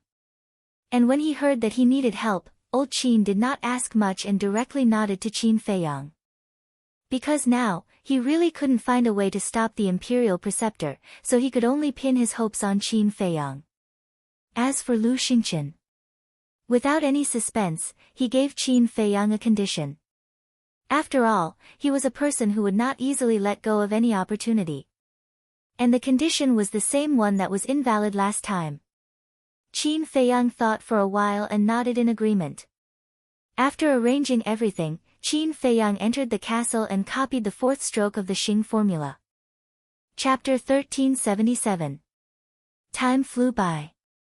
5 days later, a piece of news spread in the imperial palace. The emperor had broken through to the false god realm. Everyone was excited. Because the emperor had broken through to the false god realm, Great Qin's overall strength had increased by a large margin. However, Qin Feiyang, Old Qin, and the Kirin army commander knew that this was just a rumor spread by the imperial tutor. They also knew. The appearance of this rumor meant that the imperial tutor was about to take action and the little prince was about to inherit the throne. As expected.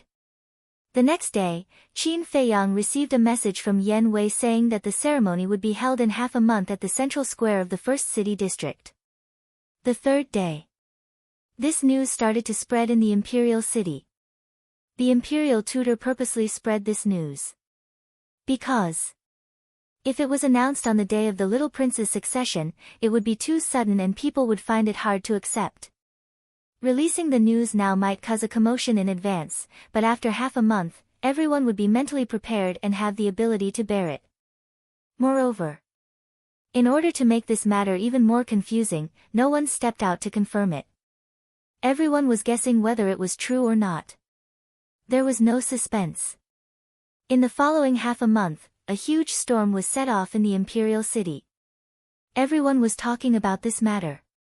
This is too much. Does this old fart have any respect for the law? However, Old Qin was furious and raged in the spirit pagoda. When the little prince inherits the throne, the first thing the imperial tutor will do will be to remove me from the commander position. At that time, not only the law enforcement hall and the Invincible Black Army, but even the Kirin army will fall into his hands. Old Qin, I really can't see any hope. What do you think we can do now?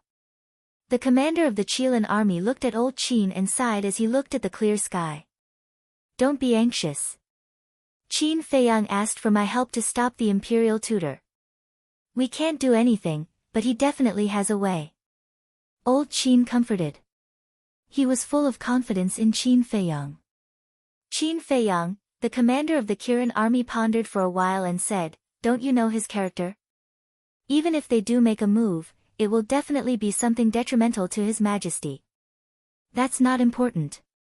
As long as he truly wants the best for Great Qin, I will unconditionally support him." Old man Qin clenched his fists.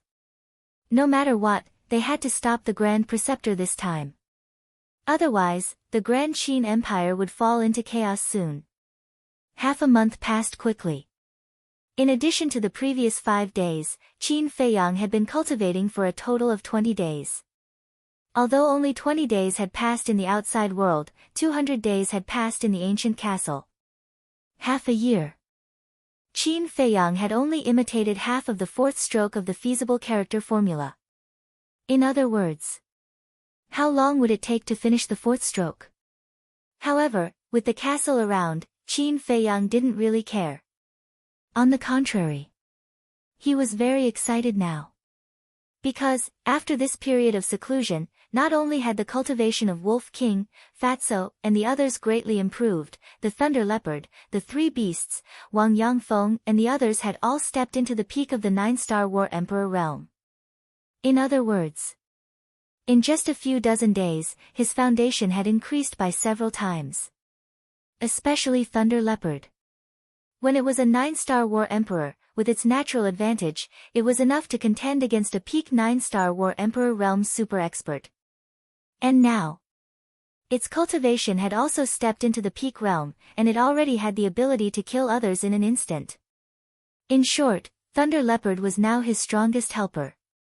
Of course, the current white-eyed wolf could not be underestimated. Although its cultivation was not as good as Thunder Leopard, there was one thing that Thunder Leopard could never compare to. That was Wolf King's battle soul.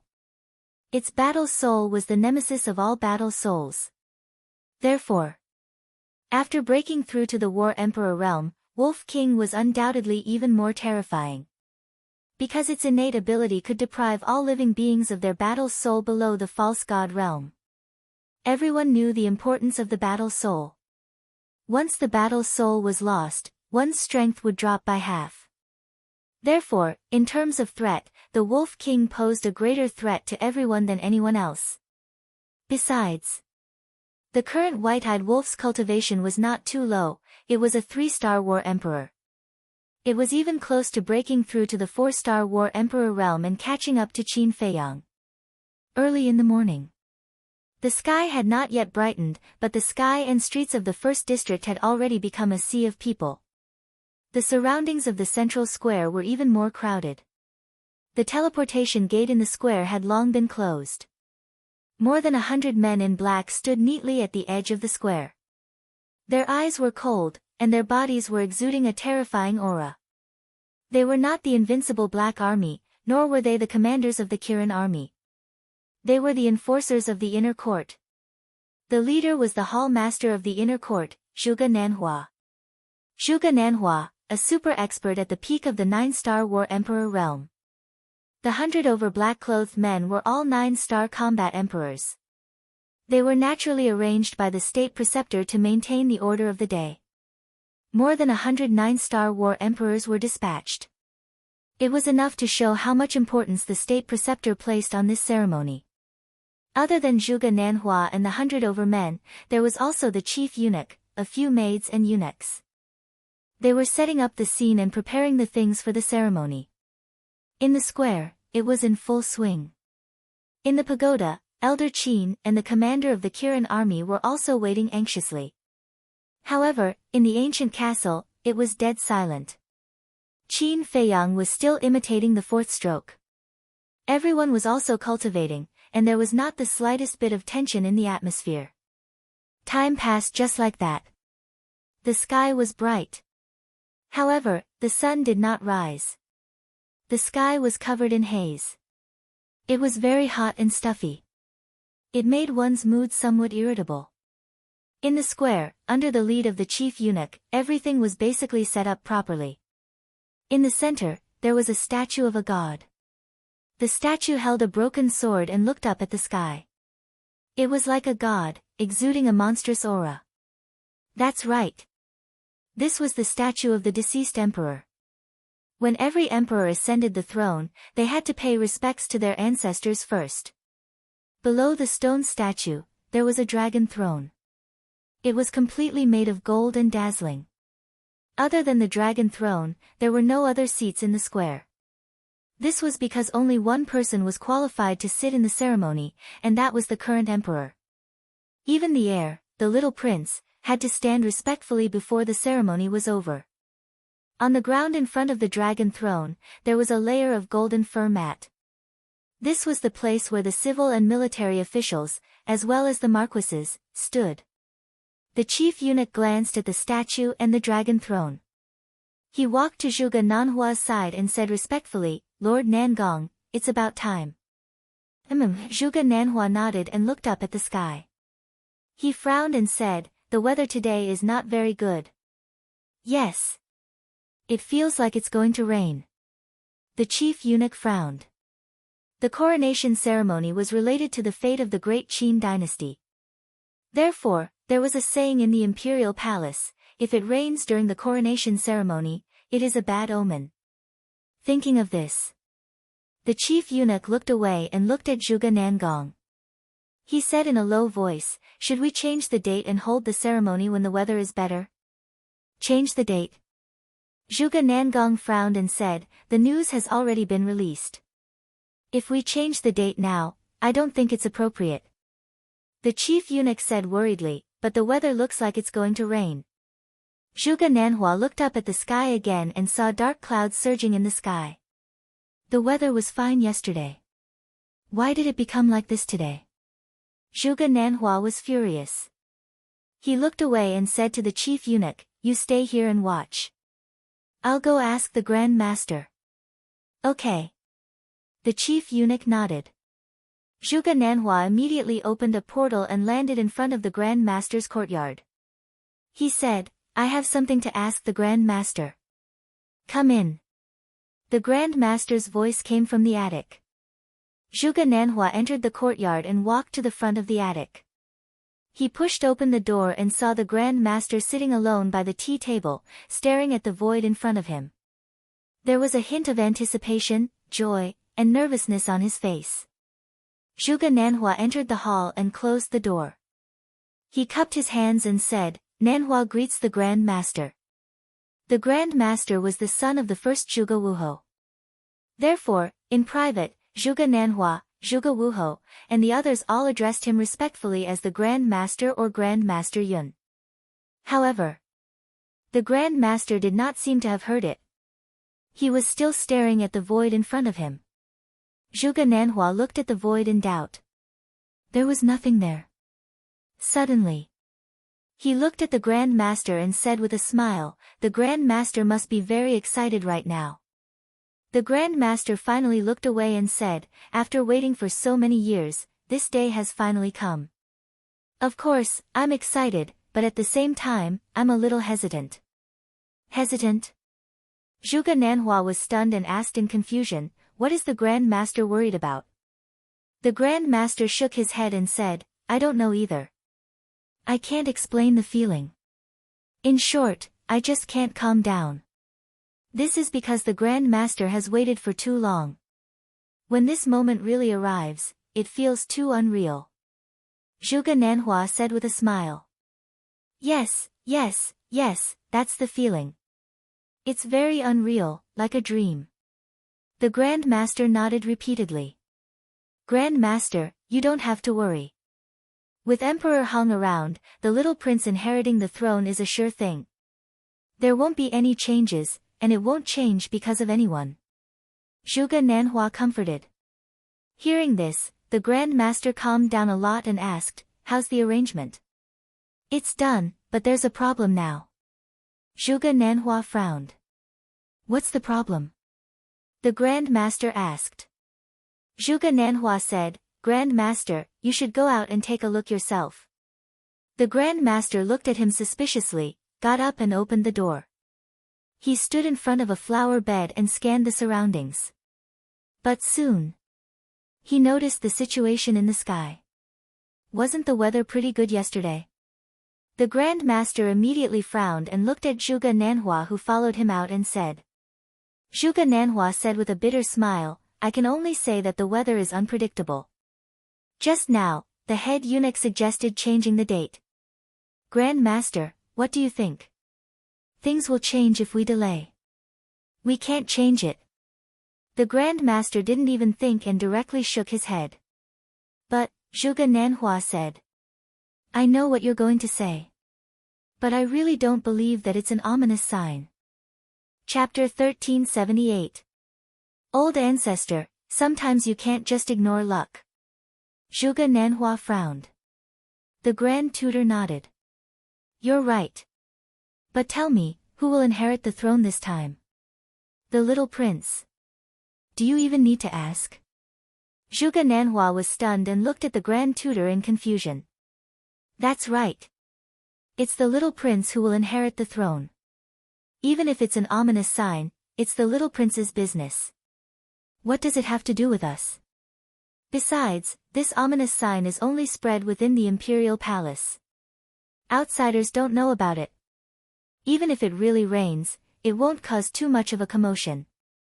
The Grand Tutor sneered. That's right. Zhuge Nanhua nodded in realization. The Grand Tutor smiled. Maybe we're the ones who brought this ominous sign. We? Zhuge Nanhua was stunned. That's right. Because we want to take the throne from the little prince, the ominous sign has appeared. This is a warning from the heavens to the little prince. However, the little prince is just a brat now. He doesn't know anything and doesn't understand this at all. The Grand Tutor said. Zhuge Nanhua pondered for a while and looked up at the sky. He smiled. Old Ancestor, what you said does make sense. After saying that, Zhuge Nanhua said worriedly, however, if it really rains, Emperor Hong might give the order to cancel the ceremony. Therefore, we have to complete the ceremony as soon as possible. Go to the square first and maintain order. This old man will go look for Celestial Empress now and explain everything clearly to her, lest she makes any mistakes for this old man. The Grand Tutor said. Yes. Zhuge Nanhua replied respectfully and opened the portal. He turned around and walked in. Ominous sign, you actually created such a troublesome matter for me at such an important time. Heavens, are you playing with me? However, even if you're God, I won't compromise. The Grand Tutor looked at the hazy sky and smiled coldly. Then, he rose into the sky and disappeared at lightning speed. About half an hour passed. Buzz. Qin Feiyang received a message from Yen Wei. All the civil and military officials had arrived at the central square. All the vassals had also arrived. The grand ceremony was about to begin. Qin Feiyang finally withdrew his arm, closed the book, and left the castle. On the square. The various feudal lords and civil and military officials gathered at the center of the square, whispering to each other. The surroundings of the square were also extremely noisy. Hundreds of civil and military officials have arrived. It seems that the news of His Majesty's abdication is true. But have you thought about it? The little prince is still so young. He doesn't have the ability to take charge at all. How can His Majesty rest assured and hand over the throne to him? Even if he doesn't want to care about worldly affairs, does he have to wait until the little prince grows up? Yes, I wonder what His Majesty is thinking. People could not figure it out. Don't forget that there's still someone in the imperial capital. Who? Qin Feiyang. As soon as they heard the name Qin Feiyang, everyone immediately fell silent, and a trace of fear crept into their eyes. Back then, Qin Feiyang must have killed the princes for the throne. Because once the princes are dead, he will be the only heir. No one can compete with him. It makes sense. Although he was expelled from the imperial palace, he is still the emperor's flesh and blood. If the emperor has no children, he will definitely be considered when he abdicates. However, he is still one step behind. The emperor and empress gave birth to another Ryuko. That being said, the little prince is too weak. With Qin Feiyang's means, it will be a piece of cake for him to deal with him. I think there will definitely be a scene of brothers killing each other today. Just as the people were discussing, 3 figures suddenly appeared in the sky above the square. Prince Hao Tian, Empress, and the state preceptor have arrived. The chief eunuch shouted loudly. The square immediately fell into a dead silence. Everyone looked up at the 3 people. At the moment, the 3 people were dressed very formally. The state preceptor wore a golden crown and a pale golden robe. He held his head high and his hands behind his back. His face was serious and he looked extraordinary. The empress was also wearing a phoenix robe, a phoenix crown, and a phoenix cloud on her shoulders, showing a luxurious aura. The little prince was wearing a golden robe with a 4-clawed golden dragon embroidered on it. It was very vivid. However, after all, the little prince was still young.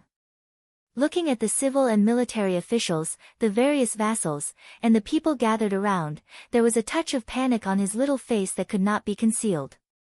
Greetings, Your Highness. Greetings, Empress. Greetings, State Preceptor. Zhuge Nanhua and Zhuge Wuhou looked at each other and both knelt down to kowtow. Seeing this, the other Wuhou, civil and military officials, as well as the surrounding people, immediately knelt down. One must know. At the moment, there were at least 8 million people gathered in the first district. With so many people speaking at the same time, what kind of scene was it? The voices intertwined with one another and soared into the sky, shaking the heavens. The state preceptor and the empress enjoyed the feeling of being worshipped by the people and being high and mighty. But the little prince was at a loss. When the empress noticed the little prince's situation, she whispered, "Haotian, let them rise." Oh. The little prince nodded and stretched out his little hand. "Everyone, please rise." "Thank you, Your Highness." Everyone bowed and stood up. The empress raised her eyebrows, squatted in front of the little prince and helped him tidy up his clothes, and whispered, "Haotian, what you said was wrong." "What's wrong?" The little prince's face was full of suspicion. "No matter if you are a prince or an emperor, you can't say the word, please, to the civil and military officials, or the people of the empire. Because this will make you lose your dignity, understand?" Celestial Empress advised earnestly. The little prince nodded his head as if he did not understand. The state preceptor at the side secretly sneered. The little prince was so young, how could he understand these things? Cough. The state preceptor coughed and said, Empress, everyone is waiting, bring the little prince down first." "Okay." The empress nodded, grabbed the little prince's hand, and landed in front of the dragon throne. The state preceptor also landed at the side, glanced at the officials and the people around, and did not want to waste any more time, so he nodded to the chief eunuch. The chief eunuch understood, looked forward, and said loudly, "The ceremony begins." Everyone immediately quieted down. The square was as silent as ashes. The civil and military officials, as well as the marquises, were also divided into 2 camps, standing neatly on both sides of the dragon throne. "Bring the holy water." The chief eunuch shouted again. Immediately, 2 palace maids walked into the square. One of the palace maids was holding a golden basin half filled with water, and as she walked, she created layers of waves. The other palace maid was holding a golden tray, and on it was a neatly folded towel. The void. Lu Xingqian stood in the space divine item, looking at the little prince, the empress, and the state preceptor in the image, his eyes flickering. Mu Qing looked at the golden basin in the palace maid's hand and asked in confusion, "My lord, what is this holy water?" Lu Xingqian was stunned and teased, "If I say that it can bring the dead back to life, will you believe it?" "Of course. Otherwise, why would it be called holy water?" Mu Qing said. Lu Xingqian was speechless for a moment, and shook his head. "The holy water is just dew collected in the morning." "Ah." Mu Qing looked stunned. "This is the so-called holy water." For a moment, he was quite speechless. "Why isn't Qin Feiyang here yet?" Lu Xingqian looked at the image again and murmured. Mu Qing said disdainfully, don't you know this bastard? He will definitely wait until the end and appear as the finale. Lu Xingqian was stunned, then shook his head with a smile, and murmured, I don't know what he wants to do this time. It can't be anything good. Mu Qing snorted coldly. He had a lot of opinions about Qin Feiyang now. Outside, the two palace maids walked up to the little prince and bowed. Greetings, Your Highness. Please, the little prince was about to say, please, again, but when he saw the Empress's eyes, he shrank his neck slightly and immediately changed his words, rise. Thank you, Your Highness. The two of them thanked him respectfully. But they didn't rise. Instead, they knelt on the ground and handed the golden basin and towel to the little prince. The little prince looked at the golden basin and towel suspiciously, raised his little head, looked at the Empress, and asked, Mother, what should I do? Wash your hands. Then use the towel to wipe the water off your hands. This is a necessary step to worship the ancestors. The Empress whispered. I see. The little prince smiled and immediately raised his two little hands and put them into the golden basin. Then, a shocking scene appeared. The little prince suddenly became playful and played with the water in front of everyone. He was having a lot of fun. After all, he was still a child and still had the innocence of a child. But the state preceptor's face gradually darkened when he saw this scene. Seeing the change in the state preceptor's face, the Empress quickly squatted down, grabbed the towel on the tray, and whispered, Tian, now is not the time to play. Raise your hands. The little prince pursed his lips, raised his little hands, and put them in front of the Empress. The Empress immediately used the towel to wipe the water off the little prince's hands, then put the towel back on the tray, and waved her hand, you may leave. Yes. The two palace maids responded respectfully and turned to leave the square quickly. The chief eunuch glanced at the state preceptor's face and immediately shouted, burn the incense and worship the ancestors. Before his voice died away, another palace maid walked into the square with an exquisite tray in her hand, on which there were 3 finger-thick incense sticks and a candle. When the palace maid walked up to the little prince with the tray in her hands, the little prince's face was filled with suspicion again. The state preceptor was extremely impatient, and said to the emperor through telepathy, this kid doesn't know anything. It's a waste of time. Bring him to burn the incense and worship the ancestors. Okay. The Empress responded secretly, then grabbed the 3 incense sticks and lit them on the candle. Immediately, green smoke curled up. Then, the Empress pulled the little prince to the statue of the late emperor, and knelt down and kowtowed 9 times. At this moment, the civil and military officials, the zhuge liang, and the surrounding people also kowtowed to the statue.